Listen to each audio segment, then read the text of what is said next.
The same culpability in agitating the Sunni-Shiite hostility, very much on the model of the British agitation of similar hostilities between Muslims and Hindus in India, or Catholics and Protestants in Ireland, in the heydays of their colonial thieveries of nations, or the Belgian instigation of hostilities between the Hutu and the Tutsi in what later became Rwanda and Burundi, is true in the aftermath of the US-led invasion of Iraq in March 2003, when the U.S. Secretary of Defense Donald Rumsfeld's campaign of shock and awe unleashed a magnitude of violence rarely matched and never surpassed in modern warfare. As early as July 2003, only a few months into the US-led occupation of Iraq, the commander of the U.S. forces in Iraq said that his troops faced guerrilla-style war, which at the time was of an entirely generic anti-colonial disposition and had not yet fragmented into any particular denomination of a Sunni, Shiite, or Kurdish kind. About a month later, by August of that very first year of the US-led occupation of Iraq, a car bomb in Najaf killed 125 people, 17 including the prominent Shia leader Ayatollah Mohammad Baqir al-Hakim, and thus sectarian violence had become integral to the US-led occupation of Iraq and Iraqis of various sorts fighting against that colonial occupation. To break down the delusion, fed to the U.S. military establishment by the U.S. Navy scholar Said Valereza Nasr's SIOP, Psychological Operations, pamphlet, The Shia Revival, How Conflicts Within Islam Will Shape the Future, it is also imperative to keep in mind that the sectarian violence in Iraq has never been limited to the Sunni-Shia divide. In February 2004, for example, more than 100 people were killed in Erbil in suicide attacks targeting Kurdish factions. The anti-Shiite disposition of the violence, to be sure, became particularly evident in March 2004, coinciding with the Muharram ceremonies sacred to the Shias, when suicide bombers attacked the Shia pilgrims in Karbala and Baghdad, killing some 140 people. When in April-May 2004, Shia militias loyal to Muqtada Sadr confronted the US and UK forces, the Iraqi rebellion against the occupation of their homeland assumed a decidedly Shiite character. At the same time, the U.S. massacre of Iraqi resistance in Fallujah had Sunni Iraqis as the principal target of its wrath, while the criminal atrocities that American soldiers were perpetrating in Abu Ghraib torture chambers did not discriminate against Sunni or Shias and tortured them equally. In August 2004, when Muqtada Sadr's militia engaged with U.S. forces, this was a decidedly anti-colonial uprising by a major Iraqi faction rebelling against the colonial occupation of their homeland, identical to similar uprisings by people around the globe against British, French, Spanish, Portuguese, Belgian and now above all American Old and New colonialism. The Iraqi Shias uprising against the foreign domination of their homeland is thus integral to their share and participation in the democratic aspirations of their country. Were there any of those people whom the late Stephen Vincent opted to call murderous thugs among the massive millions who on January 30, 2005 participated in elections for a transitional National Assembly? How are we to distinguish between the people that the late Stephen Vincent thought were murderous thugs and those who elected Prime Minister Nouri al-Maliki, or the Prime Minister himself? The Shia faction of the United Iraqi Alliance won a majority of assembly seats, followed by the Kurdish parties. One cannot completely bracket the principal source and cause of violence in Iraq, the US-led campaign of shock and awe, and then find fault with the people who in one way or another are resisting the military occupation of their homeland. When on February 28, 2005 some 114 people were killed by a massive car bomb in the Shiite-dominated city of Hilla, nothing but Donald Rumsfeld's campaign of shock and awe was in full swing. Shock and awe is not an Arabic phrase, a Quranic reference, or a Shiite doctrinal concept. It is in plain old English. The late Stephen Vincent need not have learned any Arabic, Persian, Turkish, or Urdu to know what it meant. One need not point to the fact that President Bush appointed a diplomat globally infamous for his insidious support of right-wing death squads in Central America during the 1980s, the U.S. UN Ambassador John Negroponte, as the highest-ranking U.S. official succeeding Viceroy Paul Bremer, as the possible, potential, probable, source of the resurgence of sectarian violence in Iraq. One can simply suggest that the unleashing of such a vicious volume of violence suggested by the phrase shock and awe is bound to ricochet and swing and self-perpetuate itself in more than one way. The rise of Shi'i dramaturgical disposition trying to cope with the encounter of Muslim Shi'as with the foreign occupation of their homeland is only one performative ritual among many other traumatic measures of coping with unfathomable violence. Akira Kurosawa spent a lifetime of filmmaking trying to cope with the consequences of the Americans dropping the atomic bomb on his homeland. The Tazia is a variation on that very theme, as Palestinian cinema in its entirety is the creative effervescence of a nation trying to cope with the grand thievery of their homeland by the European Zionists. In the same month that Stephen Vincent's noble and admirable attempt to understand Iraq under US-led occupation was brutally cut short and he was murdered in Basra, more than 1,000 Shias were stampeded to death in the course of a religious ceremony in Baghdad. By the time that in February 2006 a bomb attack on an important Shia shrine in Samarra destroyed a major landmark of the Shias, people just lost count of how many hundreds of thousands of Iraqi Sunnis, Shias, Kurds, or otherwise had been murdered since Donald Rumsfeld's campaign of shock and awe had commenced. A team of American and Iraqi epidemiologists, according to a report in the Washington Post in October 2006, estimated that 655,000 people had been killed in Iraq since Donald Rumsfeld's campaign of shock and awe had started in March 2003.18. How many more thousands were killed after that report? How many were missed by that report? After this report, would it be too much of an exaggeration that the war that Mr. Vincent believed was a noble attempt to liberate Iraq from its one evils murdered about 1 million Iraqis, wounded many more, made millions more homeless refugees, massacred them in their multitudes in Fallujah, Najaf, or Haditha, tortured them in hidden dungeons of Abu Ghraib and a whole network of interrogation cells in Europe and Almighty only knows where else, raped and burned their ravaged bodies as they did? Aber Qasim Hamza al-Janabi, 1991 to 2006, the 14-year-old Iraqi girl from the village of Mahmudiyah, gang raped by the U.S. serviceman, PFC. Stephen D. Green and his company, before they burned her violated body along with her father Qasim Hamza Rahim, 45, her mother Fakhri Yataha Muhazin, 34, and her 7-year-old sister, Hadil Qasim Hamza. One can of course dismiss Aber Qasim Hamza al-Janabi and 655,000 other Iraqis killed in the aftermath of the U.S. Secretary of Defense Donald Rumsfeld's campaign of shock and awe as murderous thugs, as the late Stephen Vincent did, undeserving of the gift that Mr. Vincent's elected officials were giving to Iraq. But where would that leave humanity at large, and what would be the point of knowing anything about anything, let alone about something called Tazia? Tazia stepped out of its own mythic memories and exited people's collective consciousness and walked in mourning through the streets and alleys, mountains, and valleys, of Iraq. The US-led invasion of Iraq was the meltdown point of a millennial-old metaphor. The blood of some 1 million people, Sunnis and Shias, guilty or innocent, is running through the veins of a human calamity for which we are yet to find a proper sentence to utter, a mimetic measure to grasp, to comprehend, to convey, or simply to mark, mourn, register. The Haditha massacre was not the exception. It was the rule.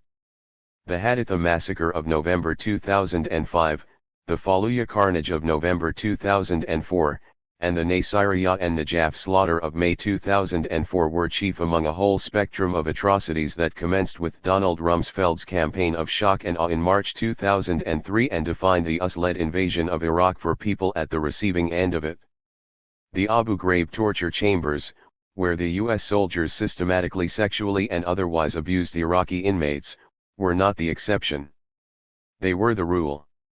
The Abu Ghraib prison, the Bagram Air Base, Guantanamo Bay, and a whole network of subterranean detention and interrogation dungeons scattered around Europe were definitive to the US-led terrorism perpetrated upon the world, forcing humanity at large into submission to its whimsical will. The systematicity, banality, and wide-eyed gangster mentality with which the U.S. warmongers and their neocon ideologues go about maiming and murdering people has more than one set of victims. The least visible of the collateral damage they fail even to note is the spectrum of people's sacred memories they habitually disregard and transgress. U.S. imperialism very much operates on the model of Steven Spielberg's Indiana Jones character, in The Raiders of the Lost Ark, 1981, in particular, where a gung-ho professor of archaeology, not having a blasted clue as to where and what it is he is getting himself into, by hook or by crook, and with a helping hand from cliché-ridden scripts from Hollywood, USA, manages to save the day, get the girl, and run away with the hidden treasure. What inner sanctum of people's sacred history the Indiana Jones of American imperialism manages to butcher, snatch, or destroy neither Steven Spielberg nor Indiana Jones nor Donald Rumsfeld could care less. It's Hollywood, it's Pentagon, anything goes, everything is possible. The US invasion of Iraq opened a miasmatic Pandora's box, where things hidden and things sacred to people's sense of who and what and where they are were all blasted out into the open for the whole world to see, for an entire history yet to be written. The criminal looting of the Iraqi national museums and the museums of antiquities by mercenary antique dealers from Western Europe and North America pales in comparison and is only the outward sign of what inner sanctum of how many millions of believing Muslims the US-led invasion of Iraq has managed to defile and deform. Beyond the moral and material, human and environmental, calamities that it has caused, the Operation Iraqi Freedom, as the Orwellian Newspeak has it, sent a bunker-buster nuclear device into the inner sanctum of a people's most inviolable memories. What the tragedy of the late Stephen Vincent, and millions of other ordinary and decent Americans trying to understand what their government is doing in Iraq, and the victims of the Haditha massacre, and hundreds of thousands of other equally innocent Iraqis murdered after the US-led occupation of their country, share frames a cognitive and mimetic dissonance at the heart of Tazia as a theater of protest for Mr. Vincent and other Americans, to be sure, a matter of passing, though ultimately, in his case fatal, curiosity, while for millions of Iraqis a matter of collective identity, communal dignity, agential autonomy, national sovereignty, and above all memorial habitat, where people hold their dignity tightly close and call the covered cracks of their vulnerabilities home. Tazia dwells on the intersection of myth and history, where in the streets of Basra an American journalist meets his tragic death while collecting the evidence of an atrocity he may have misread in its origin and proportion but cannot escape in its full unfolding and tragic drama. Tazia as a paradigm of human suffering and moral rectitude has history as its site of citation, the material of its variegated evidence. Tazia notes and stages a mimetic dissonance between what it sees and what it shows, the memory of Karbala it remembers and the streets and back alleys of Baghdad and Basra it thus resinifies. The mimetic dissonance that Tazia signifies leads to a suspended sense of history, where events mean more than meets the eye, where events signify less than they invest and project for a posterity yet to come. The suspended sense of history is contingent always on a expectant delivery, where a promise is made, an almost, but never completely, cosmetic promise, and whereupon history can never end, or begin, for history is but a mimetic trope in a story that is eternally retold. Tazia is a dramaturgical paradigm conjugated like a verb that never exhausts its grammatology. On that paradigm history is nothing but a passing exemplar, an illustration, there to make a point, the point that Tazia dramatically makes that the world is but a stage and we the passing shadows that make it move and mean. The formation of the mimetic dissonance at the heart of Tazia suspends it in time, hangs it on the sense and sensibilities of a miasmatic place, a suspended and suspenseful conception of the history that it thus makes meaningful, trustworthy. Imam Hossein is anyone who says no to tyranny and injustice. Shimr is just about any militant thug who launches a campaign of shock and awe. Karbala is right where the US-led invading army has landed. No metaphor is needed there. The metaphor has come to meet the naked aggression, where history attests to the veracity of the allegory. In deference to that allegory, history is always in a state of flux, waiting to be delivered, as all Shias always are, waiting for the expectant deliverer, the Imam of the age. If Tazia as metaphor fails narratively to absorb and aesthetically to sublate the barbarity of the US-led invasion of Iraq, and there is only so much abusive terror and Indiana Jones imperialism a metaphor can take, then Donald Rumsfeld's campaign of shock and awe has destroyed something far more crucial and precious than a people's homeland. It has brought a people's epic narrative to the tip of a meltdown, the point where all its dwelling allegories run away from its mimetic measures of meaning and significance. At that point people become moral zombies, homo sacer as Giorgio Agamben calls them, sleepwalking into a normative coma where nothing means anything anymore. The 14-year-old Aber Qasim Hamza al-Janabi, that the U.S. serviceman, PFC. Stephen D. Green and his company gang raped before they burned her violated body, was already the homo sacer, the stripped body, by virtue of an illegal war that abrogated the legality of her personhood. The violated inviolability of an innocence murdered in the homo sacer of Aber Qasim Hamza al-Janabi is also a boomerang, and it is yet to come back to haunt Americans for generations to come. Mark these words. No people can just go around the globe raping and murdering people and get away with it. There is a brutal justice in the universe of things, a vindictive justice rooted and driven from the heart of darkness itself. 19 Aber Qasim Hamza al-Janabi, as homo sacer, as bared life, was made an exile in the domesticity of her own homeland, by an invading army, a gang of which went and raped and murdered her and her family. The illegal war that turned Aber Qasim Hamza al-Janabi into a homo sacer is the war that also denied her protection. Her natural/biological life, Zoe, exposed and stripped by Donald Rumsfeld's campaign of shock and awe, preempted her political life, bios. At the moment of her being raped, she was already denied her political life by virtue of a moral depravity that turned her, ipso facto, into a homo sacer, a sacrificial lamb. What has happened in the streets, back alleys, and even private homes in Baghdad, Basra, Najaf, or Karbala is yet to become meaningful.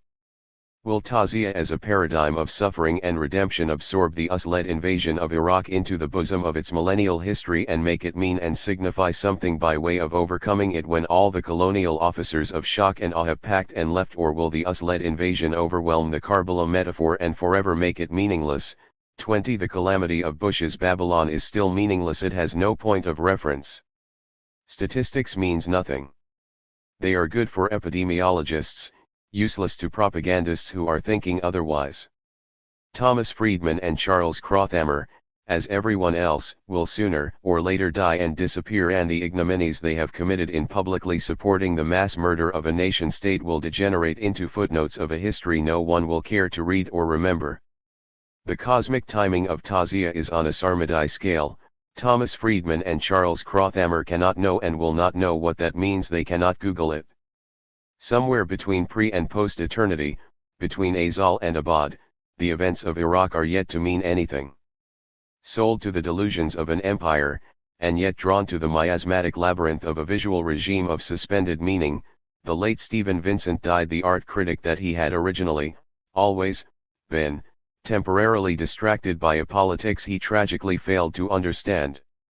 He was, perhaps intuitively, perhaps by cultivation, a far superior art critic than a journalist embedded with the army of Attila the Hun, Donald Rumsfeld, of a reckless, corporate, corrupt, and misplaced empire.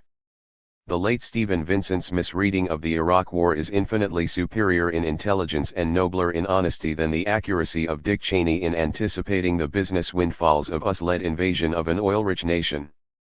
For an Islamic liberation theodicy to be rooted in the creative crisis of a world at mimetic odds with itself, it is impossible to ignore the dramaturgical blueprint of Tazia as the single most important theatrical manifestation of Islam as a religion of protest.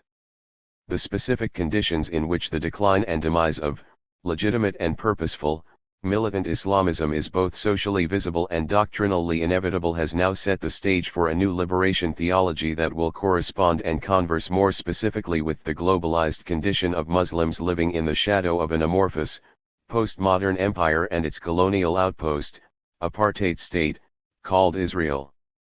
As a revolutionary template of such actual and potential movements, Tazia sublates the historically most militant Islamic sect, Shi'ism, into a symbolically most explosive repertoire of its insurrectionary dispositions, its theater of protest, its conventional tropes and transformative memes of sublated anger, its drama of salvation, epic of uprising against tyranny and injustice.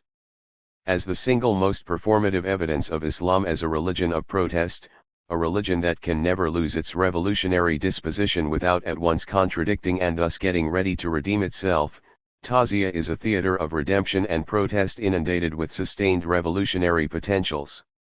The asyncretic mimesis operative at the dramaturgical heart of Tazia, that there is no one-to-one correspondence in its iconic acts of representation, corresponds to a manner of liberation theology in which a mode of permanent but inconclusive revolution, a mimetic dissonance that can face the amorphous empire by remaining always on the offensive but never in power.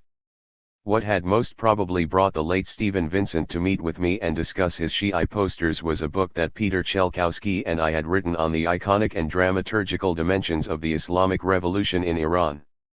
What we had done in that book, Staging a Revolution, The Art of Persuasion in the Islamic Republic of Iran, 1999, was to collect the most compelling visual and performative aspects of the Islamic Revolution in Iran, 1977 to 1979, and the 8 grueling years of war with Iraq that followed, 1980 to 1988, and then begin reading through the semiotic repertoire of what we had collected.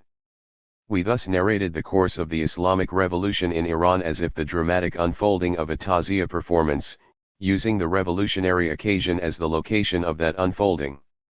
Some 2 decades before the 20th century came to an end, a massive revolution shook an ancient land to its foundation. 21 What was later to be called the Islamic Revolution in Iran took much of the world by surprise. It did so far less by the fact of its occurrence than by the manifestly religious signs of its mobilization. The revolution was led by a high-ranking cleric, Ayatollah Khomeini, mostly organized by the clerical class, and demanded, and exacted, the establishment of an Islamic Republic. Some 2 centuries into the commencement of the European Enlightenment modernity, a project that its colonial shadow had extended it to the 4 corners of the globe, a religious revolution of sudden and inexplicable ferocity brought a corrupt monarchy and its military might to their knees. 22 Why and whence a religious revolution? Now, at this particular juncture in history, when God had been for long proclaimed dead, at the heart of Enlightenment modernity, and thus by extension at its colonial edges? In the figure of none other than Michel Foucault himself, the world dispatched, as it were, its leading theorist of power and critic of European modernity to Iran to figure out what in the world was happening. In a series of dispatches he sent to the Italian daily Corriere della Sera, Foucault sought to explain the Islamic Revolution to himself and to the rest of the world. The supreme critic of modernity was off to see how it was being challenged from one outlandish colonial shadow of the Enlightenment. 23. By the early 1980s an Islamic Republic was established in Iran and an all-out war was underway with neighboring Iraq. As the ravages of the war wreaked havoc on both nations, the institutions of an Islamic Republic were brutally consolidated in Iran. Some 200 years into the Iranian colonial encounter with European modernity, and almost 100 years after a massive revolution that had replaced an absolutist state apparatus with a constitutional monarchy, the organs of a repressive theocracy were now solidly in place. The defining moment of the Islamic Revolution in Iran was Shi'ism and its political updating by a succession of revolutionary ideologues. As a religion of protest, and as an ethos of speaking truth to power, Shi'ism was put to full revolutionary use in overthrowing a corrupt monarchic government and then mobilizing the masses against an invading army, before it was equally put to use to consolidate a repressive theocracy. That today the Islamic Republic is an entirely discredited and illegitimate state apparatus, held together by a bizarre combination of militant thugs, entrenched clerical establishment, and the contradictory consequences of such nonsensical rhetoric as the axis of evil is nothing but a historical testimony to the doctrinal paradox at the heart of Shi'ism, that it succeeds when it is defeated, and defeated when it succeeds. At the end of the 20th century, Shi'ism was thus put to immediate and enduring use in a momentous historical uprising in order to topple a monarchy, consolidate an Islamic Republic, and institutionalize a repressive theocracy. True to its doctrinal paradox, Shi'ism has been instrumental in the first and the second task, and entirely useless in the last. In both its suggestive symbolics and enduring institutions, Shi'ism has been the paramount ideological force in revolutionary and military mobilization, before it has categorically abandoned the clerical establishment to their own graceless devices to continue their illegitimate reign of terror and intimidation. Nowhere is the central paradox of Shi'ism, in both its mobilizing and demobilizing contradictory forces, more vividly evident than in its most spectacular visual manifestations, namely in the thematics of Tazia and all its visual and performing variations. By Tazia we should not just mean a Shi'i version of the Christian Passion play similar to the miracle plays of Oberammergau, though it has a striking similarity to it, particularly with Bach's cantatas.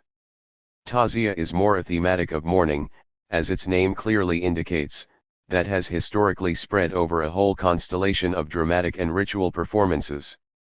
Tazia will have to be considered in its more generic and thematic sense that includes the location-based Tazia proper, extends into the less elaborate recitatives like Shabikani, includes one or two man recitations in front of an illustrated canvas as Shamail Gardani and Pardedari, and can be stationary like Rozakani or mobile like Daste, and invariably extends to mild or brutal rituals of self-flagellation in the form of Sinazani, Zanjirzani, and in extreme cases Kamazani. Tazia is the constellation of all these variations on the thematics of mourning the death of the Prophet's grandson, Sayyid al-Shahada, Hussein ibn Ali, the Prince of Martyrs. It is in that thematic sense that Tazia became a paramount mode of mobilization in the course of the Islamic Revolution, 1977 to 1979, and immediately after that during the war with Iraq, 1980 to 1988. As a theater of protest, Tazia is a Shi'i ritual of dramatic redemption. 24 Although its dramatic and ritual roots are traced to such pre-Islamic Iranian origins as Siavash, today Tazia is a thoroughly recodified act as a specifically Shi'i practice with multifaceted expressions in South Asia, Iran, the Arab world, and even the Caribbean, where it was taken by South Asian communities and then mixed with Latin American carnivals. 25 Tazia is a theater of protest, based on the most dramatic event in early Islamic history. As a theater of protest, Tazia is integral to Shi'ism and its paradox of power. Whatever its dramatic or ritual roots might be in ancient Iranian or Mesopotamian practices, Tazia today remains a quintessentially Islamic and more specifically Shi'i practice. 26 The defining moment of Tazia is its destabilizing dramatics, that it keeps the charismatic moment of Shi'ism mimetically alive and symbolically suggestive. Today it is impossible to understand Tazia outside its Islamic and Shi'i context. To exoticize it as traditional theater, the way classical Orientalism has done it, to isolate and sever it from the rest of the creative culture that generates and sustains it, the way contemporary anthropology has done it, or else to assimilate it backward to its possible Iranian roots in Siavash, as the Iranian nativist reading is wont to do, all rob Tazia of its integral location in the entirety of its immediate cultural universe. 27 Above all else, Tazia is a communal act of collective redemption, its performative, dramatic, mimetic, and dramaturgical dimensions all integral to this its most defining significance. The central thematic of Tazia as drama is the notion of Mazlumiyat, which is the presiding moment of Shi'ism itself. What is Mazlumiyat? As the originary concept of Shi'ism, and by extension Tazia, Mazlumiyat constitutes the moral/political community in terms of justice and its aberration. Mazlumiyat is the absence of justice that signals the necessity of its presence. In Shi'ism, the originary promise of Islam to deliver earthly and eternal justice to the world is kept doctrinally alive in the charismatic figure of the Imam. In Tazia, Yazid and Imam Hossein, the two arch-nemeses, are metaphoric representations of unjust power and revolutionary mobilization against it. Mazlumiyat is more an assumption than a notion. It means, having been wronged. Hossein's epithet is Mazlum, he is called Hossein-e Mazlum, or the Hossein who was wronged. But the trilateral root of Mazlumiyat, ZLM, means tyranny and injustice at one and the same time, collapsing the political and the moral. Thus two paradoxical principles are instantaneously summoned and metamorphically collapsed in the assumption of Mazlumiyat. First, it is a weakness that constitutes power, a passivity that entails active agency, and second, it is a morality that surmises the political, a politics that summons the moral. As the supreme symbolic figure of Shi'ism, Hossein is cosmogonically Muslim, and as such he is a permanent revolutionary. He can never be in power, because that, ipso facto, makes him a zalim, a tyrant, and that can never be, that would be a contradiction in terms, the undoing of Hossein, and with Hossein Shi'ism, and thus the central paradox of Shi'ism in its historical unfolding. Tazia is the dramatic register, the suggestive symbolics, of that doctrinal paradox at the heart of Shi'ism. Whatever its pre-Islamic dramatic and ritual origins, Tazia is now thoroughly recodified in Islamic terms, and as such it carries within its dramaturgical tension the central paradox of power constitutional to the Quranic revelation itself. The Quran consists of two major parts, each at narrative and normative odd with the other. The 114 surahs or chapters of the Quran are divided into those revealed in Mecca between 610 and 622, or 10 years before the commencement of the Islamic calendar until the Prophet's migration from Mecca to Medina, and those revealed in Medina between 622 and 632, or from year 1 on the Islamic calendar to year 10. The Meccan surahs correspond to the rising crescendo of the Prophet's mission and are revolutionary and destabilizing in their moral defiance of injustice and tyranny, as he brings the Meccan pariahs and the downtrodden together around his insurrectionary revelations. The Medinan surahs, on the contrary, are the record of the Prophet's consolidating his power in Medina and the establishing of his apolitical community. Between the Meccan and the Medinan chapters of the Quran, the moral uprising of a revolutionary movement and the political consolidation of power, there is thus a narrative and normative tension. This tension has remained definitive to Islamic doctrine and history. To the degree that Shi'ism in general and Tazia in particular act out that central Quranic tension, they are both constitutional to Islam itself. What you see here is the real Islam, a Nabataya resident told Augustus Richard Norton during an Ashura ceremony in Lebanon in 2000, Islam is not found in books, it is here. 28. Immediately after the death of the Prophet, the routinization of his charismatic authority into Islamic caliphate is the most immediate and suggestively metaphoric expression of this definitive paradox at the heart of Islam. 29. What was gradually called the Sunni branch of Islam identifies the overwhelming majority of Muslims who opted for the eventual institutionalization of Muhammad's charismatic authority in the juridical institution of the ulama and the political power of the caliphs. A small minority of Muslims, however, sought to perpetuate that charismatic moment and doctrinally transfer it from the institution of prophethood to that of their saintly figures they called their imams. The Shi'as, as they were gradually identified, related to the figure of their infallible imams with the same charismatic spontaneity as they once did to the Prophet himself. While in Sunni Islam the paradox of power constitutional to the nascent faith was disentangled and pacified in the dual institutions of the ulama and the caliphs, in Shi'ism the charismatic undecidability of the faith was kept allegorically alive. That charismatic undecidability is centered on the principle of justice, adl, as the defining moment of the faith.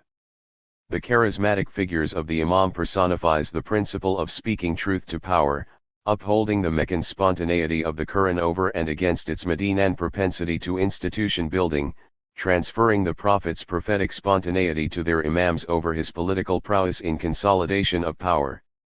It is precisely this enduring and definitive charismatic spontaneity at the heart of Muhammadan message that in Tazia is aesthetically sublated into a mode of mimetic dissonance that never allows a fixed and sedated correspondence between reality and representation.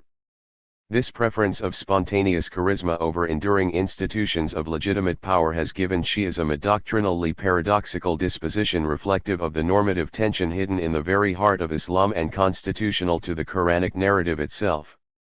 Shi'ism, as a result, has encapsulated the insurrectionary moment of the nascent Islam and remained categorically a religion of protest. It must always speak truth to power. It can never be in power. That constitutional paradox at the heart of Shi'ism is of course first and foremost theorized in its doctrinal articulation of imama, or the succession of a series of infallible saintly figures, but also dramatically staged in Tazia. Tazia, as a result, carries within its dramatic tension the central paradox of Shi'ism, and in turn the principal doctrinal anxiety of Islam itself. Carrying within itself the very seed of Islam and Shi'ism as a religion of protest, Taziyah collapses the dual supposition of the moral and political communities together, disallowing the narrative and normative separation of the two. In the same vein, reality and fiction are counter-narrated, bringing the tragedy of Hossein home to bear on the contemporaneity of its actual performance. This in turn mutates the creative and critical dimensions of the drama much closer together than ordinarily allowed. The two moments of the act, its historical roots and its momentary remembrance, are equally collapsed into each other, preventing a sympathetic distancing of the audience from the fact of the event. The diachronic and synchronic separation of history and reality are equally fused into each other, making art and politics almost impossible to separate, making the world its performative stage. This doctrinal tension at the roots of Taziyah as ritual drama gives the nature and disposition of its mimesis an entirely different modulation from that of the Aristotelian Greek, which as mimesis or imitation it is immediately tantamount to onomatopoeia, or the actual making, poiein, of the naming, onoma, of the mimetic act. We have no such presumptions in Taziyah. Quite to the contrary. In Taziyah, acting is not mimetic, in the Aristotelian sense, and entirely suggestive, or only momentarily mimetic, with a full contractual agreement, performatively stipulated, between the actors and the audience that they are just acting. Actors hold their script in their hands, not because they don't know the lines but because they want to gesture a distance and suggest a dissimilitude. If the Aristotelian mimesis is based on similitude, Taziyah is predicated on dissimilitude. The director of Taziyah is always present, and often deliberately visible, on the stage, not because the actors don't know what to do, but because the audience needs assurance that this is just acting. The stage is not really a stage, not because the villagers and townspeople who staged this play were poor and could not afford an amphitheater, but because the stage must be an extension of the rest of the physical habitat of the actors and the audience. The actors in fact come on stage directly from the middle of their houses, alleys, streets, and markets. The stage never loses the sight of its not being the stage. Non-actors can frequent it easily, while the actors fall in and out of their character without a cue. There is fluidity between reality and representation because the actors are acting no act of fiction. They are acting reality. Imam Hossein and his companions were really killed in the Battle of Karbala in October 680 by Yazid and his cohorts. You cannot pretend acting that as if it never happened and you are just acting a work of fiction, and yet you cannot pretend that you are Imam Hossein either. That would be sacrilegious. This, as a result, necessitates an active vigilance on part of the audience to know when you are acting and when you are not. This is substantially facilitated by the fact that Taziyah actors are not actors.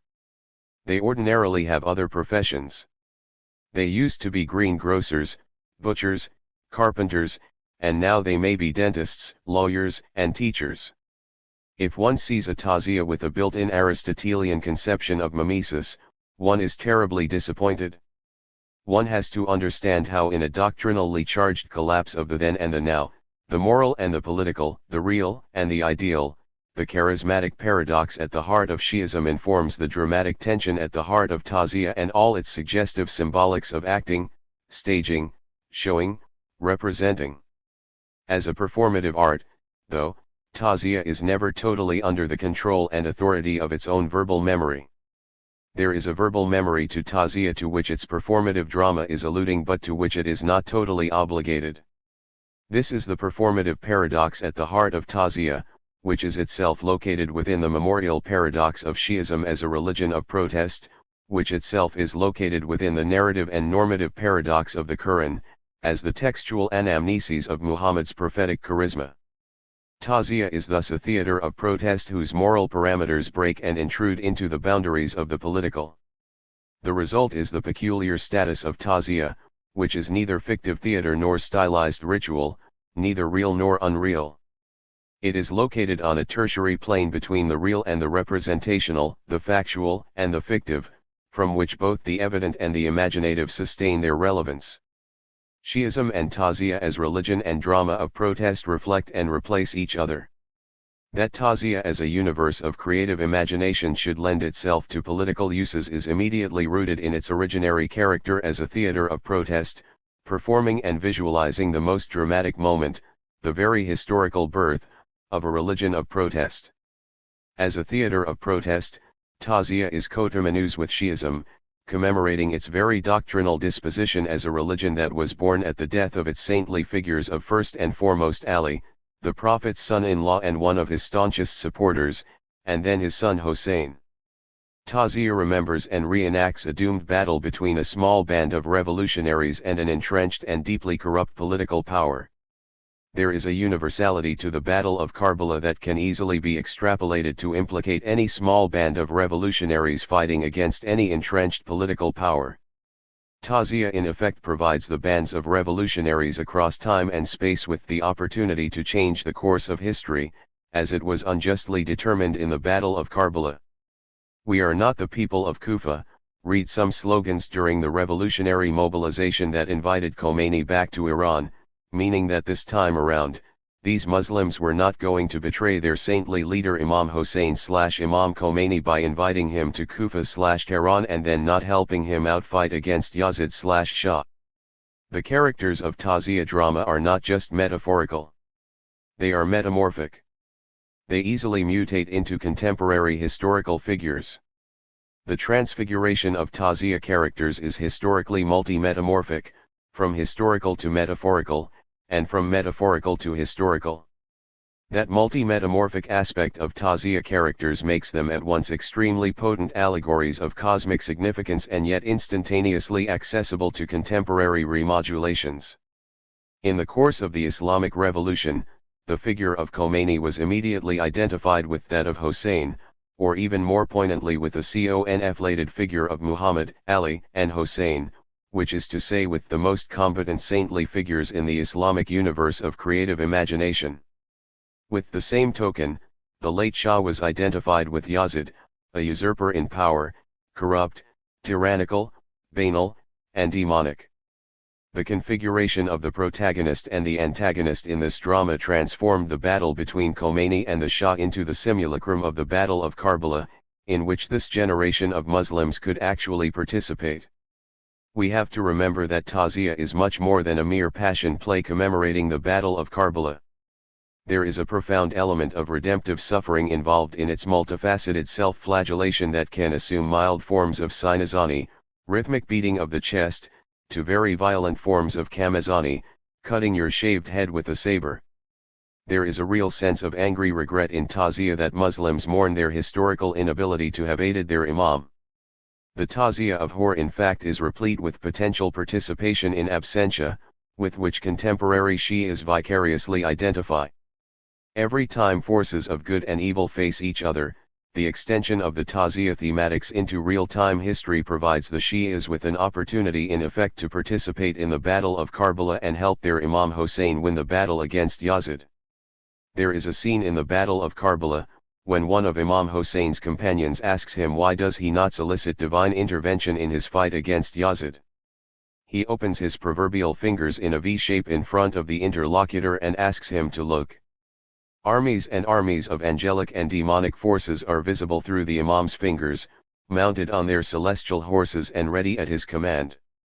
But, he says, he will not summon them because this battle is an historical test of his followers. In any kind of revolutionary mobilization of the forces of good against forces of evil, there is an immediate, transmetamorphic identification of the band of revolutionaries with the forces that this time around the living Imam Hossein is summoning to the battle. There is a Manichaean element of cosmogonic forces at war about the Battle of Karbala that gives it its enduring metamorphic potency. The summoning of the metamorphic Battle of Karbala in revolutionary mobilization against the Shah soon after the success of the Islamic Revolution mutated into the war mobilization against Saddam Hussein. While Saddam Hussein was left to such historical devices as the Battle of Al-Qadisiyah, in which the Sassanid army was defeated by a band of Muslim warriors in 650, to be invoked in his war against Iran, For Khomeini the Battle of Karbala was a far more potent metaphor, judged by hundreds of thousands of young Iranians who marched to their death. It is a telling example of the power of these two respective metaphors that while Saddam Hussein had to hire some Egyptian filmmakers to aid and abet him in his propaganda and to make a film about Al-Qadisiyah, while Khomeini's propaganda was made much easier by generations of Tazia performances having paved the way for his Battle of Karbala. The physical location of Karbala in contemporary Iraq, and Mesopotamia being the actual battleground between Imam Hussein and Yazid, made the identification of Saddam Hussein with Yazid and by implication Khomeini with Imam Hussein, that much stronger. Given the more regional and global context of the Iran-Iraq War, such figures as Menachem Begin, then the Prime Minister of Israel, and Jimmy Carter, then the President of the United States, were equally drawn into the cosmogonic battle between the forces of good and evil fought on the front line between Iran and Iraq. Somewhere halfway through the Iran-Iraq War, the legitimizing grace of Tazia began to abandon Khomeini and his cause. Here we need to resort to the Iranian notion of divine charisma, Farah-e-Izadi, as the best possible mode of explanation, with the legendary King Jamshid in Ferdowsi's Shahnameh as the model of first receiving and then losing this gift of grace. Jamshid was one of the earliest kings in Iranian legendary imagination who was principally responsible for crafting civilization and making life as we know it possible. He lived a very long life and achieved many marvelous deeds, and precisely because of the wonders he had brought about, including the secret of immortality, which he shared with his subjects, arrogance overcame him and led him to proclaim himself divine. Precisely at that moment, the divine gift of grace abandoned him and the evil king Zahak, an Arab, invaded his kingdom and ultimately destroyed him. The divine gift of grace can be as arbitrarily given as instantly taken back. In the Islamic universe of the same imagination, Shi'ism as a religion and Tazia as a theater of protest have a legitimizing force only to the degree that a small revolutionary band of rebels are speaking truth to power and leading a just cause against tyranny. The moment Khomeini refused to agree to a ceasefire, when young Iranians were brought back in their shrouds in their hundreds and thousands to be buried, and ultimately when these innocent bodies were abused to consolidate the foundations of a tyrannical theocracy and the brutal suppression of all and every voice of reason and protest, neither Shi'ism as a religion nor Tazia as a theater of protest would lend themselves as the doctrine and drama of legitimacy. Today, close to 3 decades into the brutal consolidation of power by the entrenched clerical establishment, both Shi'ism as a religion and Tazia as a theater of protest have categorically abandoned the organs and institutions of the Islamic Republic. As the dramatic nucleus of Shi'ism, the thematics of Tazia served the revolution to delegitimize the Pahlavis and then wage a defensive war against Saddam Hussein. But long before even Khomeini died it could do absolutely nothing to legitimize a discredited theocracy. Shi'ism is a religion of protest. It can never succeed politically without failing morally. As a cosmic carnival of a constitutional injustice, Tazia is the mourning of a loss that must always fail in its stated objective if it is to be successful. No mourning could or should ever be successful. The success of mourning is its failure. It is successful only to the degree that it fails. In commemorating the death of a martyr we are seeking to identify with absolute otherness, with saintliness in the midst of sin and with death at the moment of living, with dual, absolutely incongruent, otherness, with the face and the body of the saintly and the deceased. In that impossibility, mourning choreographed and staged as Tazia is made possible.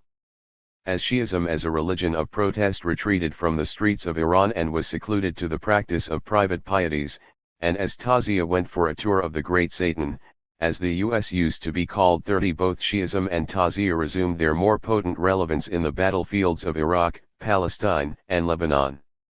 As Shi'ism was retreating to private pieties in Iran, and as Tazia was being thematically theatricalized, overtly aestheticized, orientalized, anthropologized, and ultimately museumized 31, both Shi'ism and Tazia had a far more momentous rendezvous with history elsewhere in the Muslim world. Passivity and museumization have never been the fate of either Shi'ism or of Tazia. Powers that be have always sought to appropriate Shi'ism, as did once the Pahlavis and now do the clerical cliques in Iran, and then either ban or neutralize Tazia, as did once Reza Shah and do now the Islamic Republic. During the Shah's time Shi'ism was sought to be officially neutralized and Tazia overtly theatricalized at Shiraz Art Festival. They survived them both.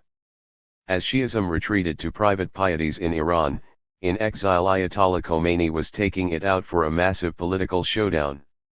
As Tazia was staged in Shiraz Art Festival, Tazia leitmotifs were fomenting revolutionary mobilizations in the streets and alleys, markets, and squares, of its multiple habitats. If Shi'ism and Tazia are to be found at all today, they are neither in the circles of the ruling clerics in Tehran, nor indeed in the circus ring at the Damrosch Park in the Lincoln Center, nor indeed in the Museum of Modern Arts in New York. They are both to be detected smack in the middle of a student-led uprising against the reigning Yazid and all his cohorts in Tehran, as they are even more widely evident in the battlefronts of Iraq, where Karbala, Najaf, and Samarra have assumed a renewed significance, and as they are also visible in the cities and alleys of Palestine, and all over Lebanon, in one combatant posture or another. In Tazia history is suspended. The mimetic dissonance at the heart of Tazia makes the history mean things it otherwise conceals even to itself. A liberation theodicy that must announce and embrace, rather than denounce and dismiss, all its shades and shadows of uncertainty can take its clues from the mimetic dissonance of Tazia, where things mean enough to mobilize moral conviction, but never long enough to dismiss the worldly polytheism of the universe it tries to understand. For Tazia to suggest and sustain itself as the mimetic template of a manner of liberation theology at ease with its shades and shadows of doubts and uncertainty, and for that liberation to remain liberating beyond its own dead certainties, we need also to remember the danger of anthropological distancing evident at the heart of all cross-cultural spectatorship. Evident in the asymmetrical mimesis of Tazia, I have argued in this chapter, is an exemplary model for a liberation theology that does not degenerate into its own nightmare. For that not to happen, and for Tazia to sustain and exude the creative confidence of its free-floating mimesis, it will have to be left to its own performative palimpsestics consistently rewriting itself against the grain of history. The obstacle we face in that direction does not come from the untranslatable dramaturgy of Tazia itself, but in fact from its too frequent translations into objects of anthropological observations and museumized curiosity. The prolonged attraction of European Orientalists and American anthropologists to Tazia has now been followed by the equally blasé curiosity of museums and art festivals. The unwarranted attention has produced the uncanny sideshow of procreating false familiarities and dangerous liaisons as to what and wherefore is Tazia. As a perfect example of a crisscrossed metaphorization of Tazia, I offer a bizarre but perfectly telling incident. I remember in spring 1988, I was invited to attend a Tazia performance and conference staged and organized at Trinity College in Hartford, Connecticut. The event was organized by Professor Mila Kozart-Riggio of Trinity College, supervised by Professor Peter Chelkowski of New York University, and attended by quite a number of scholars in the field. The centerpiece of the event was the staging of a modern adaptation of Tazia by the distinguished Iranian director Mohammad Ghaffari. 32 The following November, during the MESA, Middle East Studies Association, annual meeting, there was a follow-up panel on this event. In the course of this panel, Professor Riggio shared with her audience an anecdote about how after screening a documentary on Tazia done by a French filmmaker, a member of the audience in Connecticut had come to her and asked, in a perfectly caring and yet matter-of-fact manner, but how do they choose these children? The reference of these children was to a scene in the documentary in which a child actor was being beheaded in the course of a Tazia episode. What do you mean how they are selected? Mila Riggio had wondered, thinking the question was about the selection of actors in the play. I mean, do their parents consent? The questioner had wondered. Of course they do, Mila Riggio had answered. It is considered an act of religious duty, something of a privilege, she had added. The questioner was quite amused and yet still looked bewildered, trying politely to hide her horror. It had taken Mila Riggio and the person asking the question quite a number of additional missteps for Professor Riggio to realize the nature of the misunderstanding.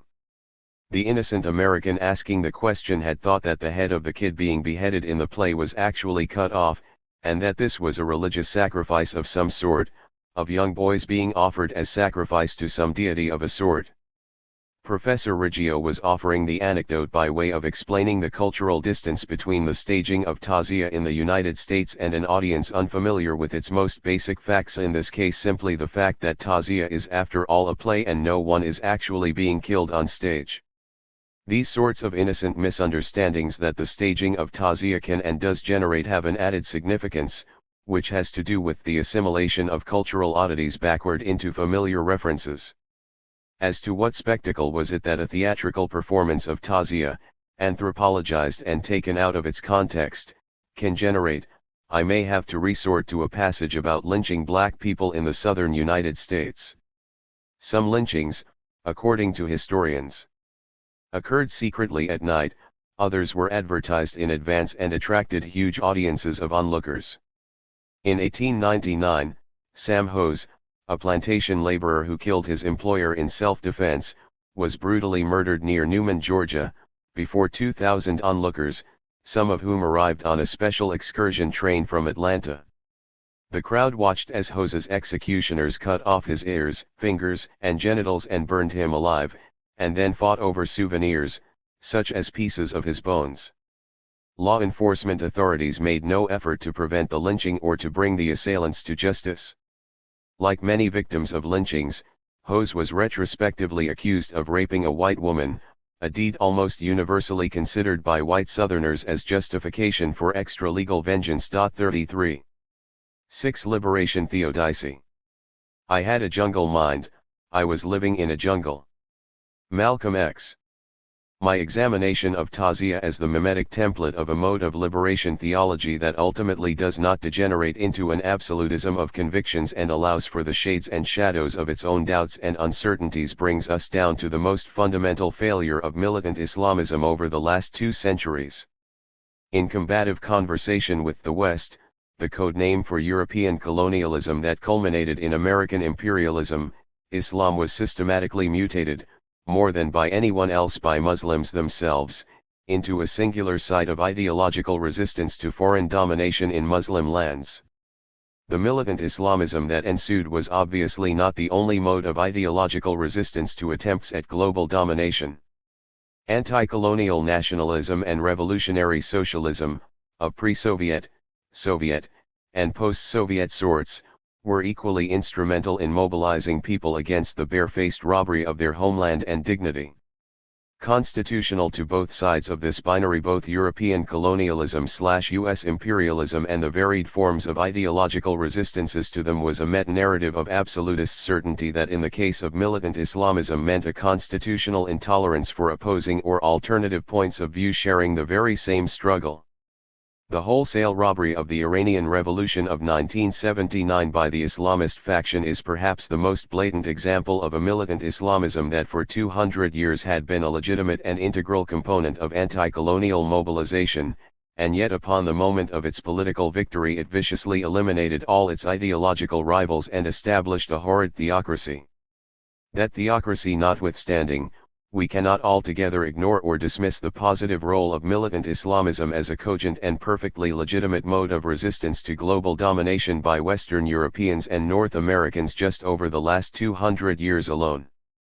That theocracy, however, that Islamic Republic, is the nightmare at the heart of militant Islamism, which was historically exorcised and thus categorically concluded a mode of revolutionary opposition to global domination that had systematically created manners of resistance to it identical in their proclivity for meta-narrative absolutism.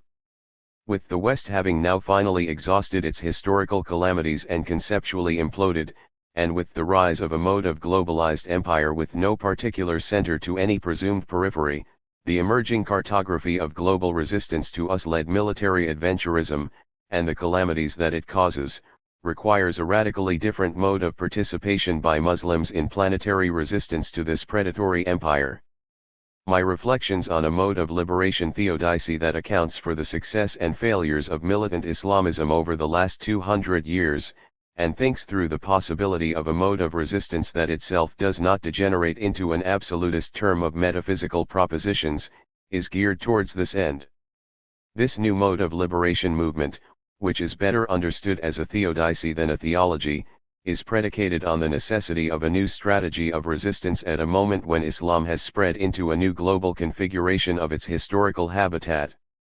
While Osama bin Laden's militant adventurisms, following the nightmares of the Taliban in Afghanistan and the reign of the clerical cliques in the Islamic Republic of Iran, have finally dismantled and concluded legitimate Islamism, Islam is yet again emerging as the tabula rasa of political resistance to the globalizing empire. The result of this new condition is the possibility of a liberation theodicy that corresponds to the geographical transmutation of Islam beyond its imaginary, hitherto compelling, boundaries. The dangerous liaison colonially manufactured between Islam and the West having now fully exhausted its historical usefulness, both the U.S. empire and the emerging pockets of resistance to it will have to cross over presumed cultures and their corresponding countries, one in seeking to dominate, the other in assuring resistance to that domination. What the precise contours of this liberation theodicy will be is still too early to say. But the sites of its emerging disposition are now evident among such battlefields of critical crisis as those of the Hamas movement for the liberation of Palestine, Hezbollah in defending the territorial integrity of Lebanon, and the Shiite community resisting the colonial occupation of their homeland in Iraq. Reading these revolutionary movements as they are putting up heroic resistances against a predatory empire and its many imperial cloning called Israel will have to be placed next to a reading of old and emerging Muslim communities in Europe and the USA before we can map out the contours of this emerging liberation theodicy, on a model thought through but left unfinished by Malcolm X. Paramount in giving an outline of this liberation theodicy is to find out in what particular ways can these movements and communities overcome the dangers of their corruption into perpetrators of senseless violence and indiscriminate murder of innocent people, on the model of the US/Israel and its coalition of the willing on one side and that of Osama bin Laden and the so-called Al-Qaeda on the other. Against the backdrop of that categorical degeneration of revolutionary projects into miasmatic acts of senseless violence on both sides of the Bush-bin Laden divide, national, Palestinian, Iraqi, Afghan, Lebanese, and regional, South Asian, West Asian, North African, Central Asian, etc., liberation movements will have to assume a polyfocal disposition that resists their degeneration into the mirror image of the US-Israeli tribalism. Resisting the U.S. empire is integral and coterminous with dismantling the discredited and failed Zionist project that has culminated in the racist, apartheid, colonial settlement they call Israel in favor of a one-state solution for all inhabitants of historical Palestine, Jews, Christians, Muslims, agnostics, and atheists alike. This objective, the ultimate aspiration of any liberation theodicy one might propose, is the only legitimate solution to the most enduring sore at the heart of the regional politics over which presides the predatory U.S. imperialism. The cosmopolitan political culture that will thus ensue will then become the exemplary model of similar state apparatus for the entire region, so that instead of an Islamic republic at one end of the neighborhood, a Jewish state at another, and a Hindu fundamentalism at yet another, all seeking to clone themselves in the region, the democratic republics of Iraq, Lebanon, and particularly Palestine free, cosmopolitan, multi-ethnic, and equitable, with constitutional rights for all its citizens, will be exported to all the backward and retarded Arab and Muslim states, chief among them the Islamic Republic of Iran. 9/11 was the end of Frantz Fanon, the end of George Sorel, the end of our received understanding of what Max Weber called legitimate violence as the modus operandi of politics. 9/11 was the end of politics, and the commencement of a meltdown in both progressive and retrograde acts of violence. Frantz Fanon, 1925 to 1961, was the last great theorist of revolutionary violence, a measured and judicious violence at the service of a revolutionary cause, a stated social and political project, geared towards the emancipation of multitudes of the humanity from the barbarian domination of European colonialism throughout the globe, in Africa in particular. In his The Wretched of the Earth, 1961, Fanon extensively theorized the colonial cause, the measured proportions, and the emancipatory power of violence that he thus circumscribed. Point 1. The question of violence, however, was long the subject of theoretical reflection before Frantz Fanon.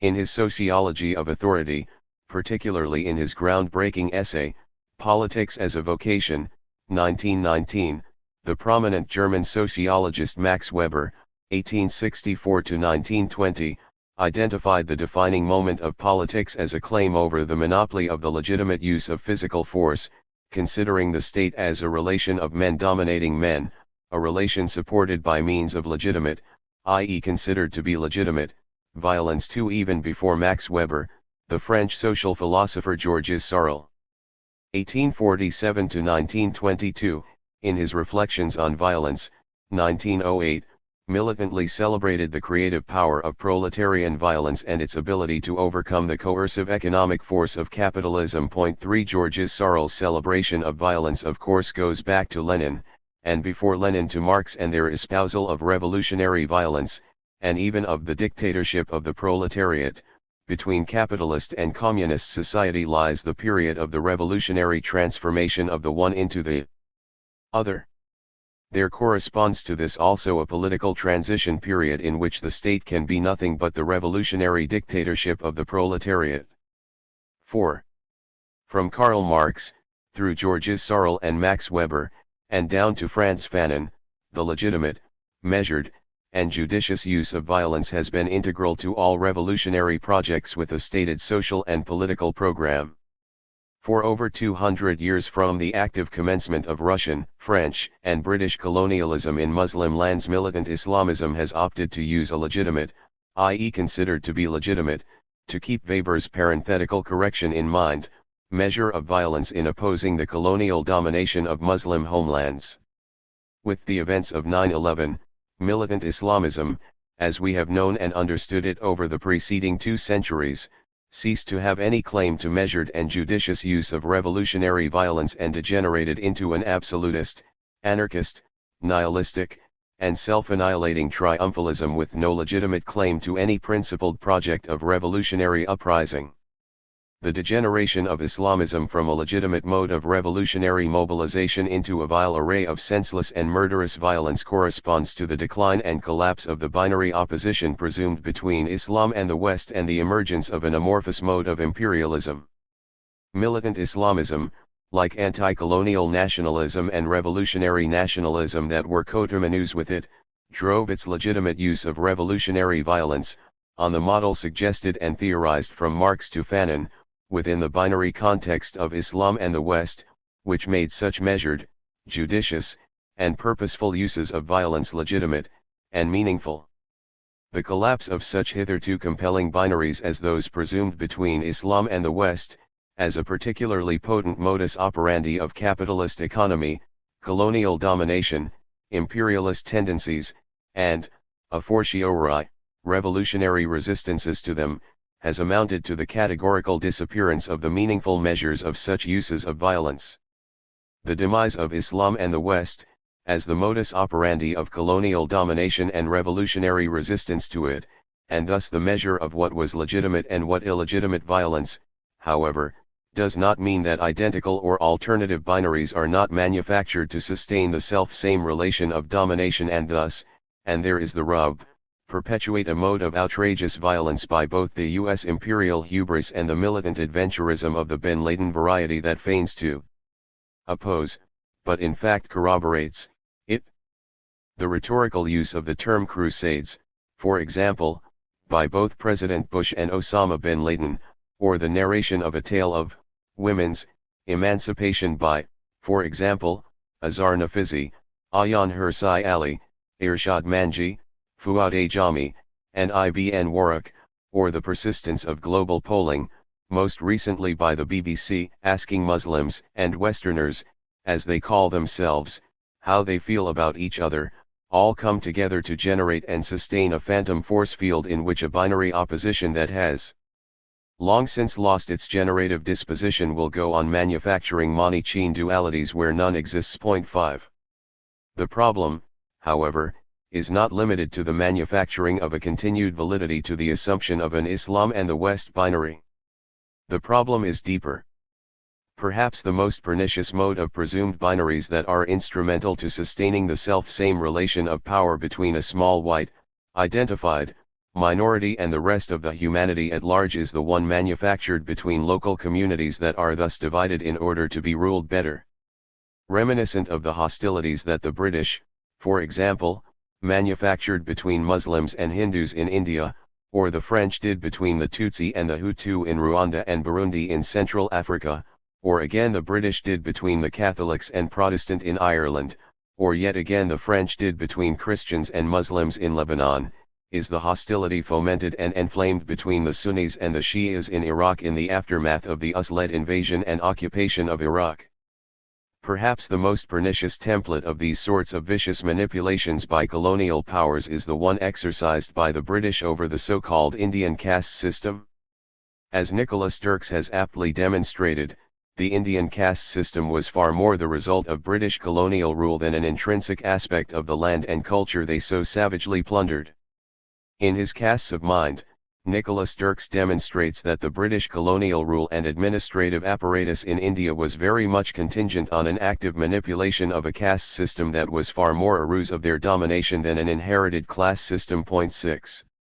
The Chief Siop pamphlet promoting a quintessential and millennial hostility between the Sunnis and the Shias in the aftermath of the US-led carnage in Iraq, very much reminiscent of similar services that native informers had provided British colonialism in previous incarnation of the self-same barbarity, is by a certain Said-Vala Reza Nasr, whose Shia revival, How Conflicts Within Islam Will Shape the Future, 2006, was published some 3 years into the US-led occupation of Iraq and while the author was in the employment of the U.S. Navy. The sociology and politics of knowledge production in the USA, particularly in the catastrophic aftermath of 9/11, is of central significance in understanding how binary oppositions are generated and sustained as a modus operandi of an eternal conflict beyond the pale of history in the name of an ancient history whitewashing the compelling facts of the current history. Teaching at the Department of National Security Affairs of the Naval Postgraduate School, Said-Vala Reza Nasr's principal audience in this book, his military superiors and students combined, are his employers at the U.S. Navy, and by extension the U.S. Commander-in-Chief, President George W. Bush. His book on Shiism, as a result, is a peculiar case of knowledge produced at the service of the U.S. military, its naval officers perhaps in particular. The publication of Said-Vala Reza Nasr's Shia revival thus opens a whole new chapter in sociology of knowledge, whereby the U.S. military, while engaged in a major imperial conquest, produces the terms of public debate about its adventures. In this respect, Said-Vala Reza Nasr is a case not of an otherwise respectable academic embedded with the U.S. Army, but in fact the other way around, a U.S. intelligence agent embedded with the public. 7. The central function of Said-Vala Reza Nasr's pamphlet is to shift the terms of debate about Islam and the presumed Islamist confrontation with the West, the U.S. in particular, away from the barefaced fact of the US-led invasion and occupation of Iraq and into the millennial but internal rivalries within Islam itself. Beginning about 1,400 years ago, Professor Nasr reports to his military superiors and students at the Department of National Security Affairs of the Naval Postgraduate School, the sectarian hostilities between the Sunnis and Shias has now reached the regional rivalries between the Islamic Republic of Iran and Saudi Arabia, one leading the Shias and the other heralding the Sunnis. 8. The central thesis of Said-Vala Reza Nasr, that the Shias have staged a comeback against the Sunni ascendancy in the region, is predicated on a rather cliched history of Shiism and the Sunni Shi'i sectarian bifurcation from the earliest Islamic history.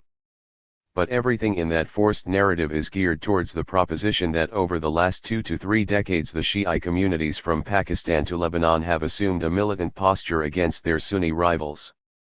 Thus everything up to chapter 6 of the Shia revival, The Tide Turns, is a blasé and flat reading of Shi'i history, with a particularly vindictive take on Khomeini's Islamist revolution, which, incidentally, forced Said-Vala Reza Nasr's monarchist father, Said Hossein Nasr, and the rest of his family out of Iran and made them all quite dependent on the munificence of the exiled Pahlavi court, which the father and son continue to serve in exile.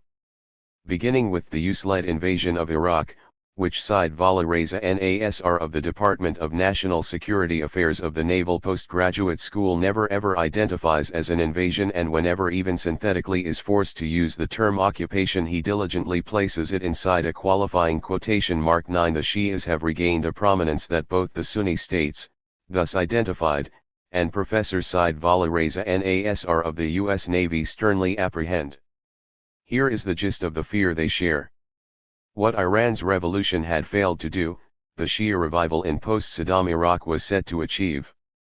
The challenge that the Shia revival poses to the Sunni Arab domination of the Middle East and to the Sunni conception of political identity and authority is not substantially different from the threat that Khomeini posed. Iran's revolution also sought to break the hegemonic control of the Sunni Arab establishment. The only difference is that last time around the Shias were the more radical and anti-American force, and now the reverse seems to be true. 10. The problem with this thesis, also known as the threat of the Shias crescent, as King Abdullah of Jordan has put it, is manifold. To take the very proposition on its face value, that an entire array of cosmopolitan cultures in the region can be reduced to its sectarian identities, still Nasr's thesis is deeply flawed.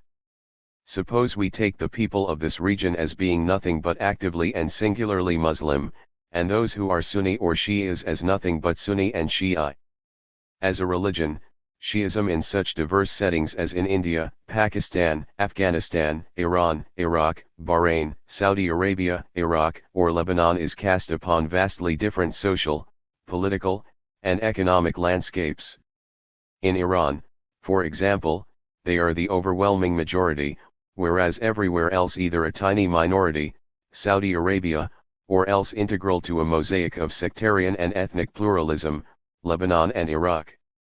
Any assumption of a transnational solidarity among all Shias of all ranks in all these nations is a piece of fictitious nonsense that can persuade wide-eyed Navy officers in sunny California perhaps, but amounts to catastrophic consequences when they are dispatched to kill and get killed on faraway lands.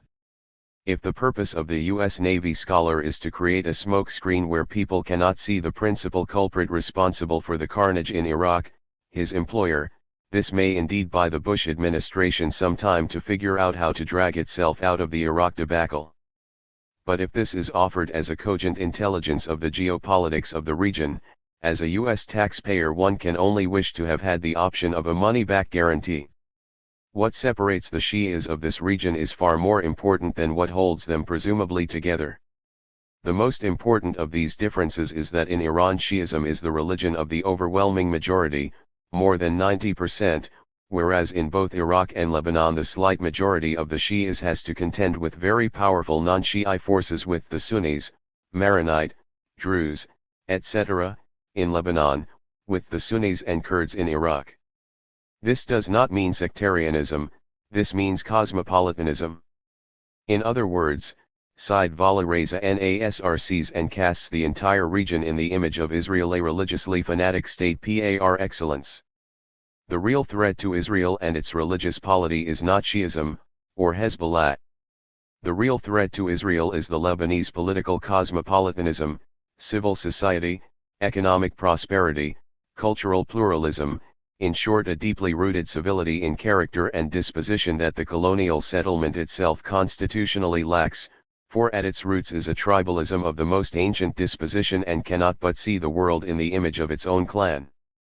That the medieval notion of a Jewish state, identical in its religious disposition to an Islamic republic, has been confounded by the most enduring form of European colonialism and then underwritten by a militarism of unsurpassed savagery gives an altogether postmodern disposition to the settler colony that in the age of the so-called post-colonialism makes a mockery of the very notion of post-coloniality.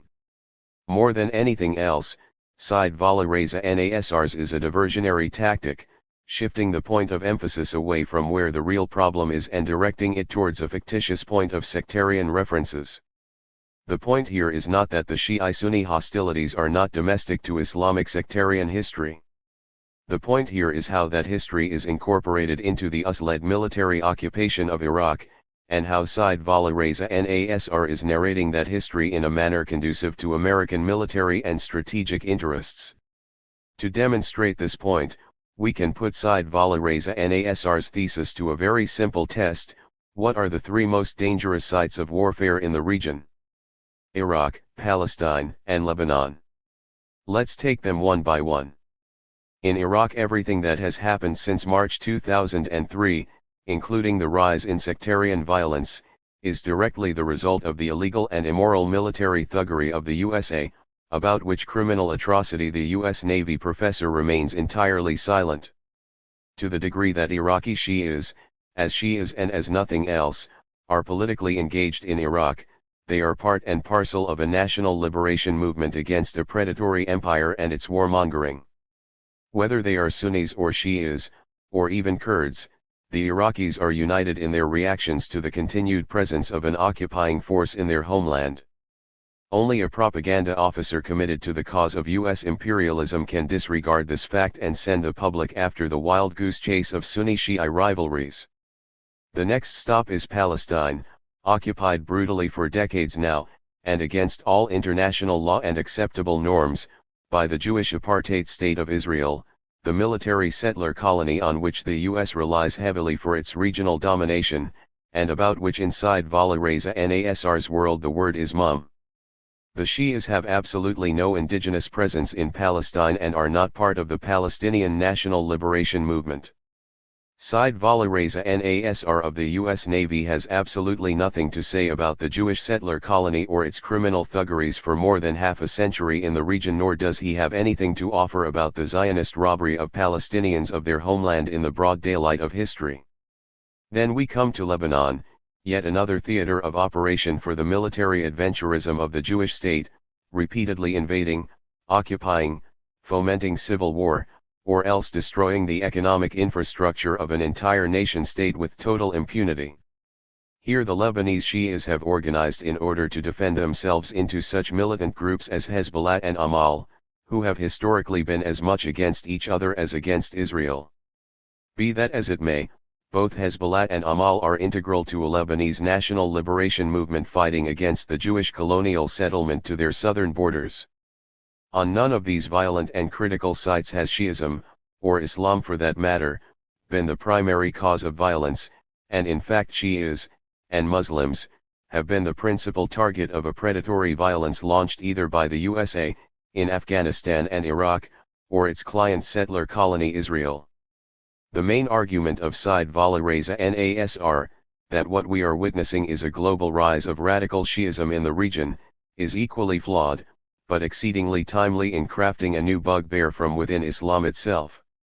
Constitution of Shiism as the primary enemy of the U.S. interests in the region 11 is predicated on yet another misguided notion that prior to this rise of radical Shiism, Muslim societies were by and large under the influence of Sunni Islam. To be sure, Sunnis and Shias have been at each other's throat for 1,400 years, but there has always been an extraneous factor agitating and exacerbating these medieval feuds. True to his employment terms, Said-Vala Reza Nasr never asks the far more fundamental question of what precise campaign of shock and awe was it that initiated this particular round of animosity between Sunnis and Shias. Instead, he opts for two entirely inane explanations: a blasé and sophomoric rehearsal of the doctrinal differences between Sunnis and Shias, and then heaping of a world of abuse on Ayatollah Khomeini, whose revolution forces he, his father and family and their monarchical supporters into the USA. It is of course true that there are medieval factors and that no litany of abuse on Khomeini is long enough. But in the immediate context of this particular rise of Sunni-Shia animosity, there is a much bigger bully in the neighborhood that Nasr leaves completely off the hook: his own employer, the U.S. military. Said-Vala Reza Nasr's detection of a Shia factor, internal to Islamic history and the geopolitics of the region and yet detrimental to the U.S. military and its strategic interests in the area, has another, exceedingly important function. What this diversionary tactic also does amounts to giving a gential primacy to the USA as the arbiter of truth, harbinger of freedom and democracy, and thus shifting the blame of the failure of the US to achieve anything other than death, destruction, and mayhem in Iraq to internal dynamics domestic to these Muslims who cannot get along with each other. Point 12. Here the native informer appears as an advisor to the imperial officers, informing them as to how to shift the blame to the natives, correct their course of action, save face, and continue their colonial occupation of a sovereign nation-state on an adjusted course of action whereby it gets all the credits and none of the blame. But by far the most crucial aspect of Said Vala Reza Nasr's thesis is his active participation in a pervasive analytical malady that is best manifested in the widespread metastasis of such religious states and movements as the Jewish state, the Islamic Republic, the Christian Empire, and the Hindu fundamentalism, all gathered in the same region into the very definition of political cultures at large. Discounting, forgetting, ignoring, diminishing, or denigrating, it ultimately makes no difference, the cosmopolitan cultures of these regions and movements. Said Vala Reza Nasr's analysis of the Sunni-Shiite differences in the region takes the Jewish state of Israel, or the Islamic Republic of Iran, as the template and blueprint of his reading of the region, and in effect becomes a self-fulfilling prophecy that nothing but religious fanaticism of the most pernicious kind matters in these countries. This assertion is the sign of the mind of Nasr himself and does not correspond to lived experiences of people in this region and their evident realities. The assessment is really in the mind of Said Vala Reza Nasr himself and in the best interest of the Jewish state and Christian empire that he thus serves, as much as in the interest, paradoxically, of the Islamic Republic that has forced him and his family out of a very lucrative life in Iran. Above all, Said Vala Reza Nasr's sectarian reading of the geopolitics of the region is Samuel Huntington's thesis of the clash of civilizations running amok. What Nasr's thesis amounts to is the corroboration of a systematic reduction of multifaceted peoples and their cosmopolitan cultures and lived experiences into an absolutist conception of their religious denomination. Thus Iranians are nothing but Shias, and Iraqi or Lebanese Shia is nothing but their religious identities. The diverse and at times clashing class and gender differences of people, or their materially based and widely evident cosmopolitan cultures, are all reduced to their just being Shias. The Jewish state, the Islamic Republic, the Hindu fundamentalism, and the mutation of the American Republic into a Christian empire are all exceptional maladies in the region and beyond, against which there is a sustained course of resistance by people domestic and integral to these societies. These states are not the rule. The rule is otherwise. The evident fact of these societies is a worldly cosmopolitanism, based on the factual evidence of their having battled a vicious succession of European and American colonial and imperial domination. The cutting edge of the sorts of arguments that Said Vala Reza Nasr puts forward is at the service of the European/American colonial robbery of a cosmopolitan Palestinian reality for the creation of a Jewish state, thus counter-corroborating the theocracy of an Islamic Republic, the vicious barbarity of a Hindu fundamentalism, and the imperial hubris of a Christian empire. Arguing against the self-fulfilling prophecy of Said Vala Reza Nasr is not only necessary in order to restore the cosmopolitan political culture of the region but equally importantly to warn against the gradual mutation of the American polity into a Christian fundamentalist theocracy, as evidenced in the extraordinary study of Kevin Phillips, American Theocracy, the Peril and Politics of Radical Religion, Oil and Borrowed Money in the 21st Century, 2006. The sectarian-driven imagination of both the regional powers and military scholars like Said Vala Reza Nasr speak of a transnational Shi'i alliance against the grain of material history and lived experiences. Digging out the deep roots of the Shi'i alliance among Iran, Iraq, and Lebanon ignores the more immediate, multifaceted disposition of cosmopolitan cultures that inform, animate, and preoccupy people Shi'i or otherwise. Such sectarian reductionism is principally informed by a provincialism that is modulated in the immediate aftermath of the Orientalist fantasies that see Muslims in utter isolation from the worldly and cosmopolitan context of their historical character. There are fundamental and irreconcilable differences between Shi'ism in Iran, Iraq, and Lebanon, and there are far more compelling similarities among Shi'is so far as they have all been the target of a predatory imperial adventurism and as such integral to a spectrum of diverse and divergent moral and normative ideas and aspirations.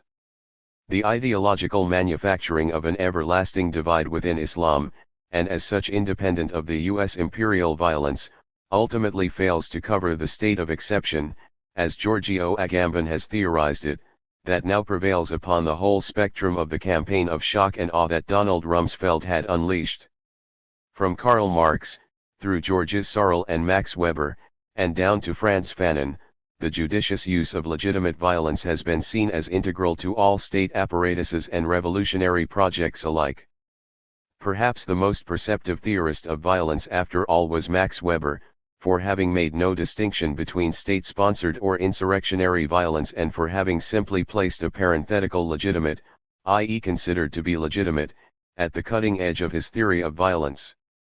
The crashing of civilian airplanes, full of innocent and helpless passengers, into public targets, for immediate and spectacular results, is a singular act of senseless and murderous violence that categorically ends any notion of violence either as means of legitimizing a state apparatus or else to dismantling that claim and replacing it with another. To capture the momentous occasion of that state of exception where violence is at once spectacularly evident and yet categorically lacking legitimacy, we need to enter the uncharted zone of illegal wars and spectacular acts of violence, variations on the identical themes of violence without ends, violence with any means, violence as pure violence. What is pure violence? It was Walter Benjamin who for the first time sought to theorize the notion of pure violence. It is thanks to Giorgio Agamben that we now have a renewed reading of Walter Benjamin's premonitory essay Critique of Violence, 1920-1921. Point 13. Quite persuasively, Agamben argues that Benjamin's Zur Kritik der Gewalt - the only explicit exposition of Benjamin's political philosophy that has survived, as Agamben calls it, was known to Carl Schmitt and instrumental in his conception of the state of exception, as formulated in his concept of the political, 1927. Point 14. Be that as it may, Benjamin and Schmitt used and meant the notion of pure violence in two diametrically opposed manners, and premised it on two violently opposed domains.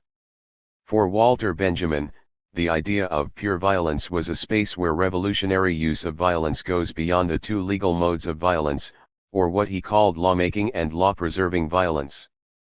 Schmitt, on the other hand, was after a theorization of the exercise of extrajuridical violence by the state, read the Nazi concentration camps, Israeli extrajuridical assassination of Palestinians, and the U.S. torture chambers in Abu Ghraib and Bagram Air Base, as the abyss upon which the very edifice of Western juridico-political system is predicated. Though external to the law, for Schmitt, as Agamben reads him with Benjamin on his mind, the state of exception, Ausnahmezustand, creates the normal situation in which the law can be in force. This state does not simply mean anarchy or anomie. The state of exception for Schmitt is not simply outside the juridical order, but that paradoxically this legal vacuum, insofar as it is not identical to anarchy, constitutes a sort of threshold between outside and inside. 15.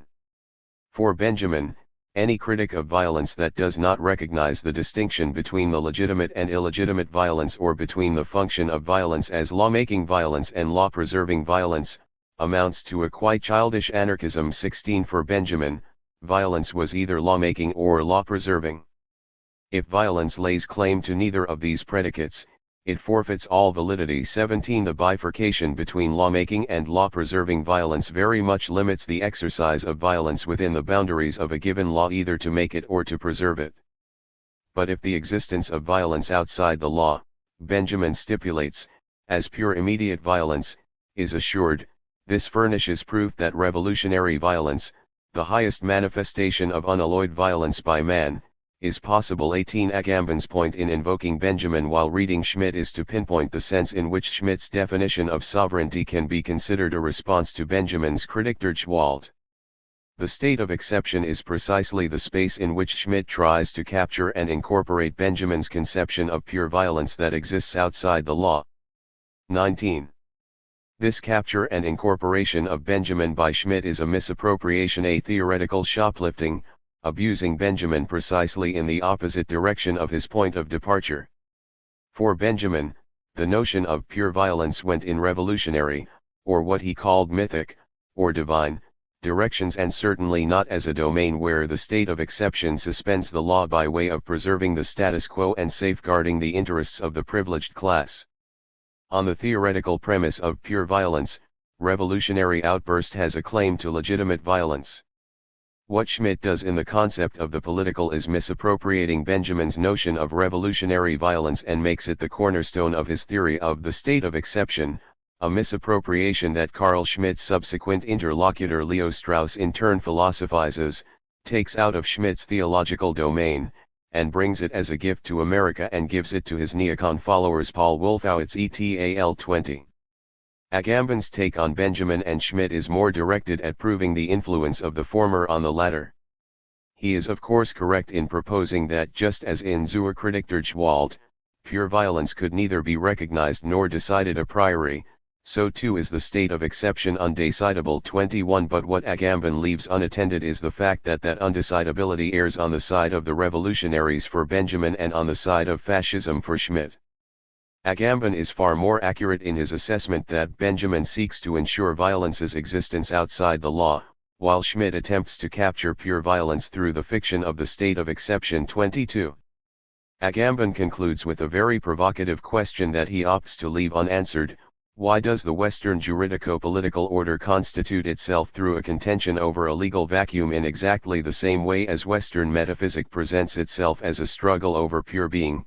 23. Should we look for that answer, perhaps, in Christianity, in the hidden Christianity of the European political philosophy, or more precisely, perhaps, in the not-so-hidden Christian Christological absence of the Father, or the Son, or the Holy Ghost, a dangerously nostalgic abyss at the heart of Christian Europe?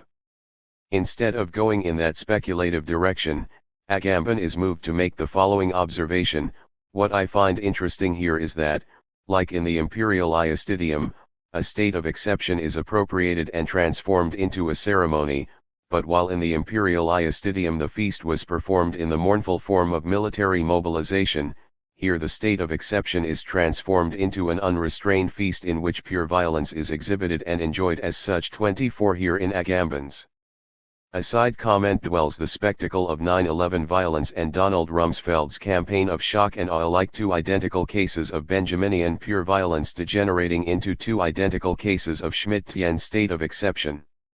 What holds the two amorphous modes of violence together is their common visuality.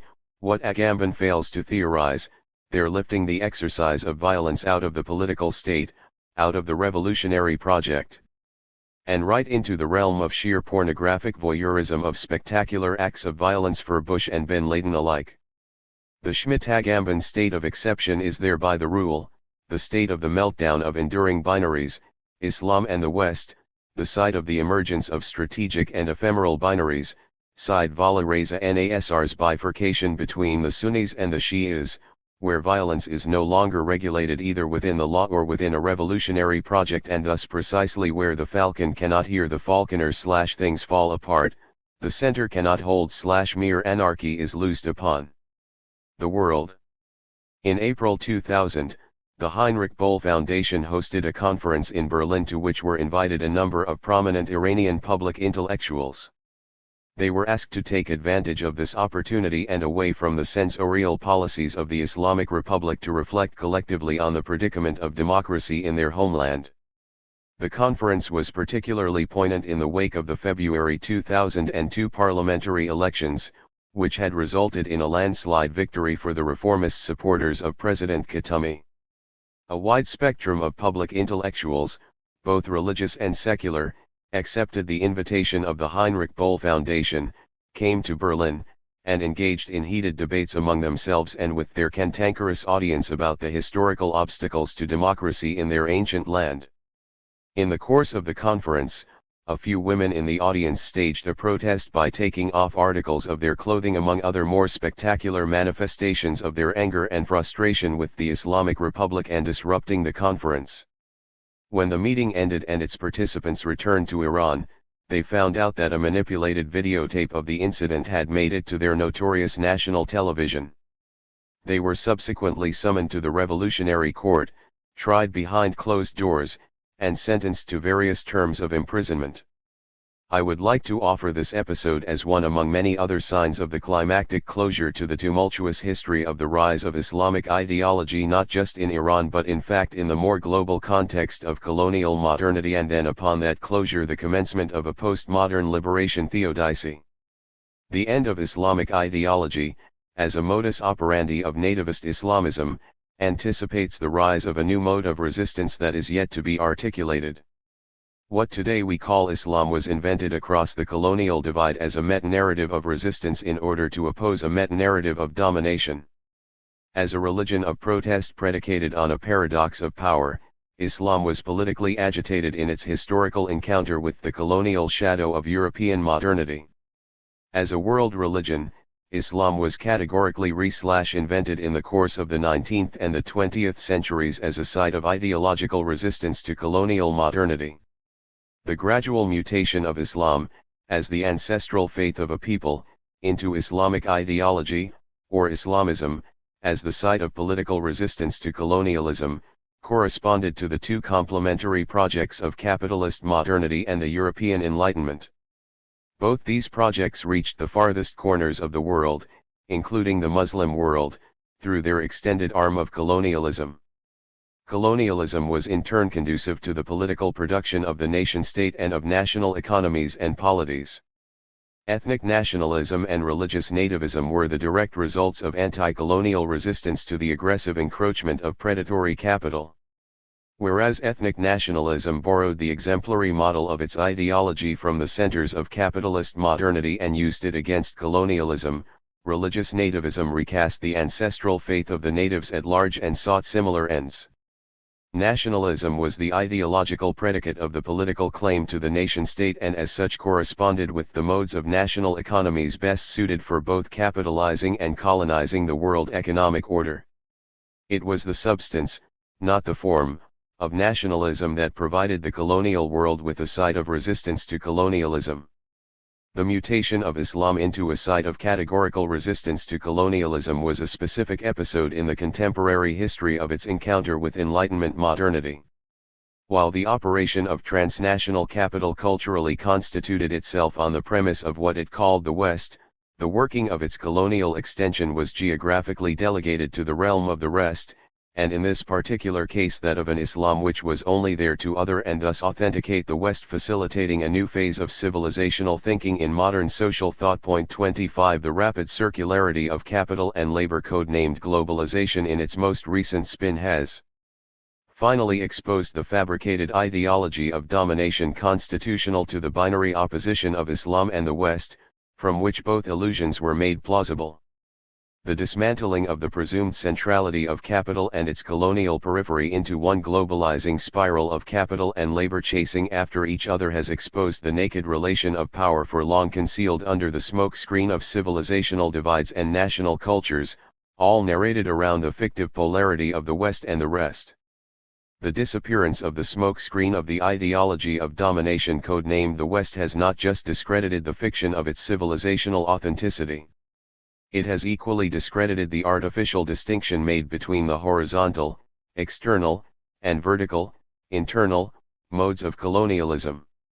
We can no longer hold to be self-evident the fictive presumption of national cultures and civilizational divides that has falsely separated the working of the capital and the colonial.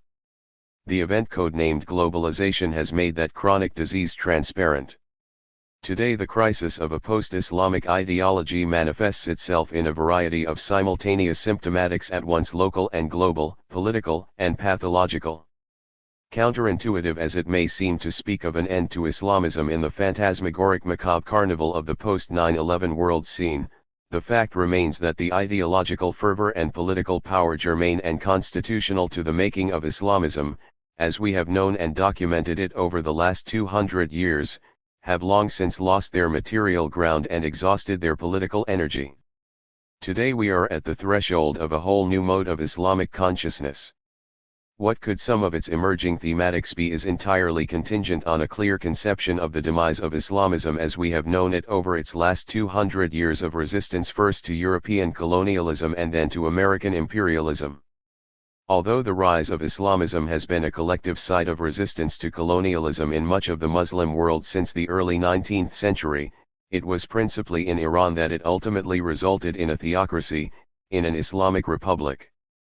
The successful institutionalization of the Islamic Republic was predicated on the work of generations of Muslim ideologues instrumental in the gradual mutation of Islam into militant Islamism from Muhammad Abduh, Jamal al-Din al-Afghani, and Rashid Rida to Ali Shariati, Mortaza Motahari, and Ayatollah Talqani. After the success of the Islamic Revolution in 1979, Ayatollah Khomeini led his tormented nation through a ghoulish U.S. hostage crisis and then nearly a decade of war with Iraq, 1980 to 1988, foregrounding a brutal suppression of all alternative voices and visions to his tyrannical rule and the constitutional consolidation of an Islamic republic. While much of world attention was distracted by the American hostage crisis of 1979 to 1980, the ideologues of the Islamic Republic quickly ratified an Islamic constitution at a massive cost to civil liberties and human rights.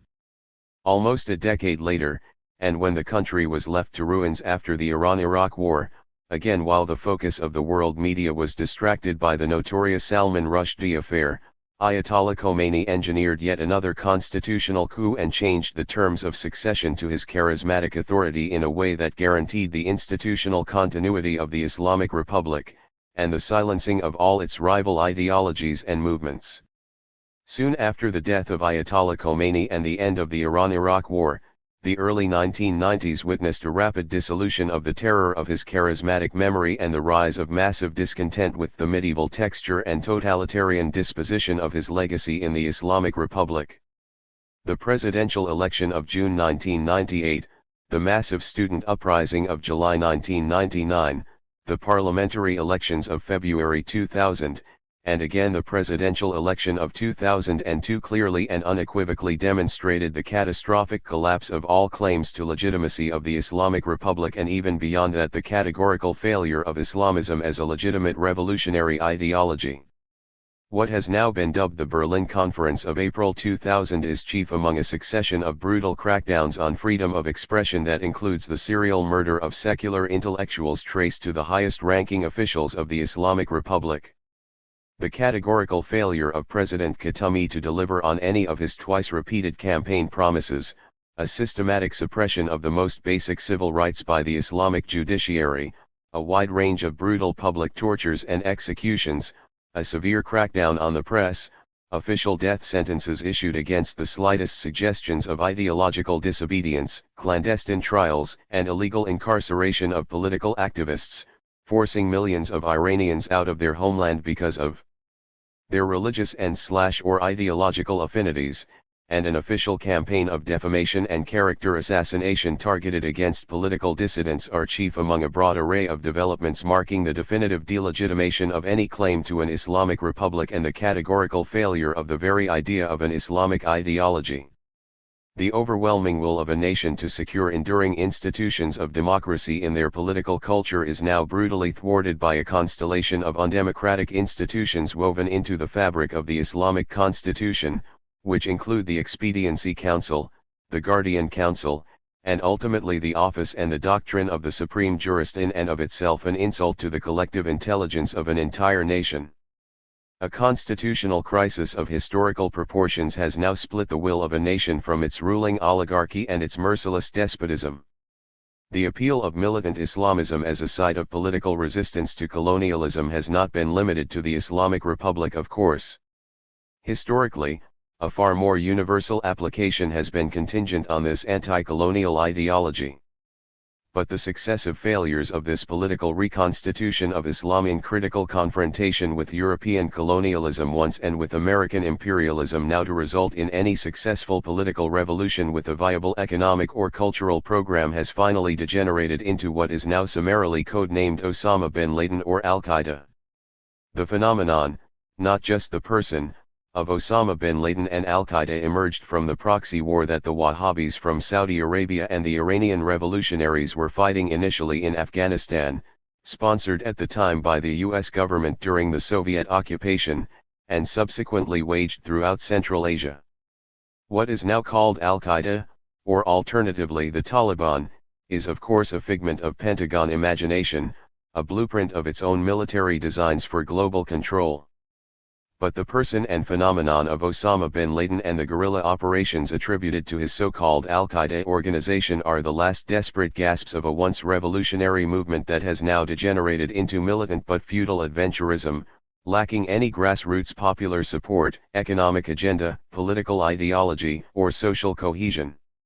If the Islamic Republic of Iran today represents the institutional conclusion of militant Islamism as a once potent anti-colonial ideology, the phenomenon of Osama bin Laden and his so-called Al-Qaeda signify the final, dying, flames of a bitterly outdated political imagination on a far more global scale.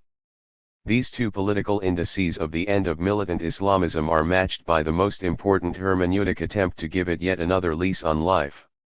Almost immediately after the success of the Islamic Revolution, the most serious Muslim ideologue instrumental in its articulation began to worry about its success and sought to find a way out of its cul-de-sac. There are indications that before his assassination, Mortaza Motahari, d. 1979, a major ideologue of the Islamic Revolution, had in fact articulated his fears of the theocratic consequences of an Islamic ideology. But the revolutionary momentum and the war that immediately followed it prevented any serious reflection on the predicament of the Islamic Republic and the ideological Islamism on which it is predicated. Soon after the end of the Iran-Iraq War, when neither revolutionary fervor nor national defense had created a smoke-screen thick enough for the brutal institutionalization of the theocracy, such Muslim ideologues as Abdul Karim Sarish began to realize what had happened and initiated a monumental project to dissociate Islam itself from the factual evidence of an Islamic revolution predicated on any Islamic ideology. As a devout Muslim intellectual, Sarish's concern was not the active theorization of the predicament of his nation, and what it should learn from this historical experience. Instead, he wanted to safeguard Islam itself for posterity, and blame the present condition on the vicissitudes of human fallacy. This is how he came to his theory of the theoretical contraction and expansion of religious knowledge. It is within that context that he and a few other reform-minded Muslim intellectuals have tried to give alternative readings of Islam that are more liberal and compatible with democracy, leading to the designation of Sarish as the Martin Luther of the Islamic world. The problem with Sarish and his supporters, however, is that they are about 2 centuries behind the globalizing operation of capital and are thus trying to articulate the particulars of an Islamic hermeneutics quintessentially outdated in its epistemic correspondence with the end of the centralized capital, as well as with the colonially nationalized economies, polities, and cultures. The result is a museumized conception of their ancestral faith, seductive in its hermeneutic appeal but nativist in its intellectual disposition, and thus entirely useless in the globalized reconfiguration of labor and capital and all its cultural and hermeneutic consequences for the living Muslims. The political, ideological, and hermeneutic end of militant Islamism is also complemented by a superannuated and yawning mysticism now best represented by a bizarre amalgamation that ranges from Said Hossein Nasr's tireless but tiring beautification of Islam, particularly perambulated into soothing nursery rhymes since 9/11, to Deepak Chopra and his therapeutic industry of Hollywood spirituality, which partakes heavily in the recent American giddiness with Coleman Barks trying Rumi's Patience in his grave. 26 This is a particularly pathetic end for once a towering civilizational universe now degenerated into therapeutic gobbledygook for the incurably bored and boring. But what this jaundiced beatification of Islam by Said Hossein Nasr and co. indicates is the whiplash effect of the global demonization of a faith that it seeks to rectify but that in effect reciprocates and perpetuates in a complementary way. A dialectics of reciprocity thus emerges between the political atrocities that a delegitimated ideology perpetrates, Osama bin Laden, and the pathological compensations that it occasions for the misplaced gurus and their lucrative spirituality industry, Said Hossein Nasr. Osama bin Laden and Said Hossein Nasr are thus the 2 sides of the same coin, one degenerating the legitimate use of violence in revolutionary projects, Islamist or otherwise, into militant adventurism of the most barbaric forms, and the other corrupting the moral imagination of a world religion into a jaundiced spirituality of immense and useless vacuity. The result is a false sense of continuity in the discourse and disposition of a civilizational universe, which by now has vacated these shallow shells and transmigrated along with global labor migrations into an entirely different space, light years distant from these parallel pathologies. On the other side of the born-again Muslims stand the post-Muslim modernists who lack even an iota of a critical bone in the body of their love and admiration for the European Enlightenment. The sad sliding of a people's ancestral faith into mystical nonentity is matched by the public self-flagellation of those who stand in awe of the Enlightenment modernity, from Bassam Tibi to Aziz Alizmeh, Fatima Mernissi, Fuad Ajami, and Dariush Shayegan, to name just a few, all mesmerized by a pious devotion to an ideal they celebrate with total disregard for the colonial context of its rise and reception.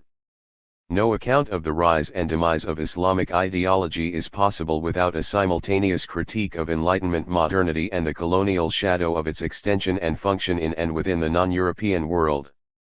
Much of the critique of modernity that has been launched from postmodernist positions having occasioned Jürgen Habermas's famous defense of modernity as an unfinished project is in fact a self-contained debate within the European project and categorically lacking a colonial site and citation. The same can also be leveled against most of the post-colonial theorists, many of them limited in the range of their reflections to the South Asian colonial scene, where the Persian and Islamic elements are conspicuously absent from the purview of their consideration. What is needed is a double-edged, simultaneous, critique of both the colonial context wherein Islam was politically mutated into a site of ideological resistance and the historical catastrophes contingent on the failures of that ideology. Without a colonial take on Enlightenment modernity, we will lose sight of the historical function of Islamic ideology as a site of ideological resistance to colonialism, and without a critique of the Islamic ideology itself we will tend to blame the fact and features of colonialism for failures internal to the logic of the post-colonial predicament. As these dying days of once a powerful religion, colonially transmuted into a potent ideology of resistance, are coming to an ignominious end, Islam as a religion of protest is taking root in an entirely different set of material circumstances, giving rise to a radically different Islamic liberation theodicy. To notice the growth of this new consciousness, first we have to understand that at the heart of Islam and its revelatory language is a quintessential paradox, that Islam from its very inception has been a religion of protest that can never completely deliver its promises without simultaneously negating itself. At the heart of Islam as a religion of protest stands a proto-Shi'ism, which is more endemic to the faith than a small sect within it can claim. As a religion of protest, Islam cannot completely succeed without instantaneously contradicting itself.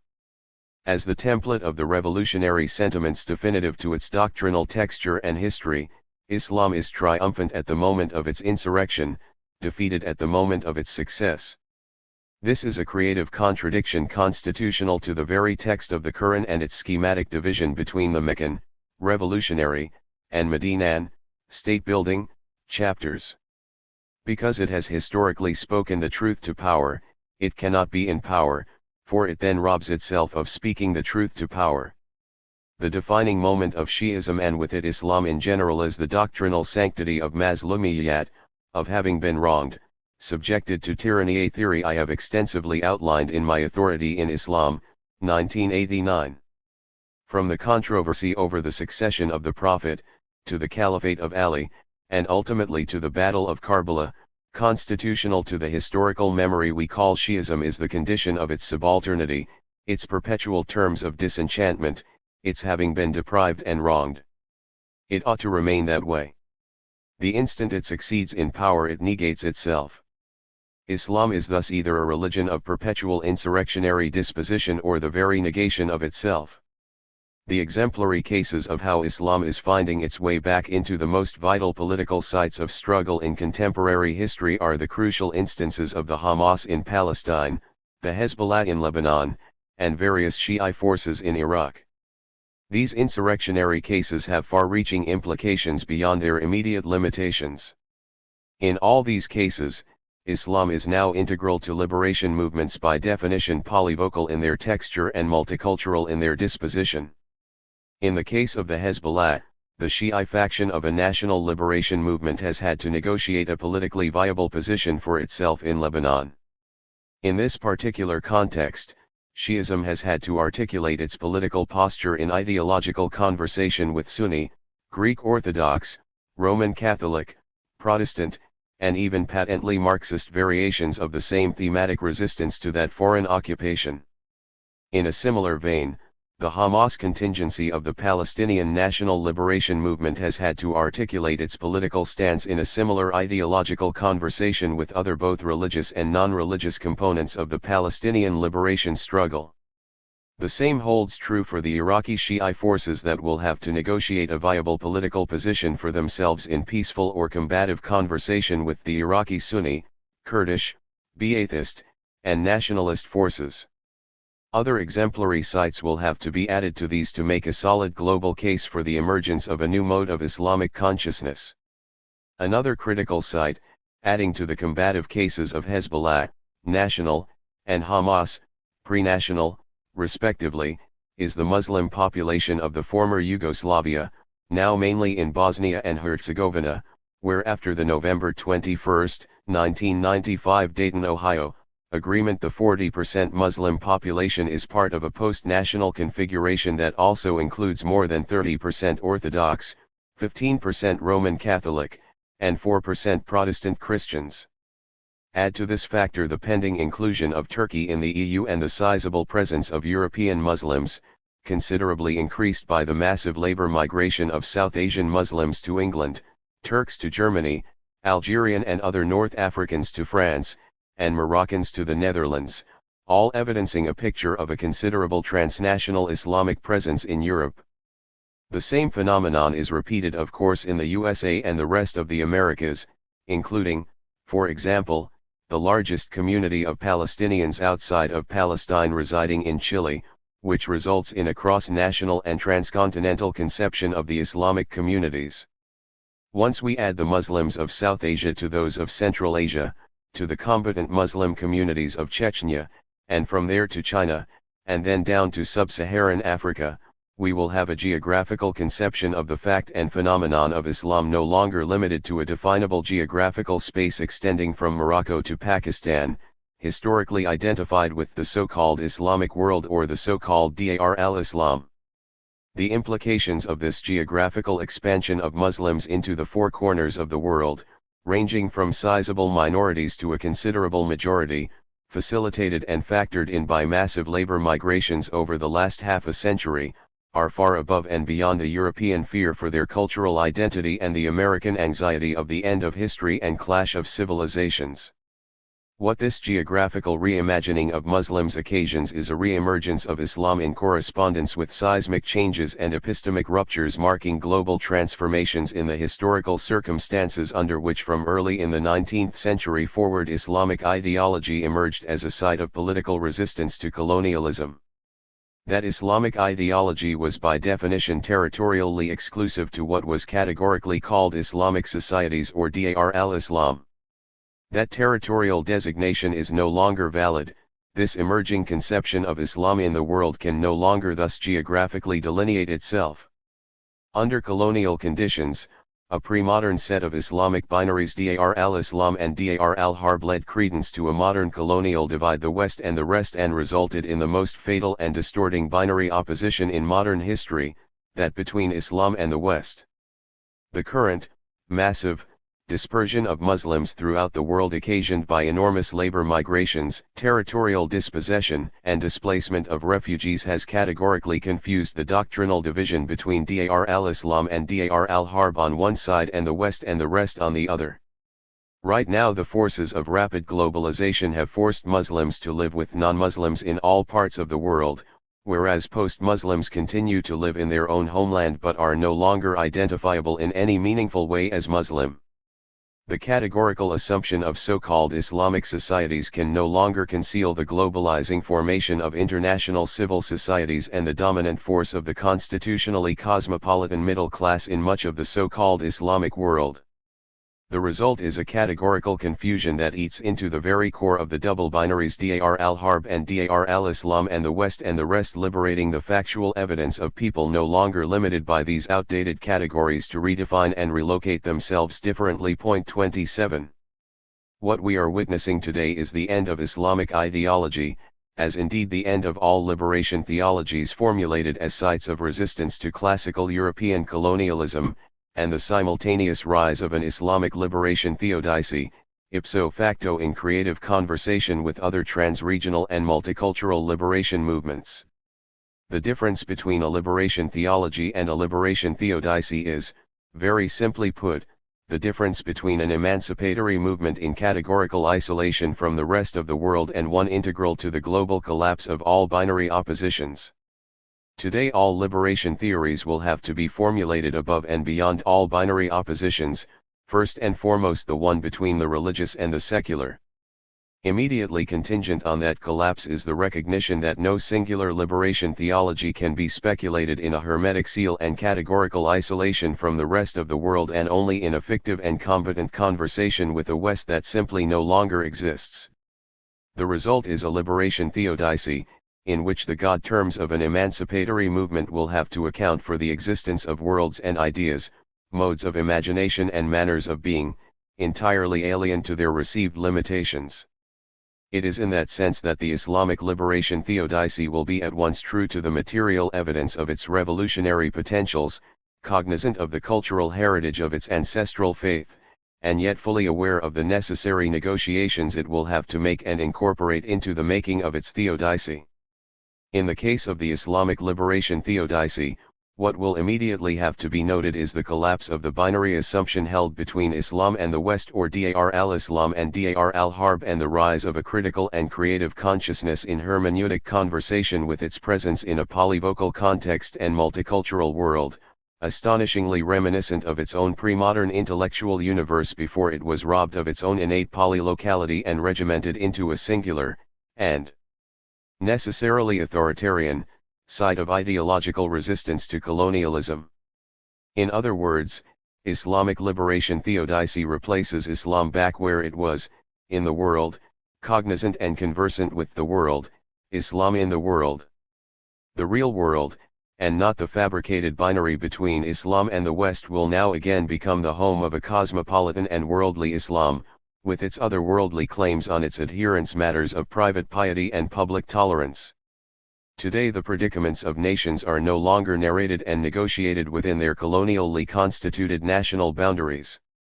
The very birthplace of the idea and practice of the nation-state has now officially abandoned both the idea and the practice for a cross-national unification.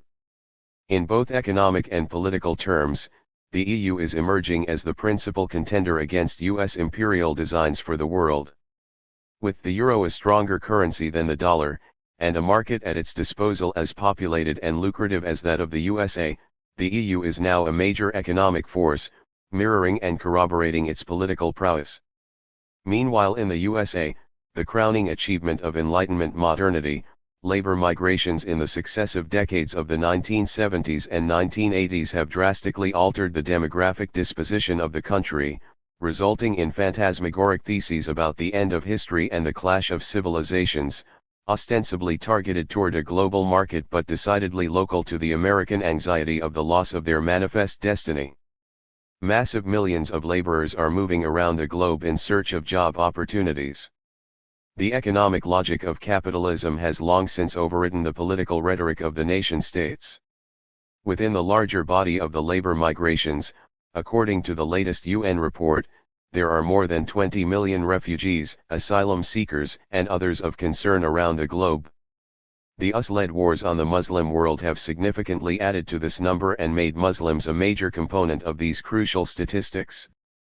For millions of Muslims dispersed around the world, they are no longer at home in an imaginative geography called the Islamic world.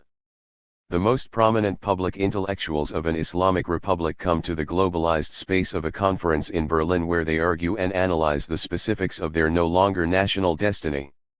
The space of the Heinrich Böll Foundation categorically transforms the political discourse of the nation and mutates it into a transnational language of globalized consequences. The proceedings of this conference are neither limited to Iran nor barred from Germany. They are articulated in a third space that transcends and includes both. What happens in Berlin among a handful of Muslim intellectuals has obvious and immediate consequences in Iran, as it does for the Muslim population of Europe in general and the Turks of Germany in particular. But there are hermeneutic consequences to such proceedings mapped out on an entirely different geopolitical imagination, polyvocal and heteroglossic in its nature and disposition. This gathering of Iranian intellectuals in Berlin in April 2000 was in marked contrast from yet another group of prominent Iranian literati who almost 100 years earlier, immediately after the commencement of the First European, World, War, gathered in Berlin in 1915 and began the publication of a now legendary journal called Kaveh. Mohammad Kashvani, Ibrahim Pourdavid, Said Mohammad Ali Jamalzadeh and Mirza Hossein Khan Kazemzadeh were chief among a group of Iranian intellectuals whom their principal doyen and sponsor, Said Hassan Taqizadeh, had brought together and financed, all courtesy of the German government, to publish a journal in Persian to combat the British influence in their homeland. At the time, the defining moment of these Iranian intellectuals was the colonial rivalries among the British, the French, the Russians, and the Germans, in the midst of which they were articulating the terms of their own national polity and culture. Almost a century later, no Iranian or Muslim intellectual could have the perils or promises of any such limited national destiny confined within his or her territorial imagination. They now have to narrate and negotiate their collective destiny in dialogical conversation with a reality neither adversarial to their well-being nor indifferent to their location in history and yet constitutionally polyfocal in nature and disposition. In an astonishing turn of events, the recent rise of Iranian cinema to global prominence provides a serendipitous aesthetic template for what is about to happen hermeneutically to Islamic liberation theodicy. As a national art form of now global significance, Iranian cinema has articulated a mode of pararealism 28 for itself in creative conversation with the other exemplary models of national cinema: Italian neorealism, French New Wave, German New Cinema, and other masters of the craft from Russia, India, China, and Japan. As a major artistic adventure now in full fruition, Iranian cinema commands a global appeal that has thematically influenced much of what is now happening in world cinema. It has achieved that status precisely by having a creative conversation with the best of world cinema, while standing confident at the center of its own aesthetic take on reality. By cross-metaphorizing with mimetic possibilities foreign to their own aesthetics, Iranian filmmakers are moving toward the next phase of a conversational presence in the world that denies the false comfort of insular piety, prevents further binary oppositions, and at the same time enables an emancipatory aesthetics from which the politics of liberation theodicy will have much to learn. In the global rise of Iranian cinema to prominence, its wholehearted reception and spectacular celebration, the rising Islamic liberation theodicy has a tested template. Iranian cinema made it to global reception not in binary opposition to any other national or regional cinema but in creative conversation with all of them, thus securing for itself a liberating aesthetics at once local and immediate to its domestic sense of the beautiful and the sublime, and yet global to a multiplicity of voices and visions that can only add yet another color of hope to life. The particulars of that Islamic liberation theodicy at once local and global to our historical predicament will have to articulate its terms of deliverance in the real battlefields of history, and for that final test we must visit where revolutionary Islamism has had a rendezvous with history, and where the terms of national, regional, and global liberations need rethinking. Mullah Hazza suggested the small print at the bottom of the electronic flyer, Lamabaria Mundial Fi Hadha Al-Wake 29. The timing of the conference that Samah Idris had organized at Al-Saha Club, on Thursday, June 29, 2006, at precisely 7:30 p.m., was carefully calculated that it would not coincide with any game during the crucial quarter-finals of the World Cup 2006. The previous round had just ended on June 27, when Brazil defeated Ghana 3-0, and France defeated Spain 3-1. The Lebanese, and Palestinians, were very happy indeed, for judging by the number of colorful flags at full blast all over residential and commercial Beirut, and all over the Palestinian refugee camps even, were mostly rooting for Brazil and France, and scarcely a flag of Ghana or Spain was in sight anywhere in the city. People were now getting ready for June 30th, when Germany was to play Argentina and Italy Ukraine. So Samah Idris, the editor-in-chief of Al-Adab magazine and the convener of the conference at Al-Saha Club, had planted his event right between these four crucial soccer matches, hoping to get the maximum audience, and he was right. The medium-size hall of Al-Saha Club in Wada al-Muzaitba was standing room only, with Ahmed Dalal, Rania Masri, and Azad Abu Khalil, three distinguished Lebanese academic intellectuals, taking it in turn to reflect on the U.S. empire and strategies of resisting it. The joyous confidence and the playful frivolity of attending to by far the most urgent political calamity of contemporary history, the bugbear of the incompetent U.S. empire, while mindful of the dramatic vagaries of the World Cup, takes a certain kind of imaginative panache, predicated on an unsurpassed generosity of spirit, that only a few urban intellectual cultures around the globe can fathom, muster, and demonstrate. The cosmopolitan grace and the thriving political culture of Lebanon, characteristically evident to any casual observer or seasoned visitor to Beirut up until June 2006, must be traced back to the normative and moral courage of a nation now poised to play a pivotal role in its regional history. Perhaps the most salient feature of this cosmopolitan urbanism at the roots of the Lebanese political culture is that it is squarely rooted in the hard and fast historical experiences of a nation deeply traumatized by generations and decades of successive Palestinian refugee migrations, savage Israeli invasions, belligerent Syrian occupation, insidious interference by the Islamic Republic, chronic sectarian strife, all of which underlined by ostentatious class differences, evident in the seasonal Saudis and Khalijis obscenely flaunting their wealth, against the background of dilapidated Palestinian refugee camps and a rising subaltern underclass of Sri Lankan and other modern-day slaves crowding the Lebanese underclass. Lebanon thus exudes a cosmopolitan political culture not despite the calamities that inform and agitate its modern history but in fact through those calamities. The imaginative grace and defiant disposition of the Lebanese political culture is thus far from skin-deep, and is squarely rooted in an urbanity of moral imagination exemplary in its courage and proverbial in its steadfastness. In its most recent history, Lebanon has endured much political calamity and yet managed to maintain a level of social maturity and defiant demand for pride of place among its poorest and most disenfranchised communities entirely unrivaled anywhere else in the Arab and the Muslim world. 30 At the very least, one might trace this cosmopolitan disposition of Lebanese political culture, and its unusual ability to survive political calamities of one brand or another, to May 2000 when, following the disintegration of the mercenary army of Major Saad Haddad, the SLA, the South Lebanon Army, their sponsor and benefactors, the Israeli military forces, collected their belongings and withdrew from Lebanon in humiliation and disgrace. By October of that year, and literally within months after the Israeli withdrawal, Rafiq Hariri took office as the Lebanese prime minister for a second term and thus commenced in earnest a massive project of reconstructing Lebanon in both political and economic terms. By June 2006, and just days before the unsurpassed savagery of the Jewish state was unleashed on the Lebanese, the cosmopolitan urbanity of Lebanon was written all over its face, from its poorest and most disenfranchised communities to its richest and most opulent neighborhoods.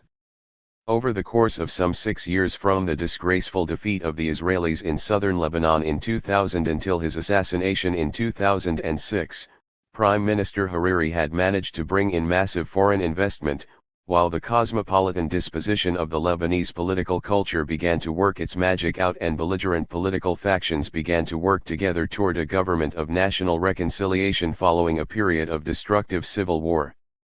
The commencement of the period of post-war reconstruction in Lebanon of course did not mean that the Jewish state had left the country to its northern colonial borders to its own constructive course. The January 2002 assassination of Eli Hobika, a key figure in the massacres of Palestinian refugees in 1982, soon after he had disclosed that he was in possession of videotapes and other evidence challenging the Israeli account of the massacres, indicated that the Israeli army may have been defeated and forced to retreat from Lebanese territories, but that the treacherous interference of the Jewish state in Lebanese affairs was far from over. In a similar vein, in September 2002, the Jewish state threatened Lebanon with military action if the Lebanese went ahead with a plan to use the water of the Wazani River for their own benefits. To make their point quite clear, by August 2003, the Israelis managed to assassinate a member of the Shi'i guerrilla movement, the Hezbollah. All of these were in addition to the innumerable Lebanese freedom fighters who remain suffering in Israeli jails, the Israelis' refusal to hand in the map of the minefields it had left behind in southern Lebanon following its historic defeat, and its illegal occupation of the Shabab farms in Lebanese territories. Lebanon has always been the postcard picture of what is fundamentally wrong and what is potentially hopeful about the Arab and the Muslim world in general. Its divisive and fact-ious politics oscillating fatefully between destructive sectarianism and thriving cosmopolitanism, and the year 2005 brought this historic paradox to perfect realization, a year that brought both grief and solidarity to Lebanon, both outspoken demands for freedom and democracy and heavy prices paid for those ideals. In February 2005, Prime Minister Rafik Hariri was killed by a car bomb in Beirut. The assassination of Hariri, admired by the business community and middle-class Lebanese, although severely criticized by the progressive left, ignited both pro- and anti-Syrian sentiments and resulted in the resignation of Prime Minister Omar Karami's cabinet. By March 2005, hundreds of thousands of Lebanese joined pro- and anti-Syrian rallies in Beirut. By the following month, in April 2005, Omar Karami resigned as Prime Minister, having failed to form a government, and yielding to the moderate pro-Syrian MP Najib Mikati. Pressure on Syria to withdraw its forces from Lebanon was now intensified, and finally Bashar al-Assad yielded to the collective will of the Lebanese endorsed by the UN, and abused by the USA and France, and ended the Syrian occupation of Lebanon. This was not to be the end of the Lebanese woes. In June 2005, the prominent journalist Samir Kassir, severely critical of the Syrian presence in Lebanon, but curiously silent on other forms of military occupations in the region, was assassinated. His death was a major trauma in Lebanese consciousness. Posters and even an oversized statue of Samir Kassir sprang all over Beirut, and his die-hard followers pushed for a UN investigation and the punishment of those responsible for his murder. What was now dubbed a Cedar Revolution by the US neocons and a Gucci Revolution by the progressive Lebanese left was fully underway. The middle-class Lebanese bourgeoisie was now fully in line with the pro-American, pro-French, anti-Hezbollah and anti-Palestinian, and thus effectively pro-Israeli, disposition. Under these circumstances an anti-Syrian alliance, led by Rafik Hariri's son, Saad al-Hariri, won control of the Lebanese parliament. The new parliament elected the major Hariri ally, Fuad Sinaira, as prime minister. But the political circumstances in Lebanon were still purgatorial. George Hawi, an anti-Syrian former leader of the Lebanese Communist Party, was killed by a car bomb. But despite all the turmoil, by July 2005, the Lebanese Prime Minister Sinaira met with Syria's President Assad, working towards a new, bilateral relationship. By September of that year, 4 pro-Syrian generals were charged with the assassination of former Prime Minister Rafik Hariri, and before the year ended, a prominent anti-Syrian MP and journalist Jabrantani was assassinated. Whoever was behind these assassinations, whatever one might think of the pro- and anti-Syrian sentiments among various Lebanese factions, a fragile parliamentary democracy seemed to have held Lebanon together, not just despite its fact-ious politics but in fact, paradoxically, because of it. By the time Israel launched its savage attack on every inch of Lebanese territory, with the occasional exception of the heavily Christian sections of Lebanon that were ethnically cleansed during the Lebanese Civil War, in mid-July 2006, there were every reason to believe that Lebanon was on its way to survive its historic woes with civility, grace, and hope, leave behind and forgive the previous barbarisms of its Zionist neighbor, and the vicious civil war that it had deliberately instigated and fueled with evident and conniving treachery. There was hope for Lebanon in the aftermath of the Israeli withdrawal from its southern territories. The invasion and occupation had happened and ended in disgrace. The civil war had exhausted all internecine factionalism and Lebanon was still intact in body and soul. The Syrians had packed and left. The Gucci revolutionaries had demonstrated in their hundreds of thousands in march against Syria and made their presence felt, as had the poor and the disenfranchised of Lebanon, the Shias in particular, that they too were a force to contend with. There seemed to be a fair balance of classes and interests, a fairly representative coalition from across the political divide. The bizarre combination of pro-American, francophone, bourgeoisie, not even hiding their Sri Lankan maids, were met and matched by the wretched of the Lebanese earth, the poor Shias, the disenfranchised Palestinians, and an array of temporary slaves heralding from Syria, Iraq, Bangladesh, Sri Lanka, and all across the Arab, the Muslim, and the poor world. The road and the struggle ahead of the Lebanese seemed to sustain a proactive economy and a thriving political culture.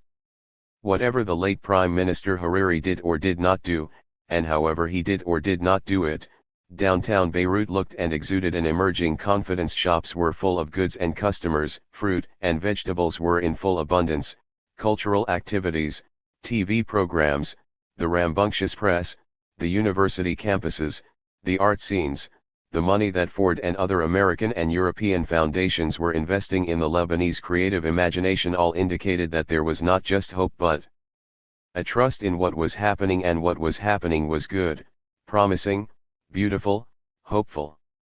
Between the enterprising bourgeoisie, and their colorful SUVs, and the accumulated suffering of the labor class a difference was evident, a struggle was in process, of which history is made, political parties are formed, ideological formations take place, and in the midst of that a people are named, a nation of common sentiments collected, a country is called home. You could tell by the number of native Lebanese living outside their country but going back for their summer holidays, the money and gifts they brought back to their families, and those members of the same family who were leading a happy and satisfying life inside Lebanon, that Lebanon was collecting itself and once again calling itself a homeland. In Lebanon, Islam was in the world integral to a political culture but not definitive to it, where it best belonged. What a groundbreaking difference with a Jewish state or an Islamic republic, where Judaism and Islam had degenerated into a state ideology.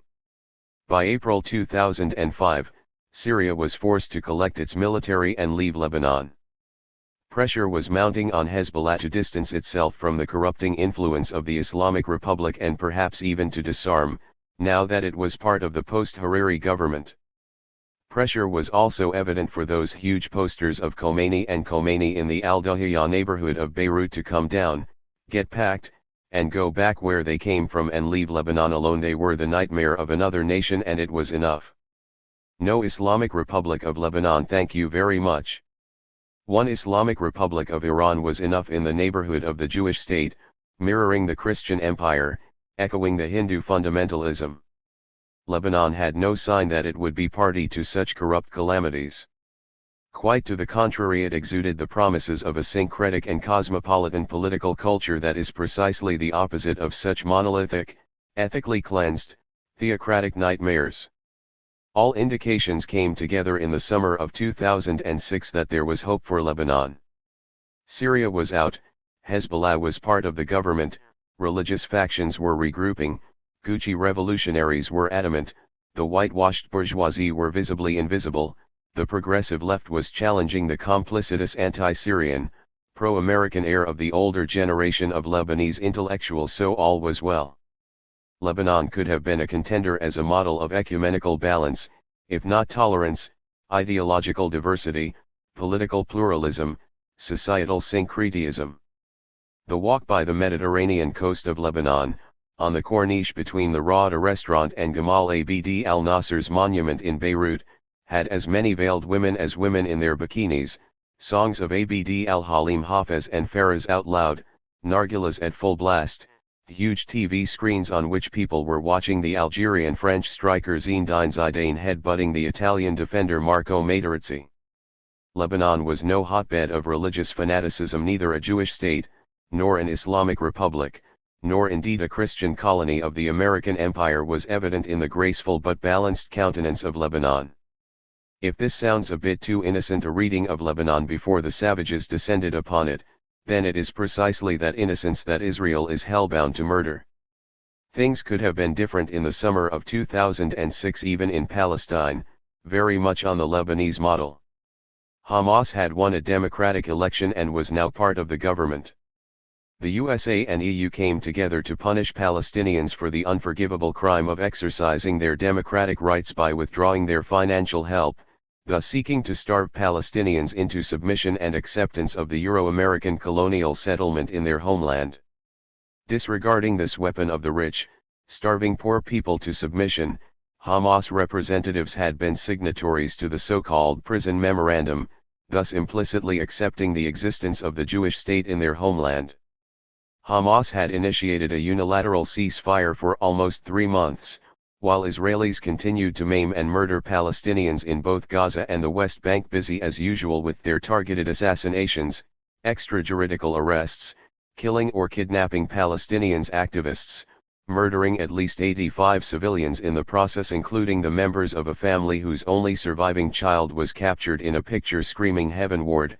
Why? Why indeed? Why would Israel invade Lebanon, while engaged on another front in destroying the Palestinian infrastructure in Gaza, and barefacedly continuing to steal Palestinian land on the West Bank? A quick look at the vicious savagery with which Israel invaded Lebanon, particularly at the bombing pattern of the Israeli Air Force, Navy, and Army that commenced on July 12, 2006 and continued apace despite a global call for ceasefire. Every country in the world except the US, the UK, and Israel itself indicates that the Israeli invasion was 1. Long in preparation, 2. Nationwide and by no means limited to Hezbollah targets, and 3. Intended, on the Rumsfeldian model of shock and awe, to cripple the Lebanese national sovereignty, polity, society, and economy for yet another generation. As verified by world press and confirmed by Amnesty International, Israel mounted more than 7,000 Air Force attacks and 2,500 naval bombardments, particularly concentrated on civilian areas. The majority of the 1,183 Lebanese deaths were non-combatants, and about a third were reportedly children. 31. The Israeli invasion of Lebanon was of course not limited to these civilian casualties, an Israeli trademark in Palestine, and included the other Zionist pastime of forcing more than 1 million people to flee their homes and create a refugee crisis in Lebanon. While destroying thousands of homes in mainly Shia Muslim parts of the country, Amnesty International reports, the Israeli military blew up some 80 bridges around the country. Amnesty also criticized attacks on fuel and water storage sites with no obvious military value. 32. The extent of this vicious savagery becomes evident even more in the way the Jewish state went after the economic infrastructure of Lebanon. Israel's Air Force, the Financial Times reports, has directed its sophisticated arsenal of precision weapons at the fabric of Lebanon's economy. At least 45 large factories have been hit by Israeli airstrikes according to a list compiled by Lebanese businessmen. On the list are factories for furniture, medical products, textiles, paper, and a milk plant. Procter & Gamble warehouse in Beirut was bombed, with damage to $20 million of stock. In total, 95% of industry has ground to a halt, according to the Association of Lebanese Industrialists. Those companies not directly targeted have been halted by the Israeli blockade. Until fighting broke out last month, Lebanon's economy was on track for its best year in more than a decade. Exports were up over 100% on 2005 and tourism was booming. Israel is taking advantage of the war to destroy what it can of the infrastructure as well as the basic sectors of economy, said Adnan Kasser, president of the Lebanese Economic Organization grouping the country's business associations. They want to destroy everything, even pickup trucks loaded with potatoes or watermelons. People on motorcycle have been killed like birds. 33. As far north as Tripoli and Halba and their surroundings, the easternmost regions of Baalbek, virtually all the major and minor ports of Lebanon up and down the Mediterranean coast, from Tripoli down to Beirut and then to Tyre, with anything south of Saida, Jezin, and down to Nabataya, and Hasbaya, effectively the shooting gallery of the Israeli army, navy, and their air force, there remains little doubt as to what exactly the Jewish state was up to. With hundreds of murdered civilians, more than 1 million refugees, the deliberate murder of the UN observers, the equally intentional massacre of women and children in Qana in southern Lebanon, which according to Amnesty International are deliberate war crimes, 34 and a cold-blooded criminal ability to cheat and lie that it has agreed to a temporary ceasefire, to investigate the Qana massacre, and then immediately ignoring it, the sadistic intensity of this particular Israeli invasion of Lebanon surpasses all the records of the racist settlement with a criminal record of savagery unsurpassed in recent and rarely matched in human history. The enormity of this Israeli crime against humanity, however, must not blind us to trying to see through the barbarism as to what the Jewish state, with the full and flaunted support of its patron Christian imperial godfather, is up to. On the evidence of the facts on the ground, the death and destruction and the rubble and ruin that this wild European beast has left behind in Lebanon, it is quite evident that the purpose of this latest criminal atrocity was to destroy the very possibility of any kind of cosmopolitan culture in Lebanon. The failed launch of Israel as a mini-empire, modeling itself clumsily on the pattern of the neocon artist in Washington, D.C., as AIPAC tries to prove to Washington that it can be useful in Bush's war on terrorism, has an evident agenda far beyond Palestine and Lebanon, and the fact that it has miserably failed to achieve it must not blind us to the projected agenda that this mutated stage of Zionism is projecting. The mutation of the Zionist settlement into a mini-empire wannabe means that all the positive and hopeful developments in both Palestine and Lebanon, that both Hamas and Hezbollah were now part and parcel of a more embracing political process, were in fact inimical to the Israeli imperial aping of the USA in the region. In that respect, all the hogwash of European and American so-called liberals that the Israeli response to Hezbollah was disproportionate is sheer nonsense. Israelis' war crimes in Lebanon were perfectly proportionate to what it wanted to do to bomb Lebanon back to sectarian warfare, to reduce the cosmopolitan character of Lebanon to Muslims and Christians fighting against each other in order to make the Jewish state look normal and at home in the neighborhood. That Israel miserably failed to achieve that malicious objective speaks volumes both to the medieval tribalism that is at the heart of the Jewish state and the cosmopolitan character of the Lebanese national resistance.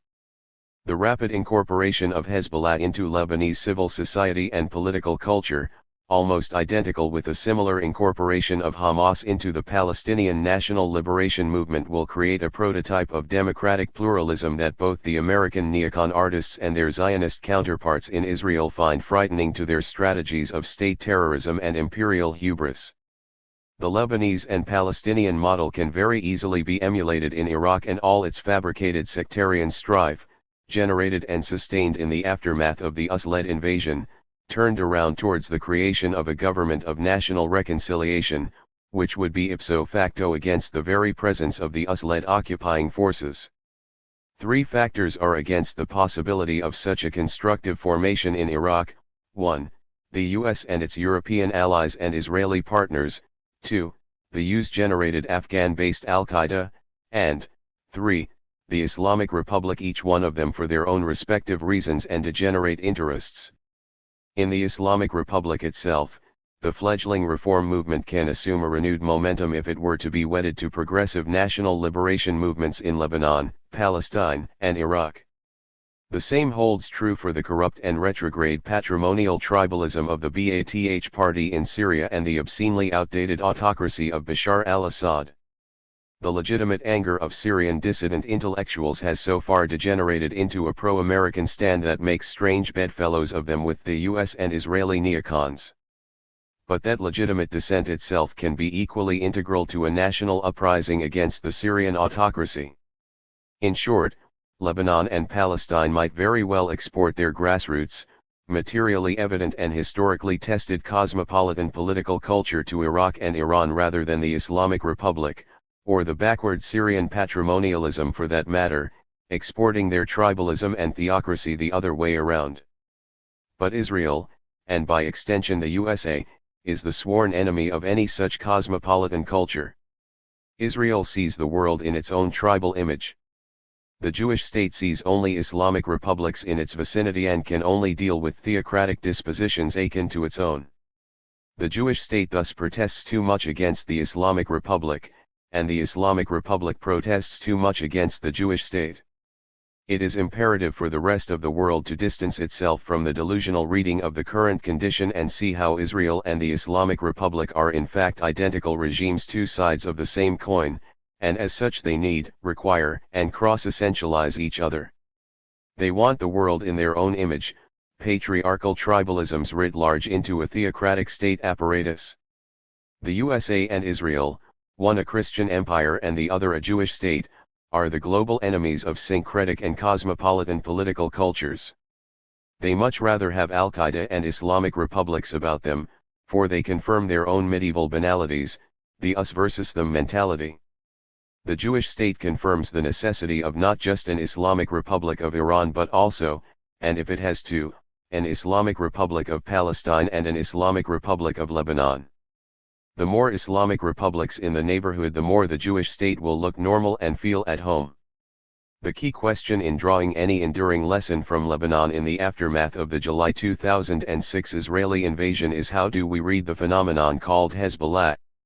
Not just in the heartland of U.S. neocons, Washington, D.C., where Hezbollah is synonymous with terrorism, but even more pointedly among the supposedly more progressive European observers there is a palpable unease, a bit of a bafflement, and a conspicuous hesitation to identify with the Lebanese national resistance to the military adventurism of the Israeli mini-empire. In practically every dispatch he has sent from the war-torn Lebanon, and as the Lebanese of all walks of life were putting up a heroic resistance against the predatory killing machine called Israel, the veteran British journalist Robert Fisk did not lose a single opportunity to vilify Hezbollah and squarely blame it for the commencement of the war, at times in a language identical with the right wing of the Israeli Likud, the U.S. neocons, put together with the erstwhile Phalangists.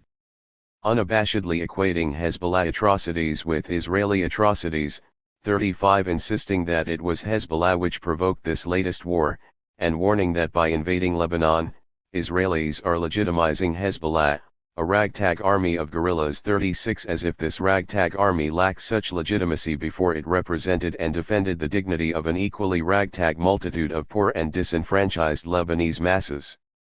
From the neocon operations in the USA to Robert Fisk, the phenomenon of the Lebanese Hezbollah has been the chief focal point of exonerating Israel from its violent disposition in the region, all behaving as if this thing they call Hezbollah fell off from the sky on the innocent Lebanese, preventing them to live in peace and prosperity with their splendidly democratic, peaceful, and generous southern neighbor. But aren't the Hezbollah fighters and the mass of Lebanese they represent Lebanese too? In all such dismissive assessments of Hezbollah, there has been a misplaced concreteness, a pervasive surrogate confusion, as to what exactly this Hezbollah thing is.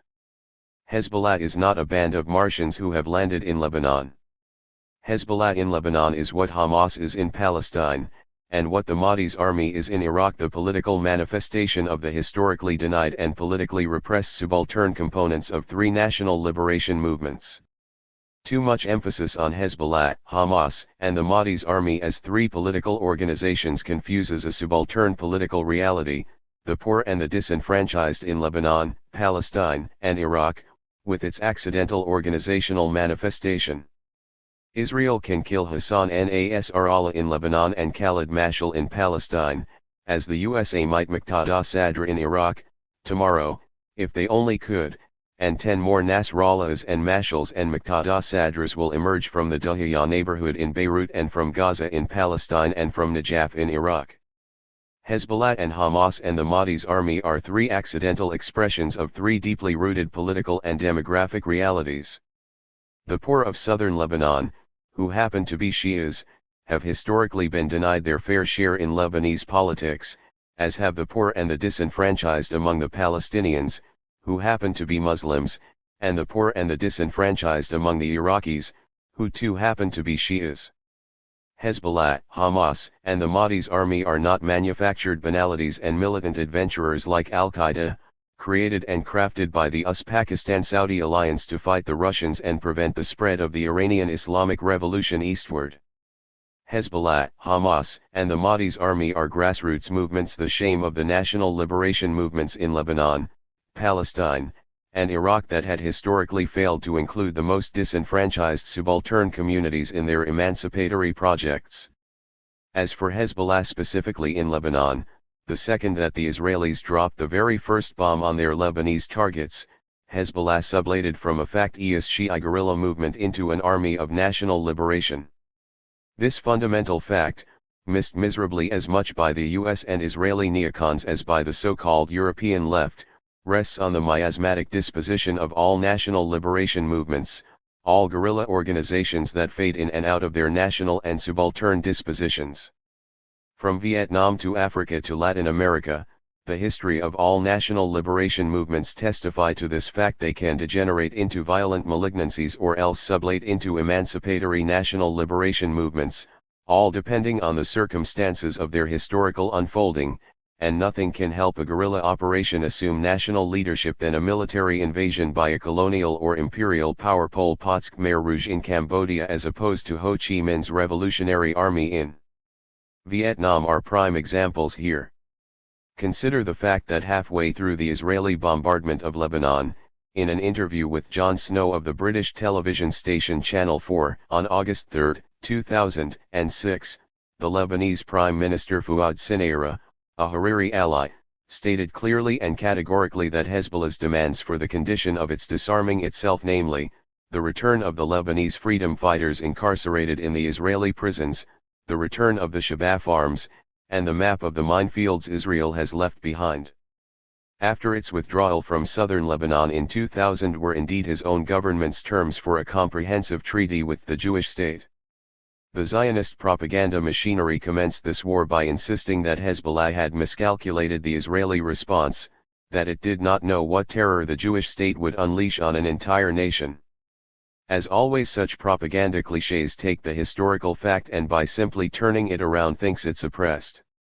It was Israel that miscalculated its military capability and made a global fool out of itself by trying to catch the butterfly of Hezbollah on the graceful face of Lebanon, destroying an entire country in the futile hope of catching and killing that butterfly.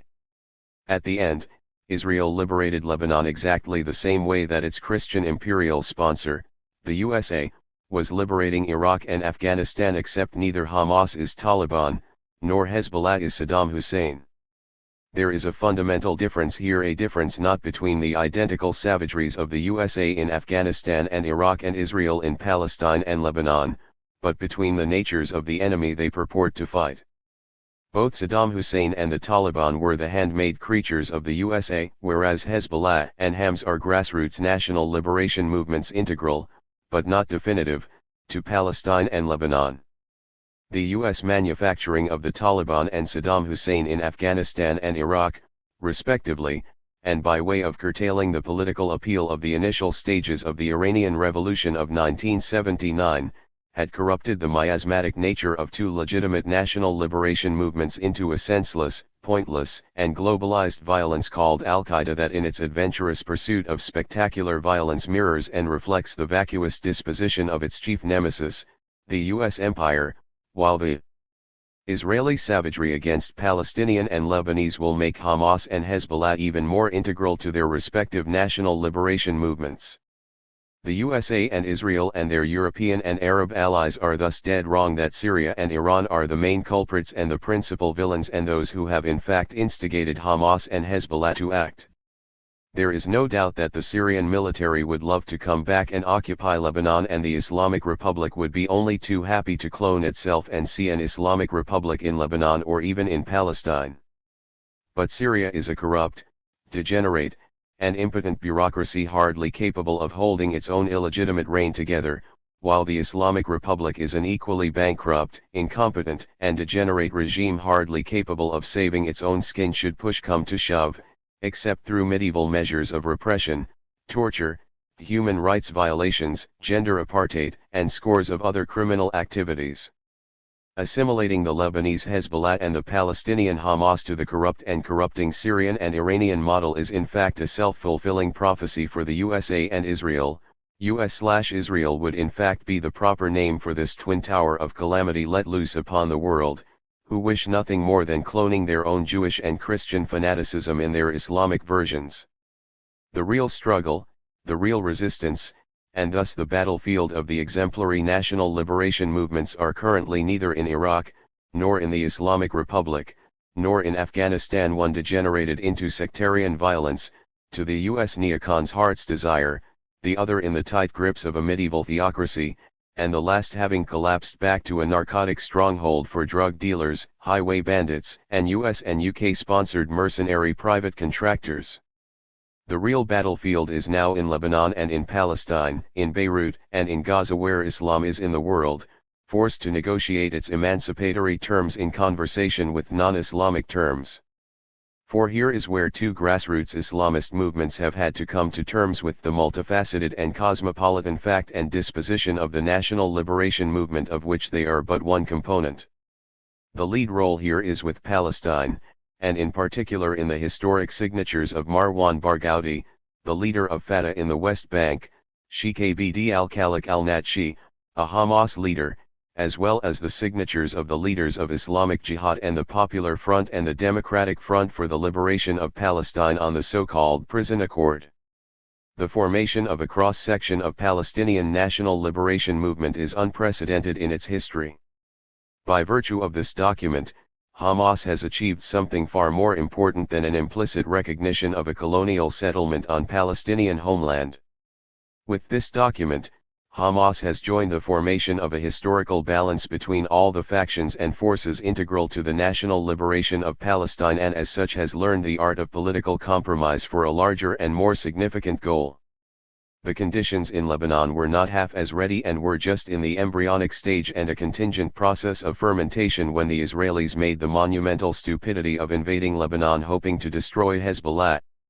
This was not a mere military folly, for a conventional army cannot defeat a guerrilla operation fighting to defend its homeland. The Israeli invasion of Lebanon in July-August 2006, and particularly in the enormity of death and destruction it rained on civilians, instantly turned Hezbollah from an erstwhile Shia guerrilla operation into the chief organ of a national resistance. Israel has always been a gargantuan military with a colonial state apparatus built around it.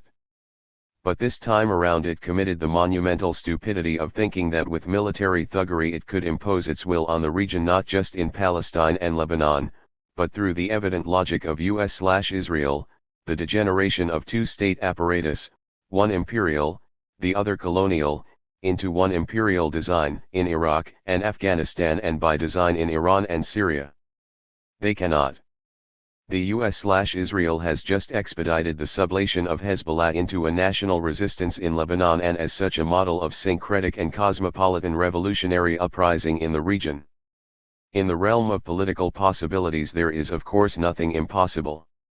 Is there thus the danger that the Lebanese Hezbollah might degenerate into an Iranian Hezbollah and opt thoroughly to Islamize the Lebanese national liberation movement and work towards the creation of an Islamic Republic of Lebanon, the way that the Khomeini Islamists did early in the course of the 1979 revolution?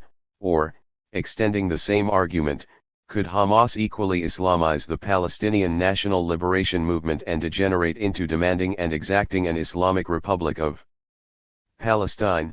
Or, just to complete the regional picture, is it possible that the Mahdi's army, in collaboration with other Shi'ist factions in Iraq, do the same and demand and exact an Islamic Republic of Iraq?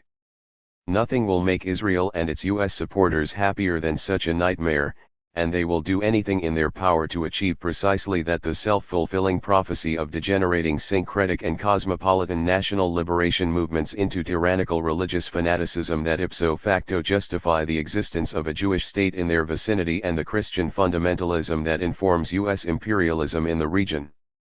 The Israeli propaganda treachery has already started conniving for such an eventuality in Lebanon by sending its commandos to fight the Hezbollah fighters while dressed in Lebanese army uniforms.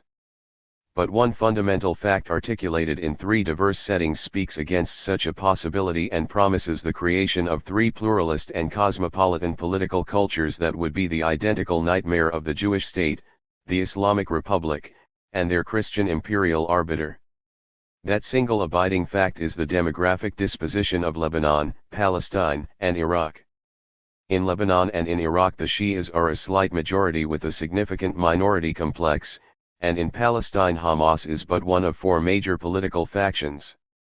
With a historical draw of luck for Lebanon and the entire region, Hezbollah has to, not that it might or should or could, it simply has to, share power and contend with the Sunnis, the Christians, and the Druze with almost exactly the same logic that in Iraq, the Shias have to share power and content with the Sunnis and the Kurds, and in Palestine Hamas has to share power and content with Fatah, the Islamic Jihad, the PFLP, and DFLP.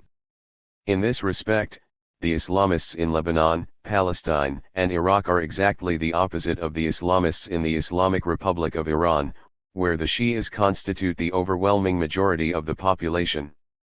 The fortunate demographic diversity of Lebanon, Palestine, and Iraq works much to the advantage of a pluralistic society and a cosmopolitan political culture. Whereas in the Islamic Republic the 95% plus Shiite population projects the false assumption that the society at large is an Islamic society and nothing but an Islamic society, a false assumption that both the Islamic Republic and even its so-called opposition among the reformists corroborate and put to a brutal political use to destroy and dismantle the cosmopolitan Iranian political culture that certainly includes the Islamists but is by no means limited to or defined by it. This sectarian reading of the regional politics is only pertinent if we think of these nations in terms of their sectarian breakdown and religious disposition and disregard the long and arduous history of their anti-colonial national liberation movements. In Lebanon, Palestine, Iraq, and even Iran, the Islamists have had to garb their religious sentiments in blatantly nationalist terms, and thus the emancipatory power of national liberation movements that still mobilizes these nations to rise up against all colonial and imperial designs targeting their sovereignty. Perhaps a not so dissimilar warning is also due for the Lebanese Gucci revolutionaries, for the Rafiq Hariri Samir Kassir diehards who in their legitimate call for the Syrian withdrawal from Lebanon have degenerated into believing that the USA was their ally. Let the 34 consecutive and brutal days that the USA, UK, and even France dragged their feet while men, women, and children of Lebanon were massacred by the Israelis and their entire economic infrastructure was viciously destroyed be a lesson to those Gucci revolutionaries in Lebanon and their Syrian counterparts that their absolutely legitimate liberal concern for the cause of the middle class must be institutionally wedded to the cause of their national liberation targeted against Syria and the Islamic Republic as much as it must be articulated against Israel, the USA, and the EU, UK in particular. Remember how the US-made missiles swiftly dispatched to Israel to murder more Lebanese were given passageway through British air bases and airspace.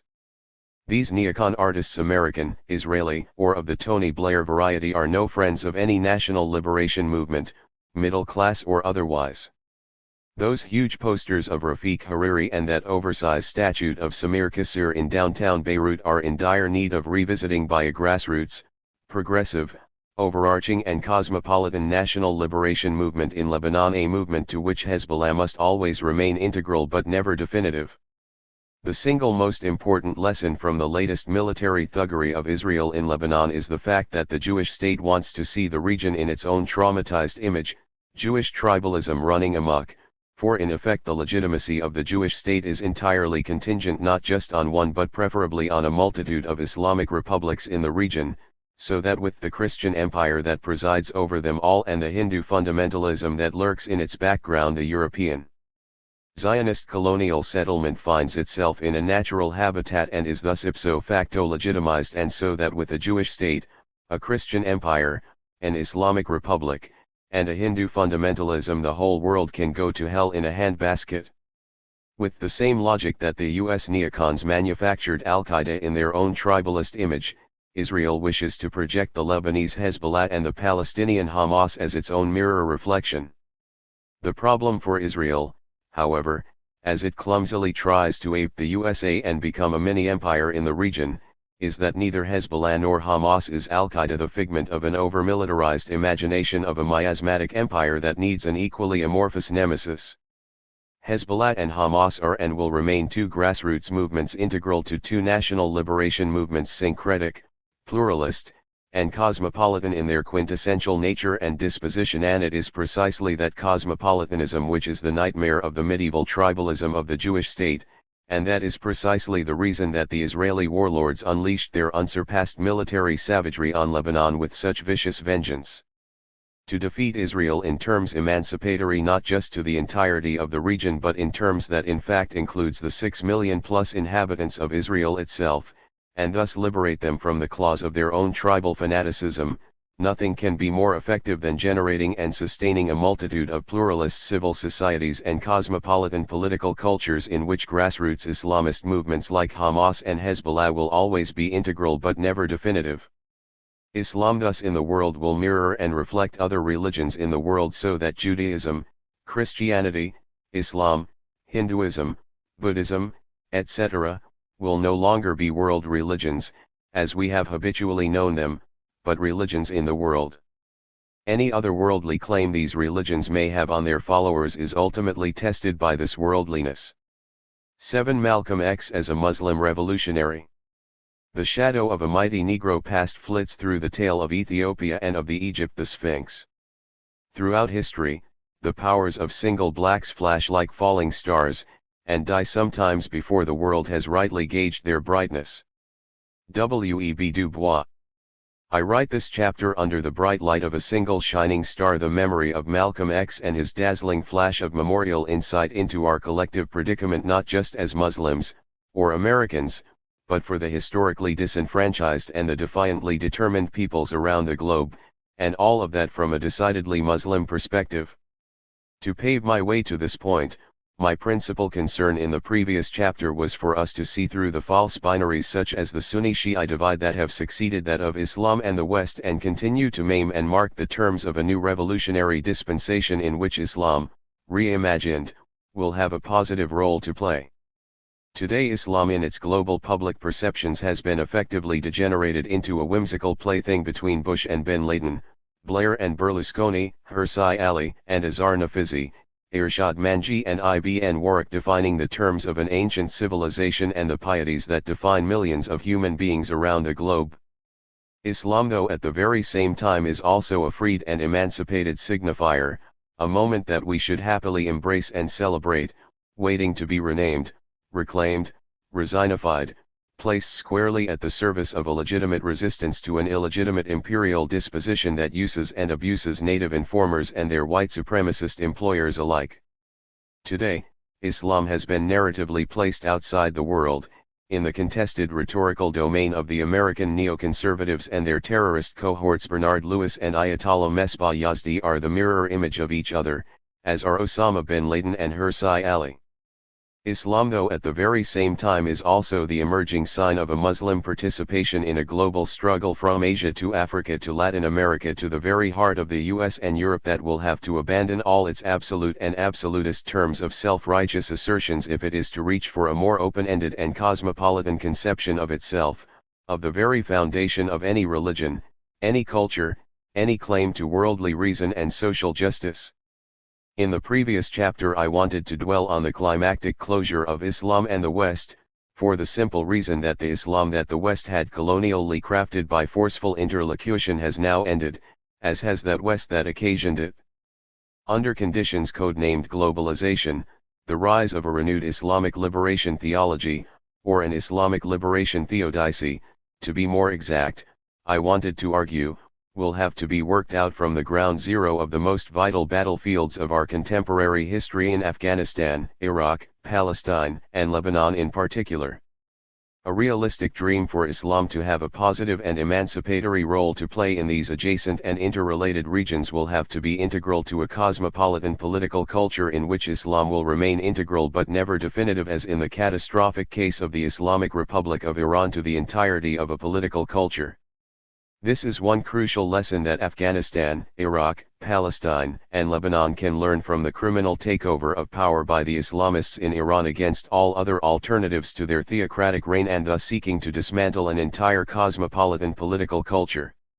An Islamic republic is as, if not more, catastrophic in its essence and attributes than the Jewish state and the Christian empire it may pretend to fight, but in effect mirrors, corroborates, and authenticates. Islam in the world is the worldly Islam in which Muslims think their most sacrosanct otherworldly tenets for a place in the world in which the face of their enemies, in a manner in which Emmanuel Levinas becomes a Muslim theologian, is the principal site of their emancipatory and embracing theodicy. An Islam in which a Muslim cannot look straight at the face of a Jewish Zionist settler in the occupied Palestine and see the face of his own brother and the countenance of her own sister, and the fate of their common folly, and then factor in and incorporate in the vision of its future the fact of their common claim to humanity, is an already discredited and lost Islam. When Islam is thus located in the world, the only Islamic liberation theology that makes perpetual sense is a cultivated theodicy that is always on the case of power but never in power, and in the liberating dialectic of that paradox dwells the share of an Islamic liberation theodicy for a global resistance to the persistent U.S. imperial proclivities.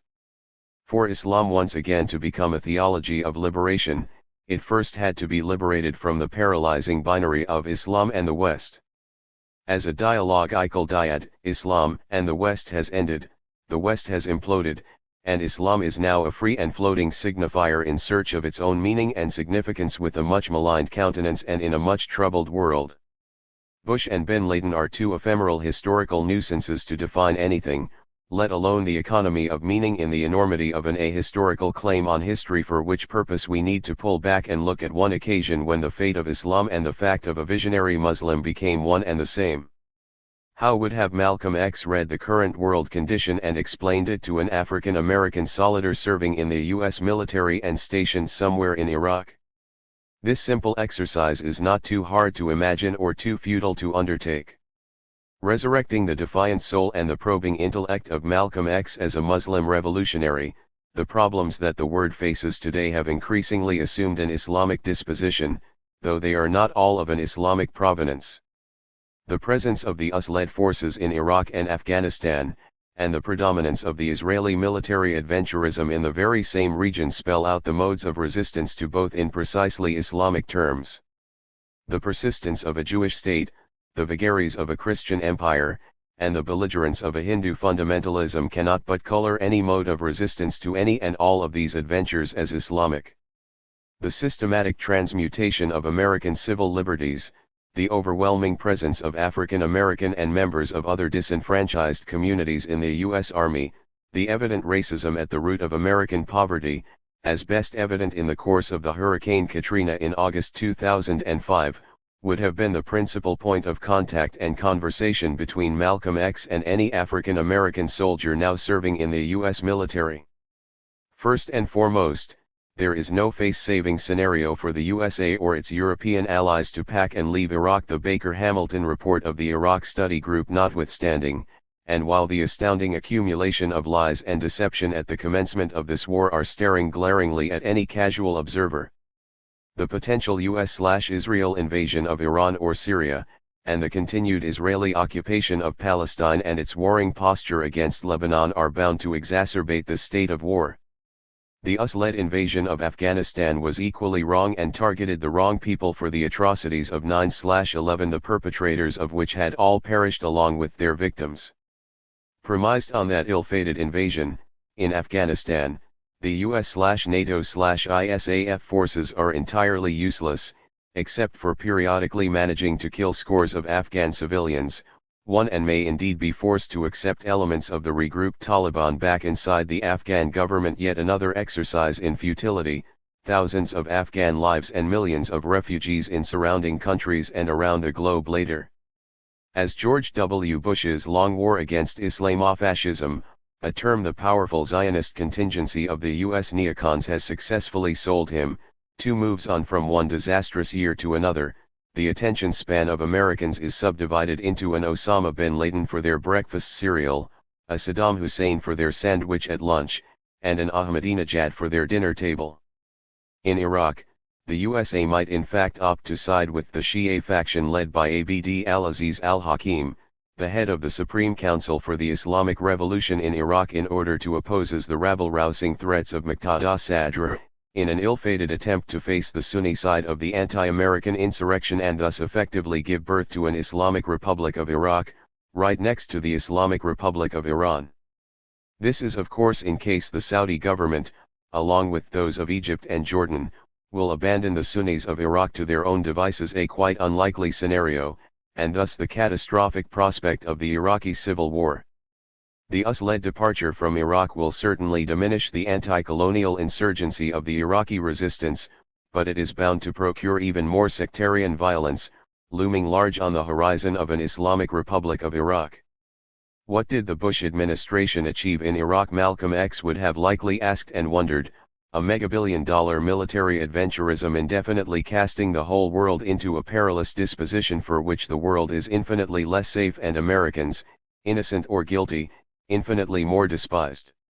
The catastrophic consequences of US/Israel military adventurism is not limited to Iraq of course, and is cast widely over the entire region, not as the birth pangs of a new Middle East, as the US Secretary of State Condoleezza Rice put it in a moment of hyperbolic mendacity, but in fact in its exact metaphoric opposite, and as the death trap of everything decent and hopeful in the region.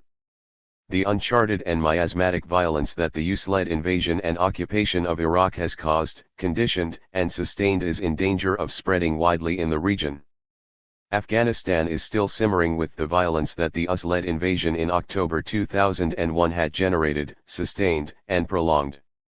As a major military subcontractor for the USA and Saudi Arabia, Pakistan is itself full of political and religious tension both within itself and vis-a-vis India. The same is true about the Islamic Republic of Iran, fearful of a US/Israel invasion, exceedingly intolerant of reformist moves by its own citizens. Palestine continues to be the killing field of Israel, with Lebanon always at the mercy of the Jewish state and its military whims. The Turkish repression of its Kurdish population, its denial of the Armenian genocide, and its wishes to be included as part of EU all go hand in hand. The degenerate and backward conglomerate of Saudi Arabia, the Persian Gulf states, Kuwait, and Jordan suffer under medieval potentates masquerading as modern nation-states.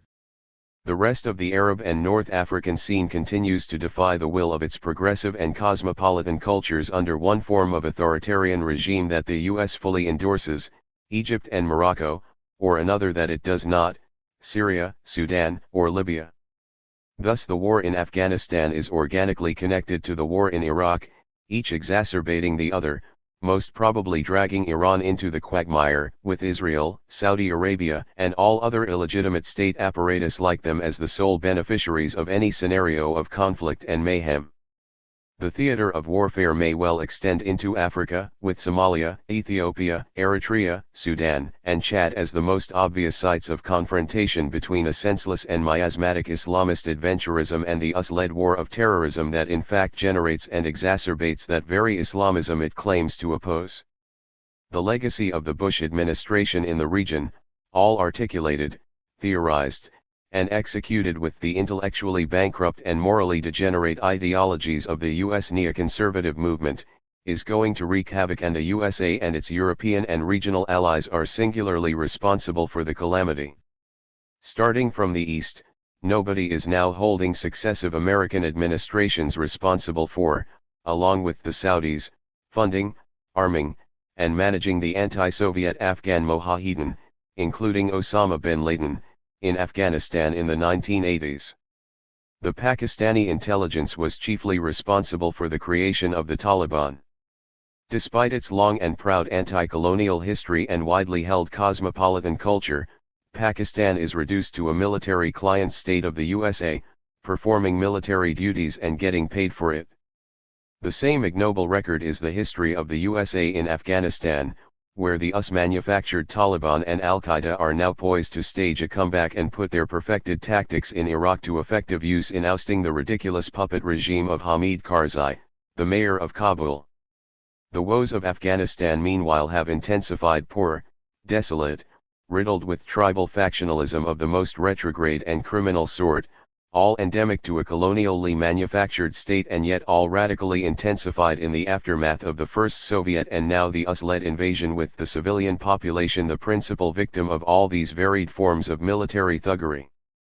Every inch of any infrastructure of a civil society or even a hope for a cosmopolitan political culture have been systematically destroyed, if not by the Soviets then by the Taliban, if not by Taliban then in the aftermath of the US-led invasion and NATO-led occupation, and by the reckless and enduring legacy of the globalized Al-Qaeda, headquartered on the ruins of Afghanistan. Every single American who voted for President Bush, including those who did not and yet thought the US-led invasion of Afghanistan was a just war, is responsible for the total destruction of a nation-state and the subsequent creation of a globalized terrorist network. Half a decade into its liberation, Afghanistan is a cesspool of religious fanaticism, tribal conflict, peppered with US-led torture chambers, a thriving narcotic terrain of warlords whose sense of morality is only slightly better than American and European corporate chief executive officers. The US-NATO forces will be defeated there, as were the Russians, and Afghanistan will be back where it was, a desolate landscape of poverty and fanaticism, a major supplier of hashish and heroin for the suburban boredom of Europe and the USA. The fate of 70 million Iranians and their continued struggles for political liberty and economic justice has suffered a major setback precisely in the aftermath of the US-led military adventurism in Afghanistan and Iraq. In the eyes of the US military analysts, e.g. Said Valereza NASR of the US Naval Postgraduate School, the entire moral and political universe of Iran is now reduced to a Shiite state apparatus hunting for power in the region. The only manner that the illegitimate reign of the clerical clique can be sustained, throughout its beleaguered recent history, has been via an assumption of a warring posture vis-a-vis the USA and/or Israel, an excuse that the US neocon imperialism has offered on a silver plate to their clerical counterparts in the Islamic Republic. Whether via economic embargo, military maneuvers in the Persian Gulf, Arabian Sea, and the Indian Ocean, or insidious instigation of ethnic unrest in southern provinces, the USA is pulling out some of the oldest colonial tricks in the British hat to weaken and/or intimidate the Islamic Republic. Moving westward from Iran, Iraq is the singular site of shame if those responsible for this egregious act of criminal invasion and occupation of a sovereign nation-state were to have any notion of shame.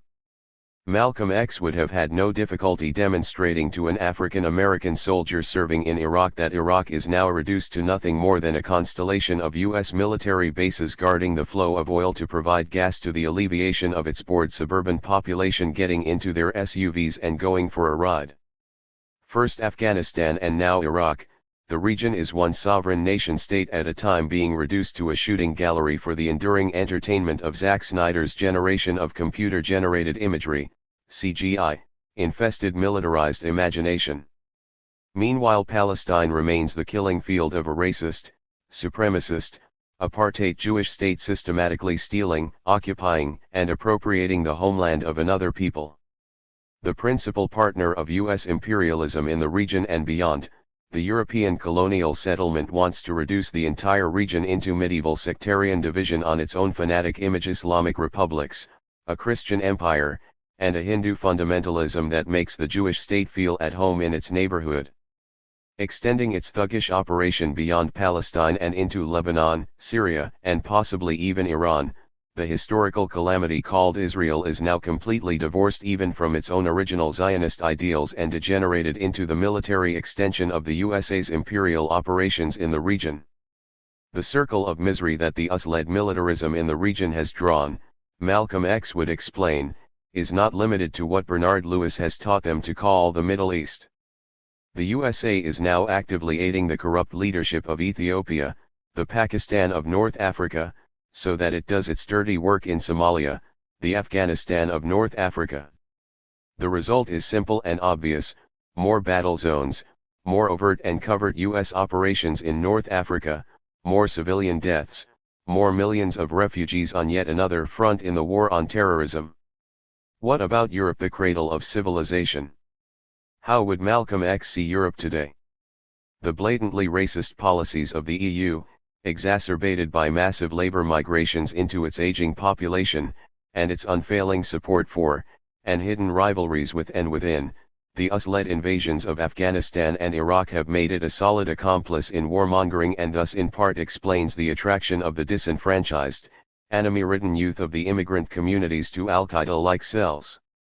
While Europe is going through what its philosophers and public intellectuals from Julia Kristeva to Etienne Balibar to Jürgen Habermas see as its identity crisis, waves of immigrant laborers have tested the thin veneer covering its endemic racism.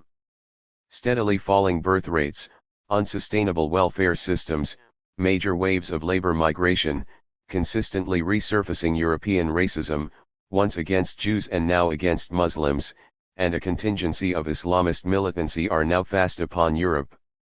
As if it did not have enough trouble with admitting Romania and Bulgaria into its civilizing bosoms, now even Turkey wants to be European too.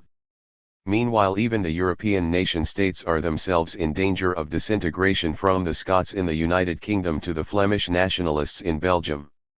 The racist attempts to keep Turkey out of the EU inevitably alienates European Muslims and makes evident the ludicrous attempts of people like Tariq Ramadan, who are trying to define a place of dignity for European Muslims in that racist context. In these circumstances, the future of France is an index of what Europe holds in its days to come. That future was very much contingent on the presidential election 2007, when the outright fascist aspirations of Jean-Marie Le Pen and the neocon look-alike Nicolas Sarkozy defined the terms of the debate, where the centrist François Bayrou and the socialist Ségolène Royal needed to place themselves. The victory of Nicolas Sarkozy in the French presidential election of 2007 goes a long way to eradicate any delusion people might have about the constitutional racism that underlies French society and its anti-immigrant chauvinism. These immigrants, those from Africa in particular, did not fall from the sky, nor are they attracted to France because of its splendid weather. They are the children of French colonialism coming home to roost, as Malcolm X was wont of saying. In this context, the hypocrisy of Europeans, who actually perpetrated the Holocaust, in pointing the finger at the Islamic Republic for denying it, as if that conference that Ahmadinejad convened to distract the world's attention from his faction's miserable failures at the municipal elections was anything but a subterfuge for a far more endemic disaster. But the stratagems of the clerical cliques in the Islamic Republic can always rely on the hypocrisy, racism, and guilty conscience of Europeans who will do anything to distract attention from the facts of their own history by shifting the attention somewhere else.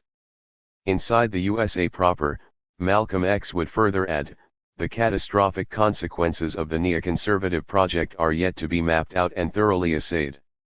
What the neocons have done to the USA and its political culture would be something beyond Malcolm X's measures of expectation. So much flagrant thuggery around the globe might be identical with what the US did in Vietnam, but where is the anti-war and civil rights movement that it also engendered at the time?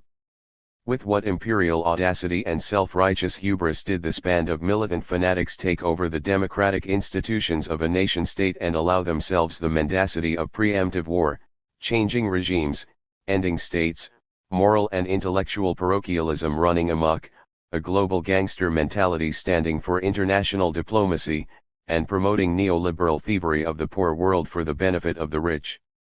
Thus limited by terms domestic to their own moral and imaginative provincialism, Americans were getting ready for the presidential election of 2008 with their leading choices in ever more narrower and impoverished terms.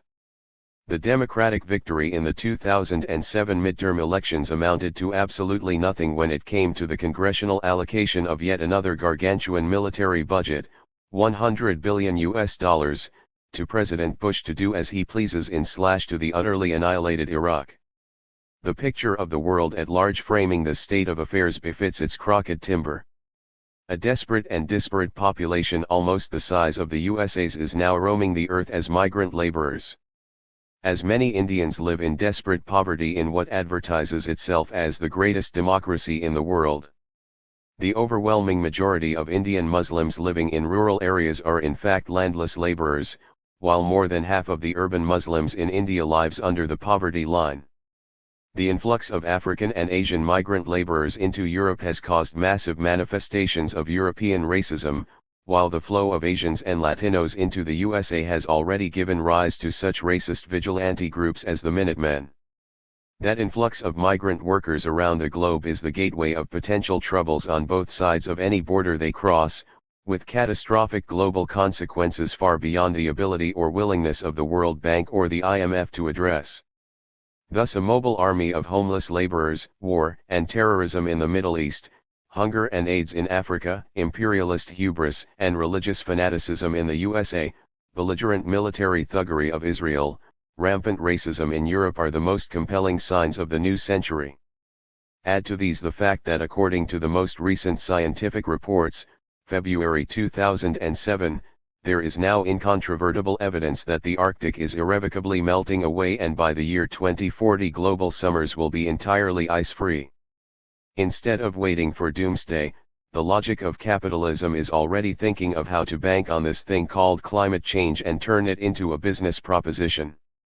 These facts and the human cost of their consequences would be on Malcolm X's mind were his noble and defiant soul still with us, and were he to begin from the ground zero of our evident history and think through the otherwise than what we have now inherited on this earth.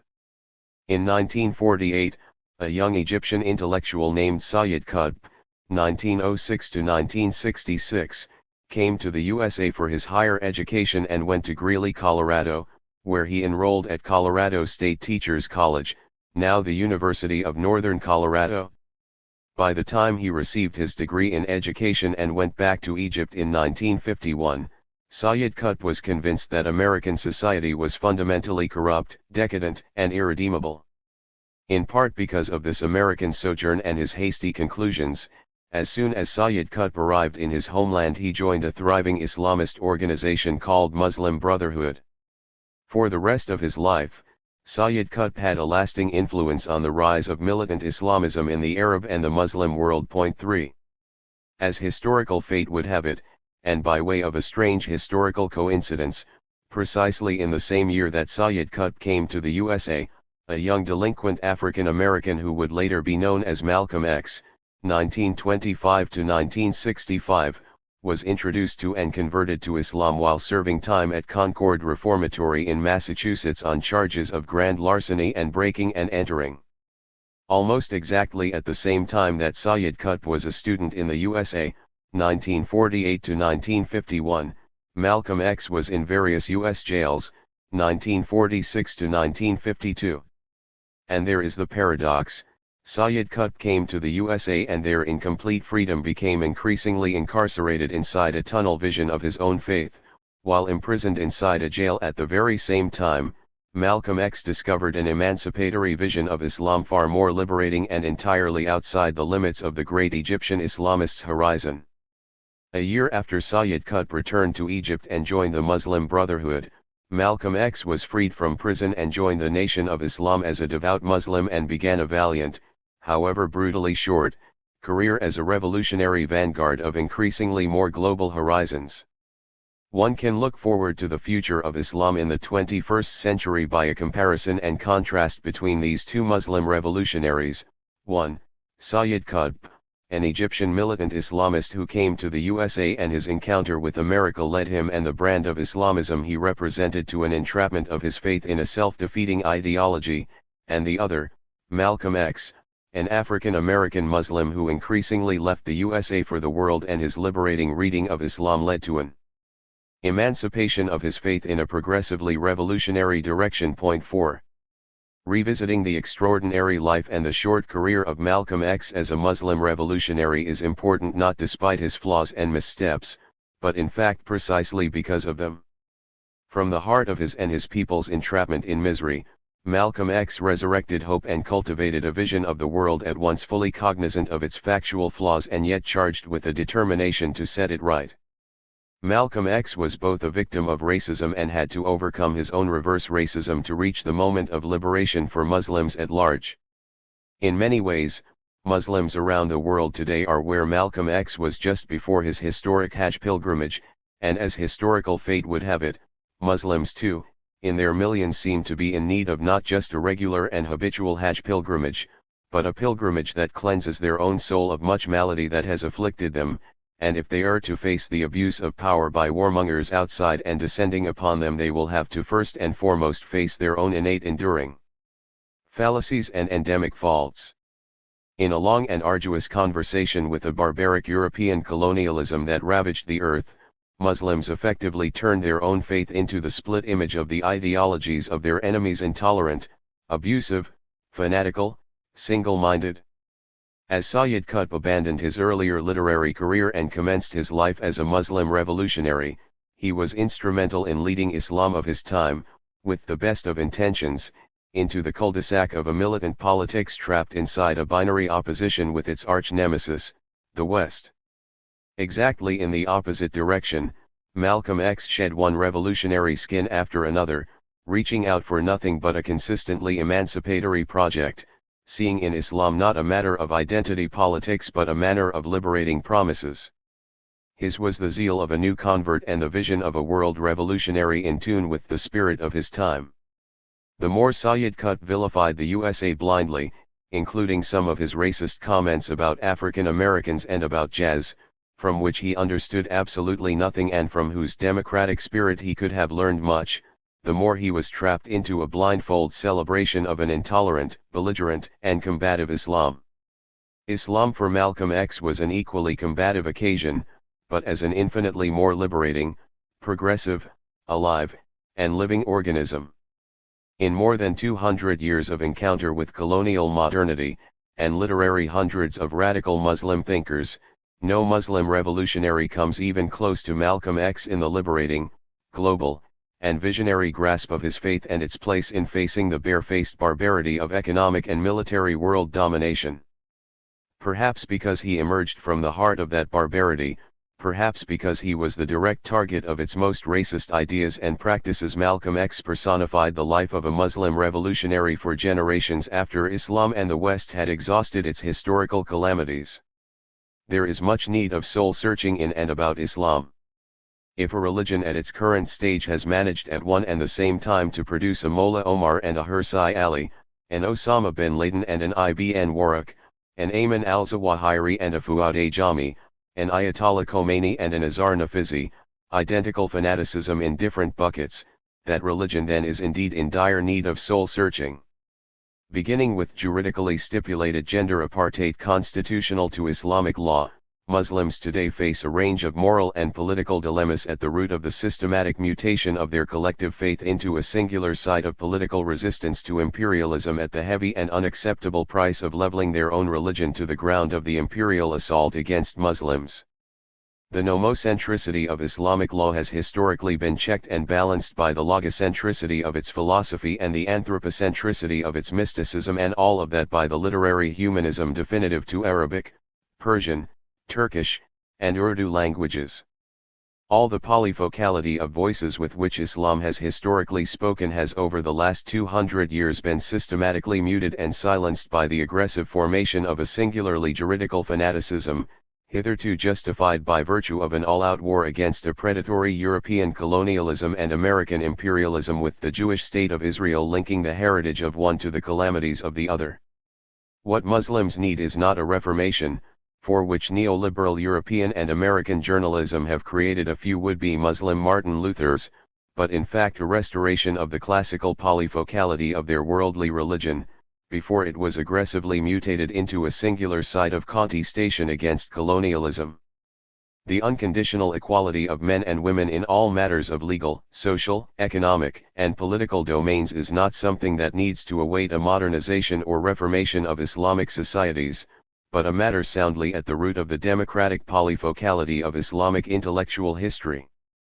The unconditional freedom of expression for all political positions and parties, entirely independent of their compatibility with Islamic legal precepts, is the only way in which Muslims can remain Muslims, but within a larger normative polity that embraces them but is not embraced by them.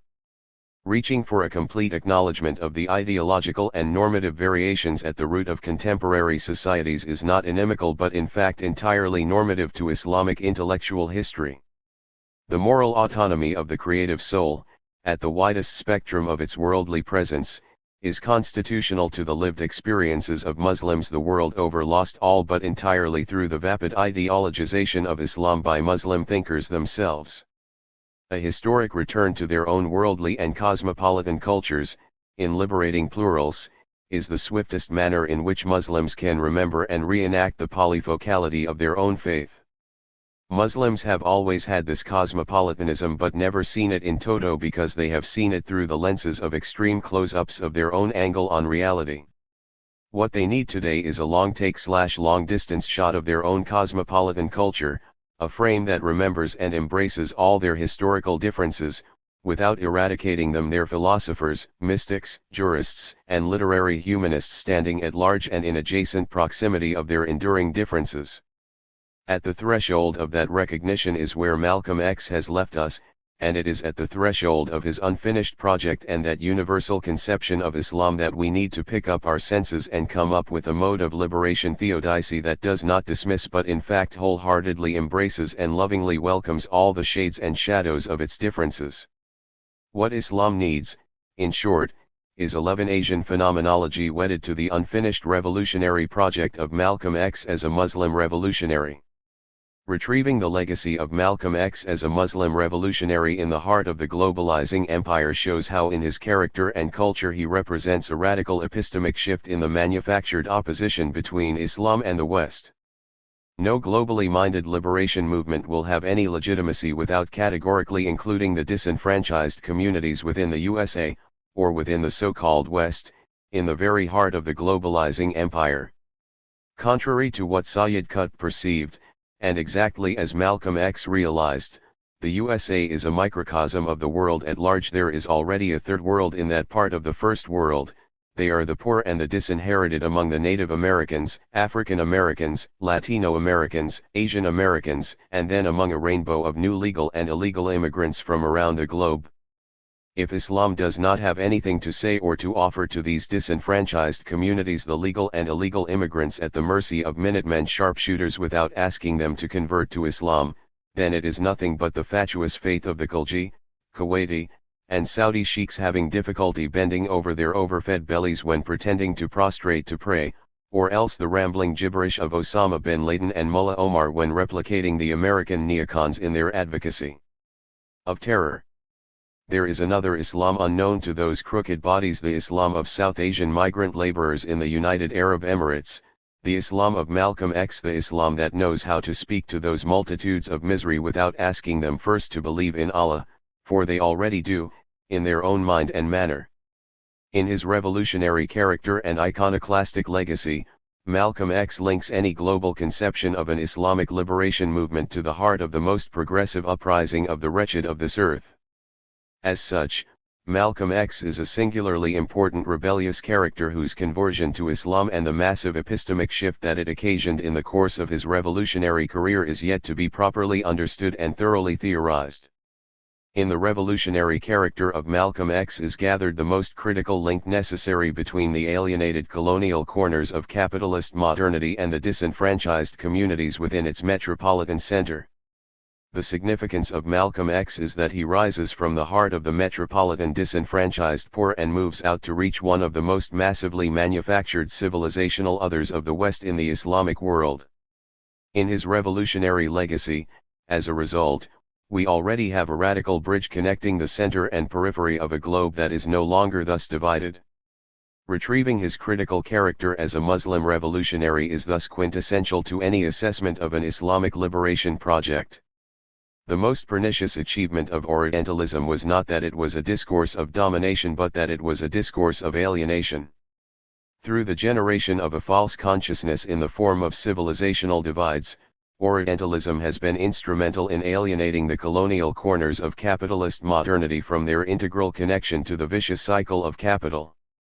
By summoning and dispatching the colonial world into a manufactured civilizational other Islamic, African, Chinese, Indian, etc. Orientalism was the most insidious ideological force at the service of colonial modernity, systematically alienating the living labor of the colonials from their accumulated labor coagulated in the heartlands of metropolitan capital. A false categorical distinction was thus generated and sustained between the working class in the heart of capitalism and those in its colonial periphery, because they were assigned to two colonially fabricated civilizations, the West versus the rest. It is not until the dawn of the so-called globalization that the sheer inanity of this fabricated distinction between metropolitan capital and colonial labor has been ipso facto bridged. The significance of Malcolm X is that he rises from the heart of the metropolitan disenfranchised poor in the USA and moves out to reach one of the most massively manufactured civilizational other of the West in the Islamic world. In his revolutionary character, as a result, we already have a transgressive bridge connecting the wretched of the earth otherwise treacherously separated by the project of Orientalism, squarely at the service of European colonialism, into two false civilizational camps, a project initiated and sustained by European colonialism, and followed by American imperialism, to divide the world in order to rule it better. If Bernard Lewis has spent a long life manufacturing and perpetuating a division between Islam and the West, Malcolm X spent a short but fruitful life linking that binary opposition and proving Bernard Lewis and his band of Orientalists wrong. Malcolm X successfully crossed the powerful psychological divide that Bernard Lewis and a whole herd of like-minded Orientalists spent manufacturing. There is no other revolutionary figure who, like Malcolm X, so gracefully and courageously climbs over that dilapidated wall that mercenary Orientalists have constructed between the western part of their own perturbed imagination and the rest of the world to separate the poor and the working class into the colonially engineered cultures and civilizations in order to be able to dispatch impoverished Americans to maim and murder their own brothers and sisters halfway around the globe. Retrieving the critical character of Malcolm X as a Muslim revolutionary is quintessential to any Islamic liberation theodicy that must by definition include the ailing heart of this empire. In any assessment of Malcolm X's life and revolutionary appeal, one must pay close attention to his episodic changes and epistemic shifts. In his own autobiographical account, Malcolm X divides his life into the period before his conversion to Islam and the period after that. 5 One might further extrapolate the periods after his historic Hajj pilgrimage that resulted in abandoning the racist assumption that only black people could be Muslim, a natural but fallacious reaction to the endemic racism he faced in the USA, and soon after that his break with the Nation of Islam and the establishment of his own mosque. This period is marked by an expansive contact with the most progressive revolutionary movements of his time. The closer we look at the episodic moves in Malcolm X's short but tumultuous life, the more we notice the heroic shifts that he initiated in his thinking and activism. With each move, he expanded his horizons, widened his vision, and embraced a more global conception of what needed to be done. With every move, he became less authentic in any identity claim to his character, black, American, or even a Muslim, and more of a revolutionary in his commitments to a global uprising against the moral decadence that underlined the political domination of a few over the historic fate of the overwhelming majority of the inhabitants of the globe. With every move, he expanded what it meant to be a Muslim revolutionary, in terms tolerant of diversity and dissent, intolerant of dogmatism and essentialism. In his identitarian inauthenticities, for he ran away from many stereotypes, he was far more of an authentic revolutionary, his religious monotheism always seasoned by a political polytheism. For Islam in its widest and most global reach to become a relevant force in the age of rapid globalization, this expansive, tolerant, self-transformative, and autocritical legacy of Malcolm X will have to become exemplary. Malcolm X had a reckoning with Islam. It is time Islam had a reckoning with Malcolm X. In the biographical account now available through the monumental Malcolm X Project at Columbia University, we read a far more nuanced distribution of the varied phases of his life. Predicated on an early and brutal exposure to violent racism, 1925 to 1940, Malcolm X witnessed the murder of his own father, Earl Little, in the hands of a gang of Ku Klux Klan in 1931 when he was only 6 years old. In his youthful years, Malcolm X moved to Boston and led the life of a small-time hustler, 1941 to 1946, was arrested, and jailed. It was during his prison years, 1946 to 1952, that Malcolm X successfully broke through the cycle of racism and violence that had so far defined his young life. His conversion to Islam, membership in the Nation of Islam, and subsequent political activism took shape right here and far into future. After he was released from prison, Malcolm X spent the next 5 years, 1952 to 1957, transforming the Nation of Islam from its limited, ghettoized, and parochial vision into a vastly popular and increasingly revolutionary movement among African Americans. The next 4 years of Malcolm X's life, 1957 to 1961, marked two crucial encounters that amount to a major epistemic shift in his revolutionary thinking. One was his trip in July 1959 to the Arab and Muslim world. He traveled to Egypt on an invitation of Gamal Abd al-Nasser, and from there he went to Saudi Arabia, Sudan, Nigeria, and Ghana, and the other was in September 1960, when he met with Fidel Castro at Harlem's Hotel Teresa. These two events, plus the July 1959 broadcasting of a 5-part television report called The Hate That Hate Produced, by journalists Louis Lomax and Mike Wallace, effectively turned Malcolm X into a national figure with a global perspective to his revolutionary politics. He now defined the Nation of Islam, but the Nation of Islam did not define him. The next 2 years of Malcolm X's life, January 1961 to December 1963, marked the end of his involvement with the Nation of Islam, and his increasingly militant disposition against racist violence targeted towards blacks and Muslims.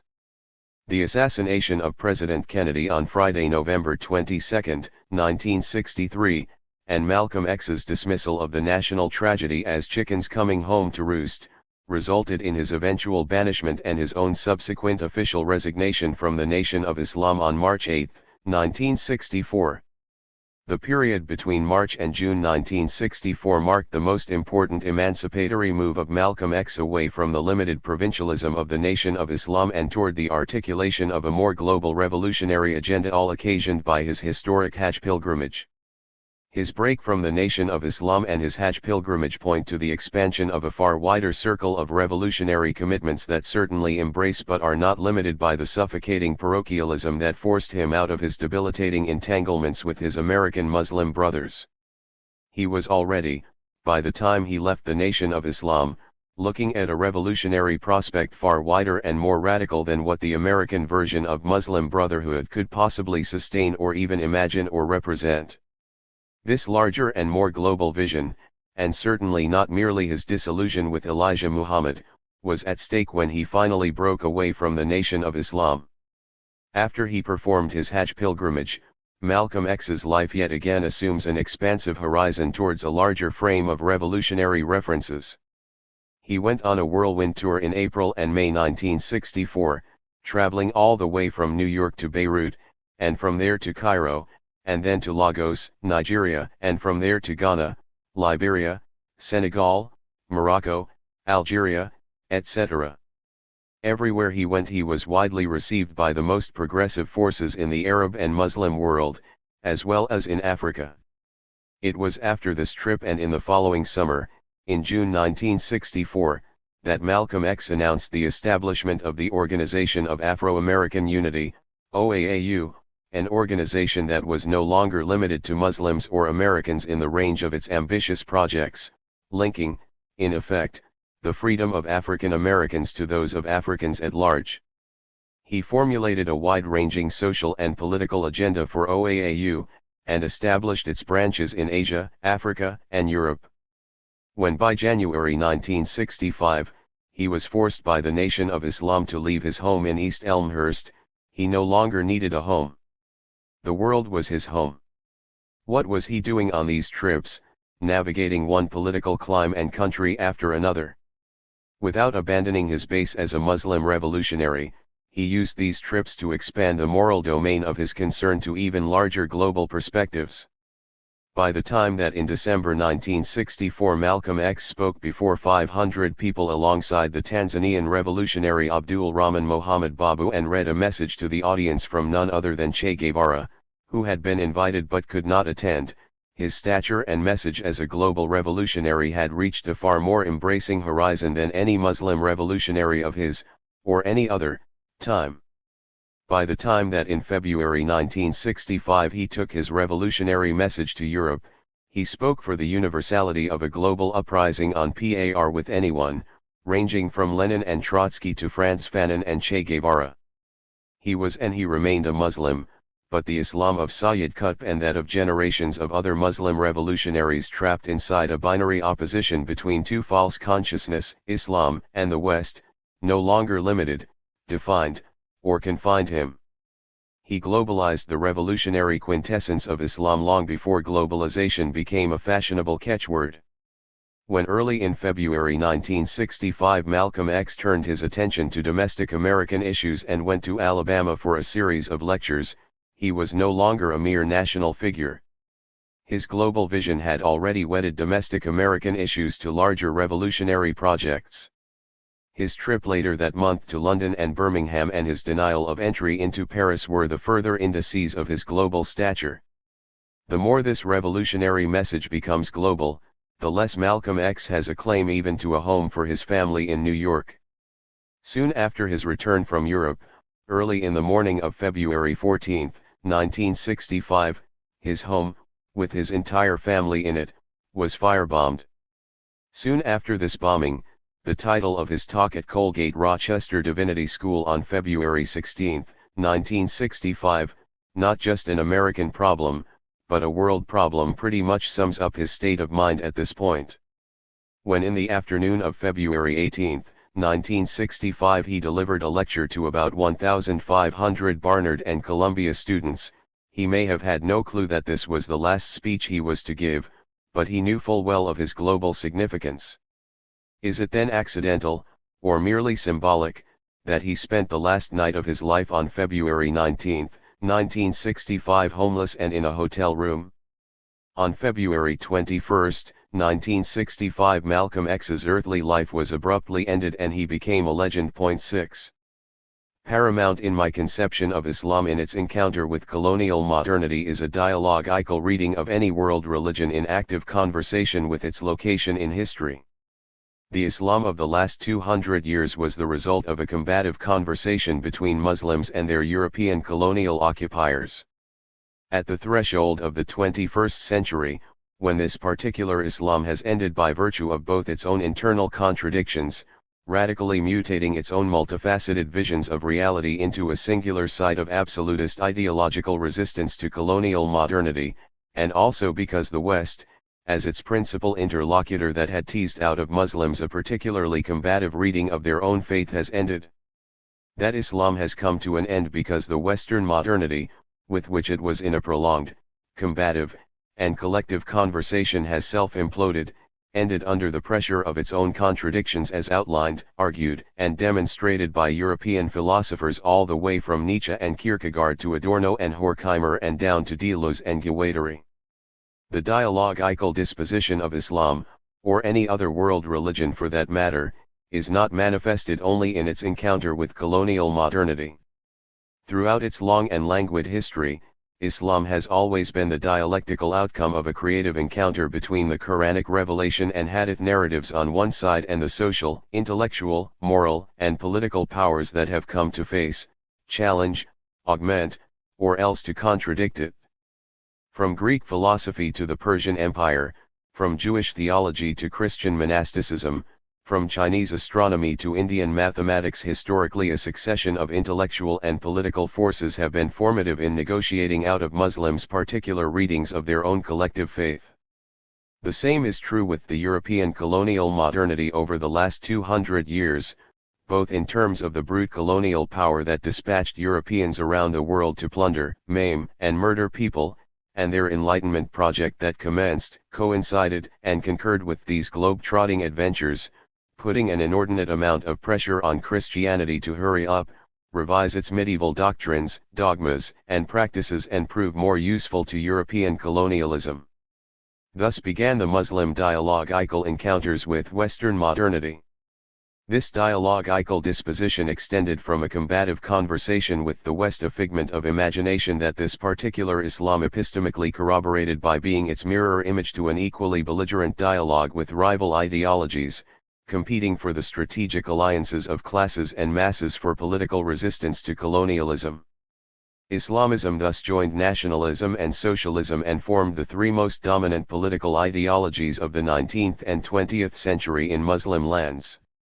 Islamism was as much influenced by anti-colonial socialism and nationalism, as these two ideologies in their Muslim mutations were by Islam. The result of this vertical, colonial, and horizontal, in competition with nationalist and socialist ideologies, is that Islamism itself freely and unconsciously partook not only in the nationalist rhetoric and socialist agenda, but ipso facto, albeit negationally, corroborated the globalizing project of Western modernity. The manufacturing of this Western modernity corresponded to a particular phase of European capitalism, and the advent of postmodernism, correlated to what Frederick Jameson calls, the cultural logic of late capitalism, has radically changed the innate correspondence between Eurocentric capital, manufacturing of the Western civilization, and the Orientalist engineering of pre-modern civilizations as Islamic, Chinese, Indian, by way of corroborating the West as the Hegelian promise of history. In this schemata, while the Eurocentric operation of capital was culturally codenamed the West, all its colonial peripheries were delegated to the East or the Orient, which for the father of European Enlightenment Immanuel Kant extended from the east of Danube, all around the globe, to the west of the British Isles. The postmodern condition of the late capitalist dismantling of the West, corresponding to the amorphous nature of a globalized capital that is no longer in need of civilizational divides, will have to face alternative modes of dividing the world to conquer it, for the axis of East and West, or even North and South, have now melted down to a shapeless and amorphous world. In this context, Islam is no longer in combative conversation with the West, for the Western modernity itself, as the logic of early capitalism, has been superseded by that very logic that once created it, and thus Islam has lost its principal colonial interlocutor of the last 200 years. In the aftermath of the current phase of iconic and spectacular violence codenamed Osama bin Laden, the world will have to face an amorphous capital, a predatory empire with no hegemony, and thus necessarily pockets of regional, cross-cultural resistance to this empire. In this world, the future Islamic liberation theology will have to face not a concrete West, for it no longer exists, but an amorphous capital and a shapeless, graceless, brute, and naked predatory empire, with no hegemony. Under these circumstances and against a nebulous empire, global and always tenuous, there is only one way of resistance: regional and cross-cultural.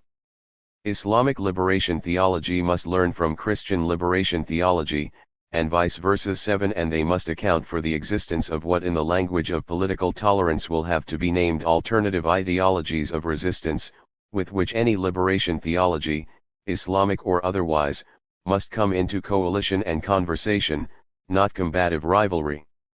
This is the singular lesson of Islamic revolution in Iran, and if from the ashes of that failed revolution the fire of a new liberation theology is to emerge, it is though a theodicy, a liberation theodicy, a mode of theology that embraces its own opposites and alternatives.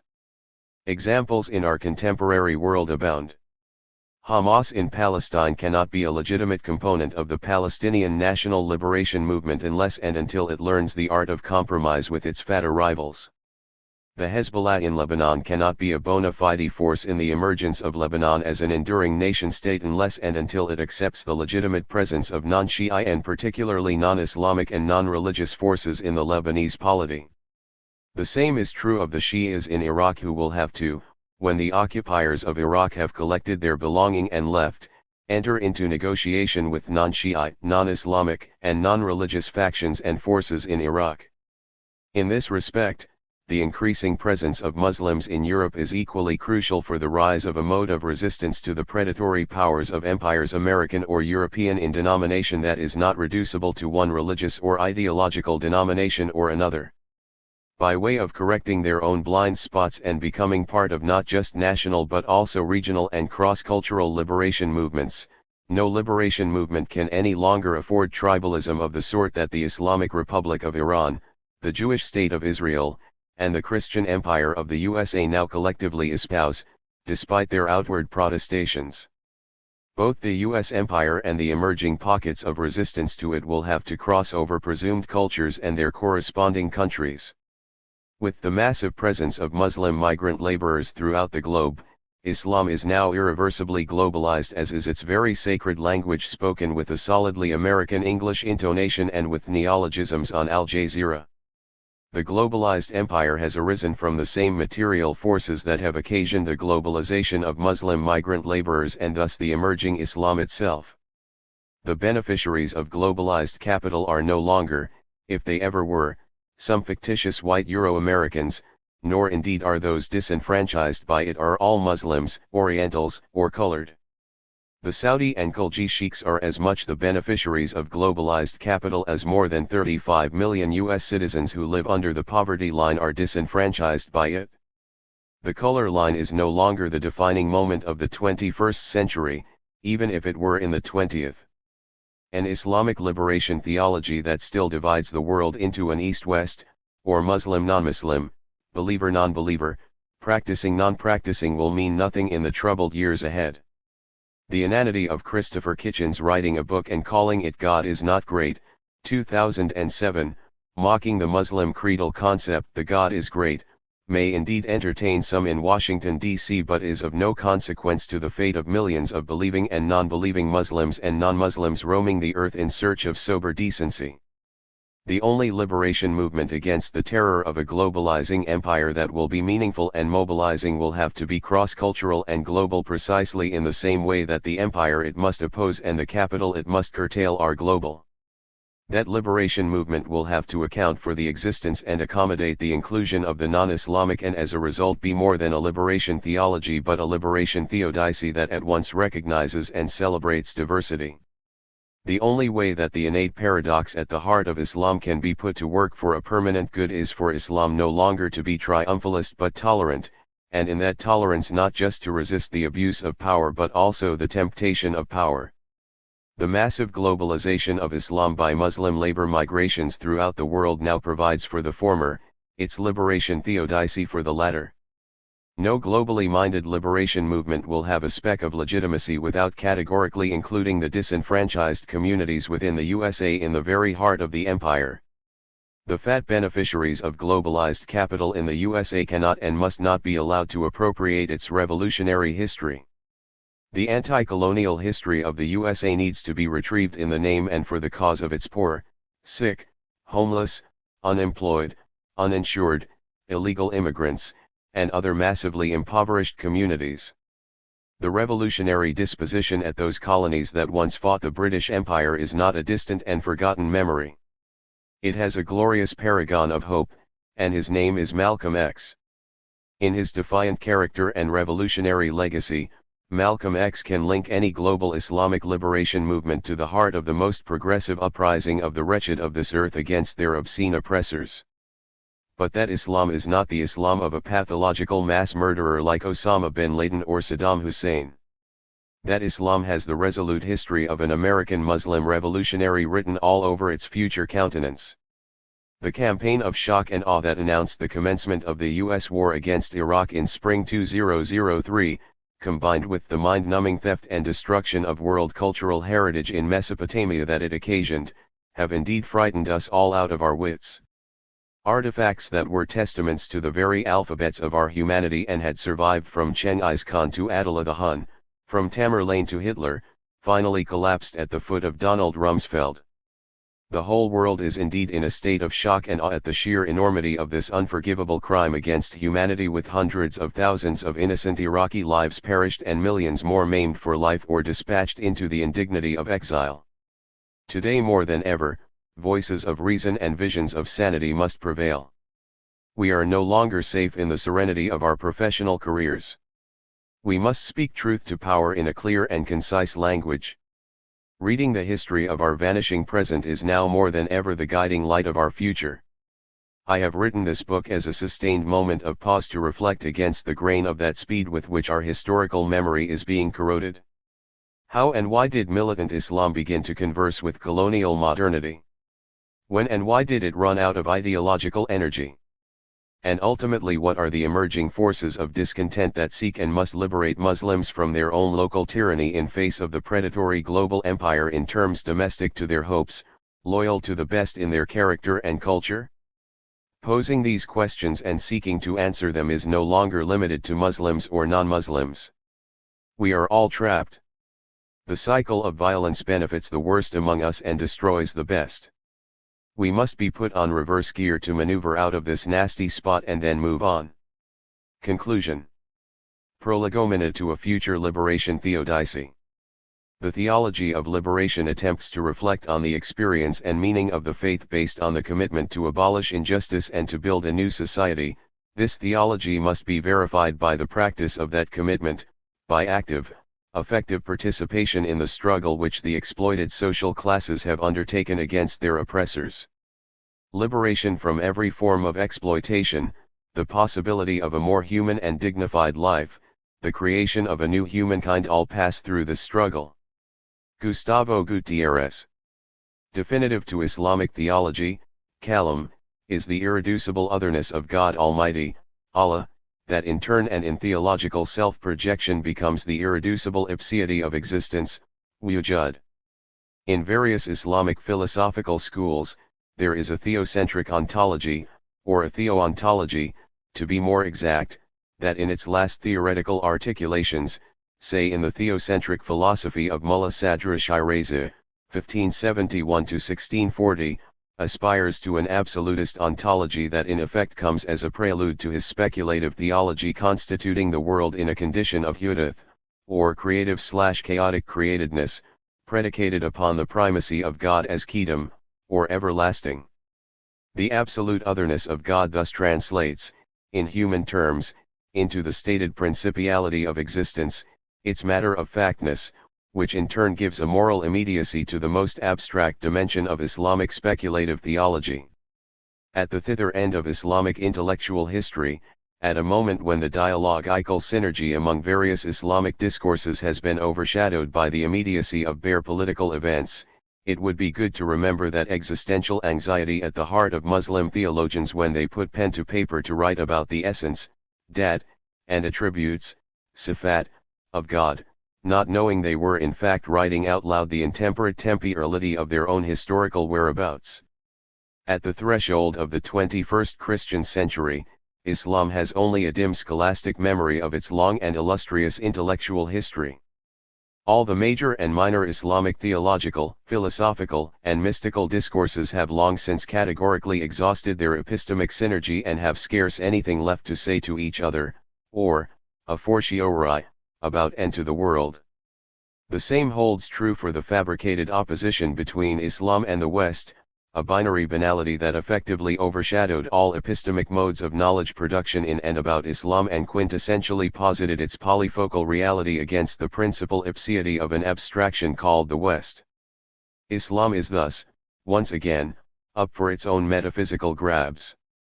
Who and what will yet again define it, and upon what grand epistemic synergy will that eventuality once again make it speak the worldly terms of an otherworldly religion still remains to be seen. Its modern and medieval modes and manners of knowledge production having been thoroughly exhausted, Islam now resumes its historic life within the bosom of its millions of inhabitants scattered around the globe at the most sacrosanct moments of their pieties, with Muslim masses' lives and livelihood at the mercy of a vastly changed world not completely at home with itself. What we are witnessing in much of the Muslim world today, as indeed in much of the world at large, is the rightful struggle of ordinary people for their pride of place, for social equanimity, economic justice, political participation, a legitimate and assertive place in the global redistribution of power. Muslim or non-Muslim, the world is at its normative and epistemic thither waiting to deliver itself to a renewed significance, where its wars and its peaces will once again mean something anything. In the last instance, says the distinguished Peruvian liberation theologian Gustavo Gutierrez, we will have an authentic theology of liberation only when the oppressed themselves can freely raise their voice and express themselves directly and creatively in society and in the heart of the people of God, when they themselves account for the hope, which they bear, when they are the protagonists of their own liberation. For that to happen, that hope will have to transcend its particular Jewish, Christian, Islamic, or any other, denominational divide and speak a metaphysics of liberation beyond the theology of one or another divisive claim on God. The particularity of that theology will have to speak a universal language, from the bosom of its particularity. The condition of Muslims around the globe is now integral to that of non-Muslims, and the world at large is at the mercy of a single superpower that rules the world at its own whim, sometimes even against its own stated interests, such as creating an effective Islamic Republic of Iraq right next to the Islamic Republic of Iran. The USA and its European allies had absolutely no business invading the two sovereign nation-states of Afghanistan and Iraq. The horrendous crimes of 9/11, committed by a band of angry and misguided Muslims, and the imperialist projects of a post-Soviet Union monopolar planet, perpetrated against humanity at large by the most brutal military machinery in history, are two entirely unrelated facts and phenomena. 9/11 is a misnomer. Nothing happened on September 11, 2001 that was outside the fold of history. If what happened on September 11 was a supreme sign of militant adventurism, vile violence, and unwanted fanaticism, the world at large has been at the receiving end and has endured much worse calamity caused by the US/Israel version of the self-same maladies. That what passes for progressive politics in the USA, of the nation variety, has miserably failed to understand the nature of American imperialism, and has thus linked the events of 9/11 to the US imperial adventurism, and in fact declared the US-led invasion of Afghanistan a just war, too, only goes to show the poverty of critical thinking in the entire spectrum of the North American scene, where neoliberalism of the absurdist sort passes for critical thinking in the belly of the most vicious military machinery the world has seen.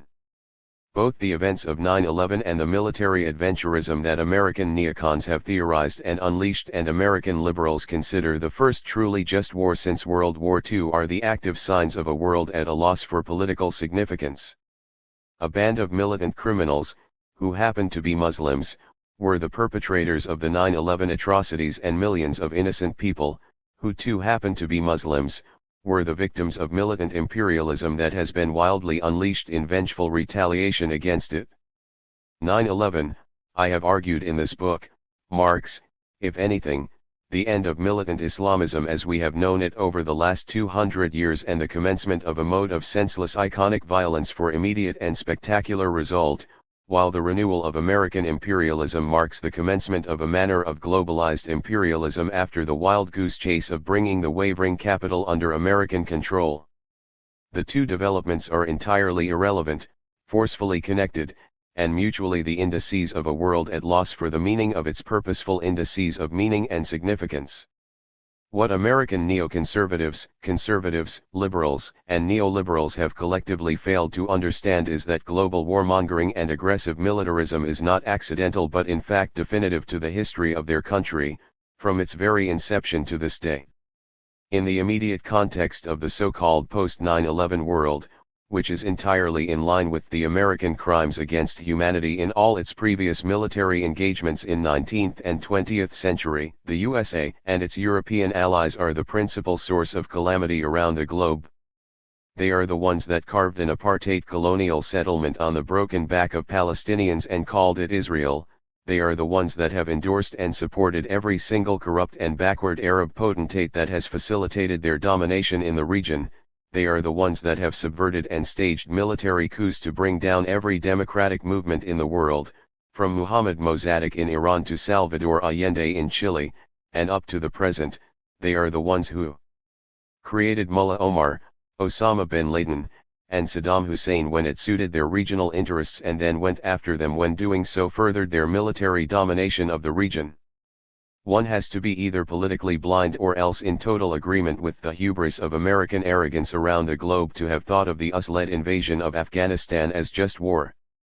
The factual evidence of the USA and its European allies, and not some innate calamity definitive to Islam, is responsible for the horrors of the world. Nothing is definitive to Islam positive or negative, praiseworthy or blameworthy. Islam is the miasmatic metaphysics of millions of different people and nations around the world. No two Muslims are alike, What an unsurpassed calamity caused by American conservatives, and what passes for progressives there alike that one has to even write this sentence. And yet all Muslims, like all human beings, are entitled to fight, demand, and exact their rightful place in this world. The Israeli apartheid state has been a historical calamity upon the legitimate inhabitants of Palestine, Jews, Christians, Muslims, or plain agnostics. An equally pestiferous plague on Iraq and Afghanistan has been the USA and its European allies that helped in these two illegal, immoral, and barbaric invasions, making people miss the time when they were ruled by a mass murderer like Saddam Hussein. The blood of millions of innocent Afghans and Iraqis is on the hands of the elected officials of both Americans and Europeans. Such simple and rudimentary facts have to be first and foremost understood before we move on to the next phase of our understanding of this current condition of Muslims and fully recognize their legitimate struggles for freedom, decency, and justice in this world. Muslims' struggle for freedom, decency, and justice is perfectly legitimate and praiseworthy, and no amount of propaganda demonization of it can diminish its rightful objectives. This struggle has to be seen in a historical continuum, and not as a mere knee-jerk reaction to self-raising, other lowering banalities of either European colonialism or American imperialism. Classical Islamism until recently was a phase of Islam in combative contestation with European colonialism, while engaged in conversation with its two major ideological rivals, nationalism and socialism. Whatever degree of violence was evident in militant Islamism, anti-colonial nationalism, or revolutionary socialism was perfectly legitimate and proportionate to their political, social, and economic projects. It is sheer historical illiteracy to equate the banalities of Osama bin Laden today with the struggle of Muslims as Muslims over the last 200 years to safeguard a modicum of freedom, decency, and justice for themselves. They had every right to pick up arms and shoot back at the criminal colonizers who set foot on their lands and robbed them of their natural resources and common humanity at one and the same time. Beyond that legitimate history, Muslims as Muslims now face an uncharted future in anticipation of which a liberation theology of an entirely different disposition is needed, a theology that is geared to liberate humankind from everything that dehumanizes it. 3. The absolute otherness of God in Islamic theology amounts to the irreducible facticity of the world, the absolutism of its realities, if Hans Blumenberg were to theorize it.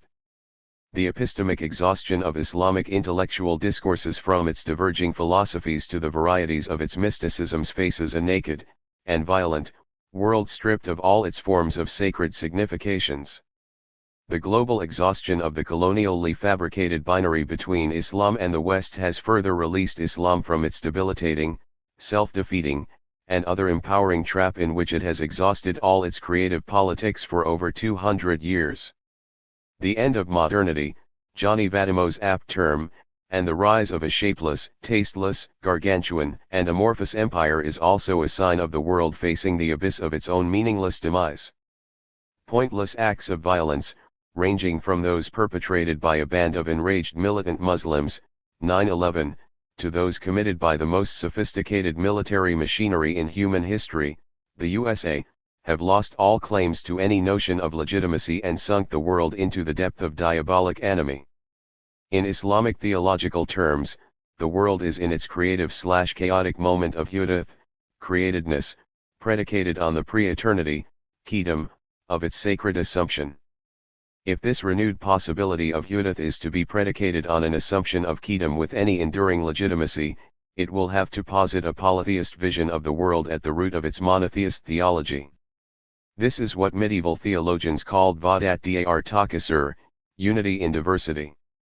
Seh Nagardad Barisham Aroura Parnian Kanish Yahari Roparand, says the great Persian poet Hatif Isfahani, d. 1783, silk will not become three different things, if you were to call it Parnian, Harir, or Parand, three Persian words for silk.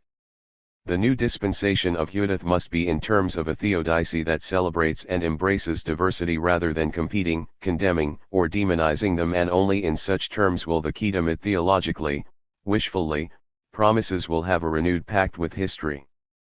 The end of Islamic ideology, the implosion of the West, the collapse of Islam and the West as the one of the most dangerous binary delusions of the last 200 years, the complete exhaustion of Islamic epistemics of significant and meaningful knowledge production, and the rise of senseless acts of spectacular violence for sheer visual and iconic impacts, have all coincided with what Giorgio Agamben has ingeniously diagnosed as the evident rise of the state of exception, the exposure of the naked life, the specter of the homo sacer, and the overwhelming fact of the metastasis of idea and practice of concentration camps into daily lives of immigrant communities swarming into the unwelcoming heart and perturbed imagination of Western Europe and North America.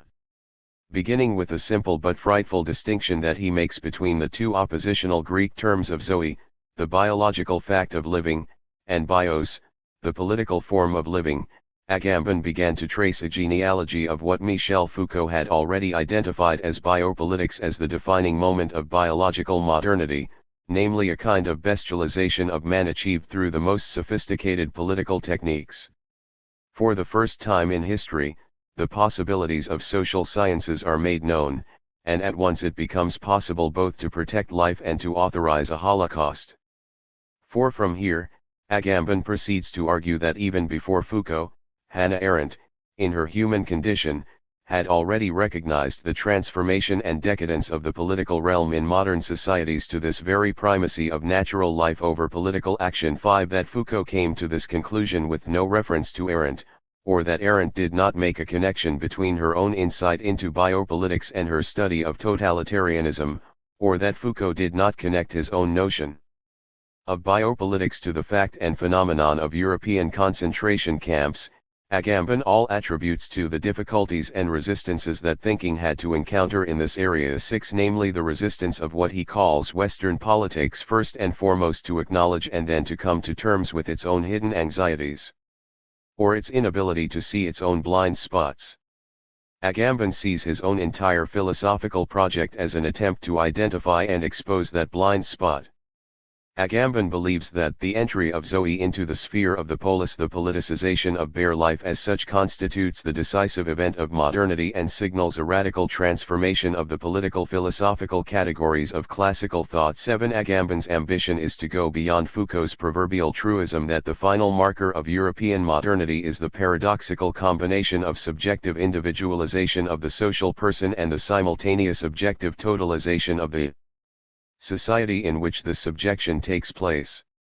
Agamben is not content with considering this a mere psychological explanation of a parallelism between external and internal neurosis. 8. His frightful revelation, something that neither Foucault nor any other theorist of power in European legal and philosophical tradition has been able, or willing, to see, is the fact that the inclusion of bare life in the political realm constitutes the original if concealed nucleus of sovereign power. It can even be said that the production of a biopolitical body is the original activity of sovereign exception. Placing biological life at the center of its calculations, the modern state therefore does nothing other than bring to light the secret tie uniting power and bare life. 9. Biopolitics, as a result, is not a marker of biological/political modernity, as Foucault had suspected, but at the very roots of the Western politics in general, as Agamben sees it.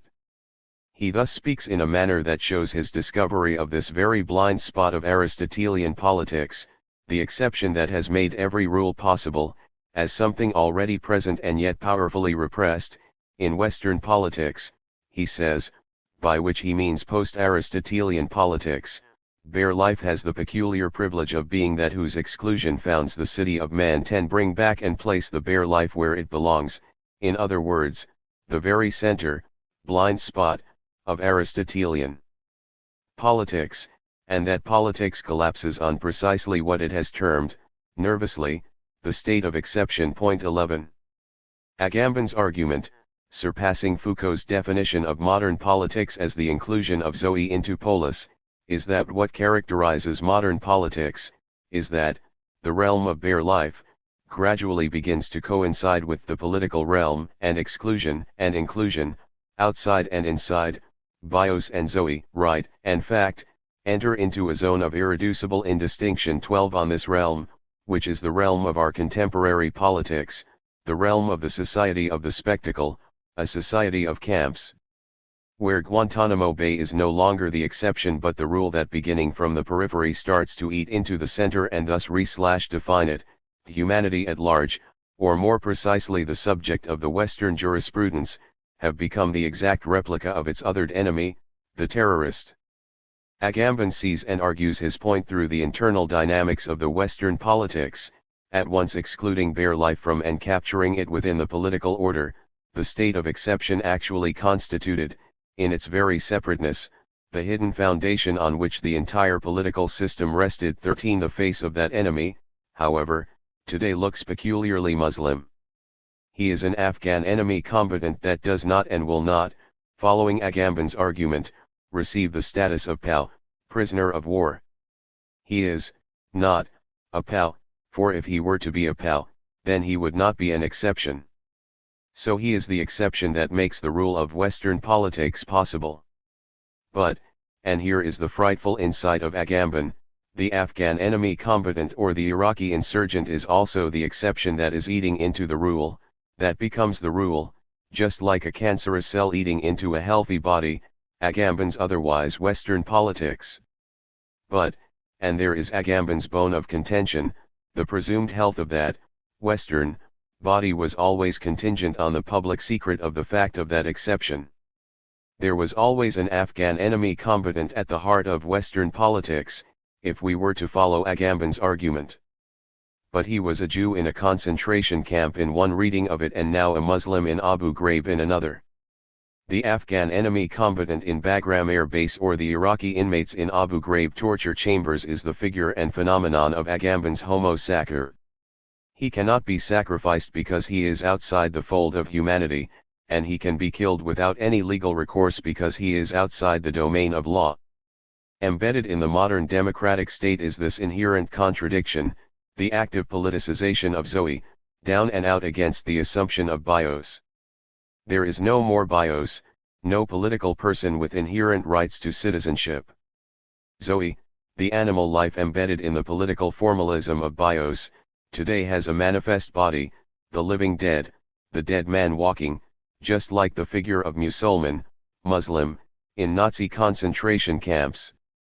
But that figurative Musulman has now become the real Musulman, the Muslims incarcerated in Bagram Air Base, in Guantanamo Bay, in the Abu Ghraib torture chambers. In a frightful way, the figure of the enemy combatant in Bagram Air Base, Guantanamo Bay or Abu Ghraib is figurative, the symbol of itself, the sign of its own foreclosure, and thus the signature at the concluding moment of Agamben's Western politics. But, and there is the rub, the point of Agamben's insights, Lindy England has brought back the virus of the terrorist with herself back to America, back to the West, back to Western politics. When he dismissed Muslim enemy combatants from inclusion in the Articles of the Geneva Convention, the U.S. Attorney General Alberto R. Gonzales may have thought he was doing Americans a favor. He was not. He was writing the death sentence of every single citizen of every single liberal democracy in Western politics. If what Agamben has discovered is true, and is frightfully true, then with Lindy England all Americans, all Westerners, have become terrorists in and of themselves, for Zoe is the implosion of bios, the meltdown of its formal claim to citizenship.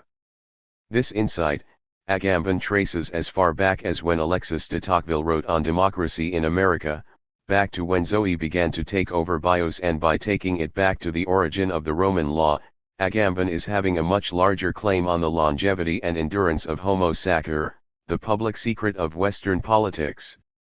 Agamben's frightful proposition is at once uncanny and liberating, the idea of an inner solidarity between democracy and totalitarianism, which we must, with every caution, advance, must nevertheless be strongly maintained on a historico-philosophical level, since it will allow us to orient ourselves in relation to the new realities and unforeseen convergence of the end of the millennium. 14 The world at large, however, as always at the receiving end of Euro-American democracies going on their colonial conquests, did not have to wait for the new realities and unforeseen convergence of the end of millennium. These may indeed be new realities to Agamben and from his vantage point in the Western politics. They certainly are not from any place in Asia, Africa, or Latin America, where no one was ever granted the status of a bios and taken ipso facto for the Zoe. Beginning with Aristotle himself and his racial theories, down to Immanuel Kant and his unsurpassed racism, and down to the status of the enemy combatant give to Afghans, Iraqis, and other Muslims, Zoe was the order of the day. When Alan Dershowitz theorizes legalized torture of Muslims from the heart of Western jurisprudence, recommended to Americans on the Israeli model, or when the U.S. Attorney General Alberto R. Gonzales categorically places Muslim enemy combatants outside the realm of law, or when Michael Ignatieff theorizes torturing of Muslim people form the heart of the human rights discourse, they are all doing so in the grand Western tradition that Agamben has now laid bare. We, and this we speaks that language of the world at large that is outside the domain of Western politics, have always had our lives naked, our bios degenerated into Zoe, entirely unbeknown to ourselves. We were theorized/terrorized unbeknown to ourselves. We were/are the state of exception that has made the rule of Western politics possible. We are the bare life, our lives the Zoe of their polis. The new politics, Agamben contends in his Homo Sacer, remains largely to be invented. 15 My hope and purpose in this book has been to argue and pave the way towards a recognition of that new politics in terms at once domestic to the current condition of Islam as a world religion and yet conversant with the larger world it faces. Agamben's state of exception corresponds to the theological moment of Hudath in Islamic cosmogonic metaphysics. We are today, perhaps as always, at the key moment of chaos. The state of exception for Agamben is the moment of the meltdown when the Western politics is no more, when its alien enemy has been internalized, its blind spot exposed, and its most pubic secret metastasized.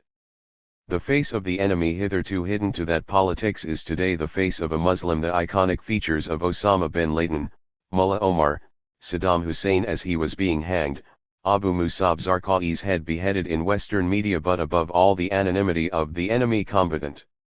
The face of the Muslim enemy today is the face of the Western other, its bare life, the Zoe, and the Musulman of the German concentration camps running amok, the living dead. Precisely for that reason, and since the face of the Muslim has now completely taken over the face of the Jew, the Danish cartoons of Muslims recycled the anti-Semitic features of the European Jew for Muhammad. There is no other post-metaphysician better than Emmanuel Levinas to diagnose the face of that other, the Muslim other, and precisely for the same reason the memory of no better revolutionary figure than Malcolm X can resurrect the fighting spirit of a just cause. With the inverted metaphysics of the face of the enemy at the center of its future emancipation, the Islamic theodicy of a liberation that is to come will have to embrace the body of all its enemies for the corporeality of its claim upon the world. To mark my way towards that theodicy, I have in this book first and foremost argued that the very notion of the West has ended. The epistemic collapse of the sustained and lopsided dialogue between Islam and the West is no longer a viable proposition, first and foremost because the West, as the iconic referent of the European Enlightenment modernity, has self-destruct in what is now codenamed postmodernity, and second because the emerging geopolitics of the capital has generated a new and unprecedented miasmatics of power. Precisely for the same reason, the assumption of Islam and the West can no longer command meaningful reference. As a set of binary opposition that in its cross-essentializing force gave both its components an aura of ontological authenticity, Islam and the West can no longer hold because the West, having imploded Islam, does not know to whom it is talking. The entire oeuvre of Abdul Karim Sarash, as one of the most prolific Muslim thinkers, is an eloquent, persuasive, at times exceptionally erudite set of conversations with a dead interlocutor. With the end of Islam and the West, the Islamic ideology has ended, and the chaotic moment of a rebirth is now fast upon Islam. Islam and the West, I have sought to argue in this book, were created under specific colonial conditions of the capital, with a presumed center for the capital and a designated periphery to its colonial operations. That center and periphery have now disappeared, for the rapidly and blatantly globalized capital no longer allows for such illusions. The chaotic moment of Hudath, the terms of a new politics about to emerge now at the roots of volcanic eruptions of violence with no end, no purpose, no result at once exposes the bare life of the Muslim and yet readies it for its meaningful reconstitution, a body at once sacred, exposed, naked, Zoe, and yet explosive. As a mode of resistance to the West that the colonial condition had dialectically generated and sustained, Islamic ideology was once essentialized, categorical, and monolithic. It allowed for no diversity. It in fact eliminated and destroyed its own diverse intellectual traditions under the pressure and in correspondence with the European Enlightenment modernity to which it was beholden, whether it resisted it in its radical versions or else embraced it in its more liberal takes. That West has now withered in correspondences with the amorphous capital. The amorphous capital has in turn generated a globalized empire that operates without a hegemony and with brute force. Neither evangelical fundamentalism, the Christianity of American imperialism, as opposed to the Christianity of the poor people as liberation theology in Latin America, nor the belligerent Zionism can lend that brute force legitimacy. Betraying even its own Zionist aspirations, Israel is now, just like the United Arab Emirates, a shopping mall extension of the U.S. global capitalism. None of these bankruptcies constitutes a bona fide hegemony. They not only do not generate consensus, acceptance, and compliance among those they seeks to dominate, they in fact generate hatred and revulsion against them. So what we are dealing with is a globalized empire, seeking to protect and promote, on a neoliberal economy, the operation of an amorphous capital so fragile in its fictive constitution that the breaking of a hurricane can send jitters through its spines, with a mercenary army, a phantasmagoric military machinery extended into the outer space, and an Al-Qaeda blueprint for its own guerrilla operations. Even the bare life and the state of exception have found a metaphysics of authenticity. Resisting the us-inspired globalized empire, which should never be equated with Americans at large, the overwhelming majority of which have a healthy dose of either active resistance to or else nagging suspicion about its efficacy, can no longer be in terms of a singular ideology embedded in a medieval theology, or an ideologically updated version of it to resist a center-based Western empire, or else contingent on spectacular acts of senseless and iconic violence. Resisting that empire requires regional alliances based on cross-currents of ideas, sentiments, ideologies, and cultures. The worst aspect of Islamic ideology was its persistent reliance on Islamic law, Sharia, the consequences of which for a free and democratic society is simply catastrophic, for it mutates the free and autonomous citizens of a potential republic into the legal subjects of a medieval jurisprudence that no matter how liberally it is interpreted it remains deadly contrary to creation of free and autonomous citizens of a republic. The only way that an Islamic liberation theology can be part of a global resistance to the U.S., or any other, empire is to be party to an equally liberating and global conversation, safeguard its theological monotheism by embracing it within a multifaceted theodicy that instead of trying to account for the existence of evil in the world in fact embraces its own alternatives and oppositions. The events of 9/11 have camouflaged the contours of our most recent history. History has in fact been declared dead and done for. History more than ever needs to be revived, restored, and re-narrated in an emancipatory and enabling way. I have argued in this book that the events of 9/11 were not the indication of Islamism triumphant.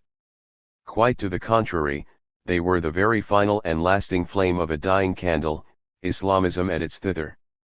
Precisely for that very reason, we need to rehistoricize Islamism in its 19th and 20th century origin and disposition. Islam has now entered a globalized condition that demands an entirely different manner of reading the present history of Muslims and their political whereabouts. My principal argument in this book has been the absolute necessity of resisting this predatory, U.S. or any other, empire. Before any other move, the senseless, horrid, and barbaric acts of indiscriminate violence perpetrated in 9/11 must be unconditionally and categorically condemned and dismissed. This dismissal must first and foremost distinguish between such acts of senseless violence, and all other acts of, what Weber always parenthetically considered legitimate, violence that from Karl Marx and Max Weber to Franz Fanon and Malcolm X have been theorized and understood within revolutionary projects evident in all acts of national liberation movements. What we have witnessed in 9/11 was the sign of a new mode of iconic violence meant and launched for immediate spectacular purposes, without any integral link to larger national liberation movements. In this sense, the events of 9/11 represent an iconic mode of violence that correspond to the miasmatic disposition of the globalized capital, which an equally chaotic empire in turn seeks to control and ride. Thus there is a direct link between the disposition of the Milton Friedman kind of predatory capitalism going global and berserk, the predatory empire that seeks to control and ride it, and the sorts of miasmatic and iconic violence that in turn generates and sustains and that has now been codenamed Taliban, Al-Qaeda, or Osama bin Laden. There is a direct link between Milton Friedman mutating into neoliberal economics and Islam degenerating into Osama bin Laden. Upon that preliminary premise, I have then sought to provide a brief history of the success and failures of political Islamism over the last 200 years, in direct response to European colonialism and American imperialism. I have also argued that we must make a categorical distinction between this sustained history of anti-colonial Islamism during the 19th and 20th centuries, and the sort of Islamism that Osama bin Laden represents at the threshold of the 21st century. The classical Islamism of the last 200 years was in direct response to European colonialism and had the West as its principal interlocutor. That interlocutor having now effectively imploded, Islam will negotiate its historical whereabouts in dialogical disputation with an entirely different creature we have now codenamed globalization. At this particular juncture in Islamic history, Islam in the age of globalization, what seems to be needed and thus emerging is a mode of liberation theology, theodicy, that will in fact first and foremost liberate Islam itself from any number of endemic afflictions currently associated with it, first and foremost its identification with succession of senseless violence a la 9/11 in the US or 7/7 in the UK, acts of violence, categorically identified with Al-Qaeda, that may correspond to any number of legitimate grievances that the world may have with both the USA and the UK and yet are manifested in utterly useless, senseless, and criminal modes of indiscriminate violence. This liberation will equally include the institutionalized fanaticism and anti-democratic disposition of the Islamic Republic of Iran as a particularly violent theocracy. The domains of the liberation will also in turn extend to the systematic and endemic abuse of Islamic sentiments by retrograde and corrupt Arab and Muslim states such as those now in power anywhere between Jordan and Morocco. To reach for the enduring foundations of this liberation theology, the current condition of Islam as a moral and intellectual heritage must be linked to its pre-modern cosmopolitan disposition, which from the rise of the Abbasids in the middle of the 8th century to the demise of the Ottomans early in the 20th has been the single most abiding characteristics of Muslim societies. Definitive to that polyvocal cosmopolitanism is a Catholicity of learning, a multiplicity of legitimate discourses of authority that precisely in their multifaceted and contradictory dispositions has constituted the syncretic disposition of Islamic polyfocal culture. Rooted in that cosmopolitanism, Islam in its globalized disposition will have no discursive or institutional fears to be creatively conversant with a variety of, so-called sacred or secular, modern or pre-modern, cultures and disposition. The collective impact of all these developments will ultimately result in the active and creative integration of Islam and Muslim communities into global, transnational, liberation movements that will collectively resist the predatory US, or any other, empire. Beyond the classical mode of Islamism as experienced in the 19th and 20th centuries, and beyond spectacular acts of senseless violence, there must be a mode of liberation theology that closer to the roots of its metaphysics of salvation is a theodicy that will have to embrace the extended shadows of the faith and thus engendering a mode of cultural cosmopolitanism that is the only way to combat the Christian empire and the Jewish state by a mode of theology that re-establishes its roots in the moral authority of Judaism, Christianity, and Islam alike. The four modes of religious tribalism now rampant in the world: Christian imperialism, accentuated by a Jewish state, an Islamic republic, and a pervasive Hindu fundamentalism will have to be resisted and overcome by varied modes of liberation theologies that partake in the moral authority of all world religions but are irreducible to any tribal reading of any one of them. Because the terrorizing binary of East versus West is no longer operative, humanity at large faces a new geography of liberation by virtue of the syncretic disposition of societies hitherto pigeonholed in such false and falsifying categories.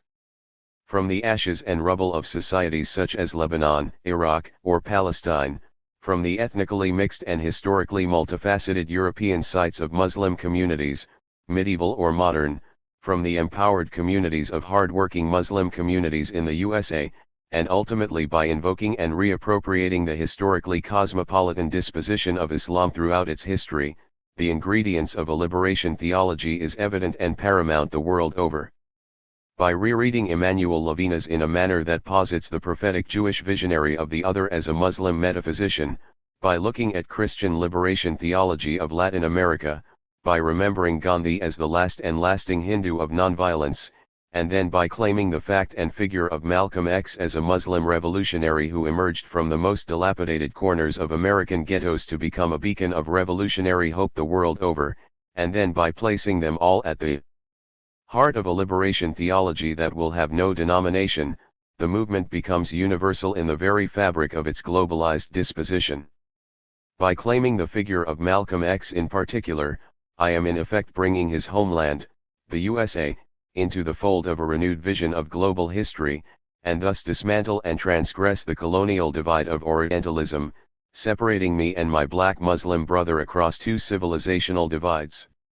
In the color and character of our brother Malcolm we Muslims and otherwise come together the rainbow coalition of a whole new promise in this world.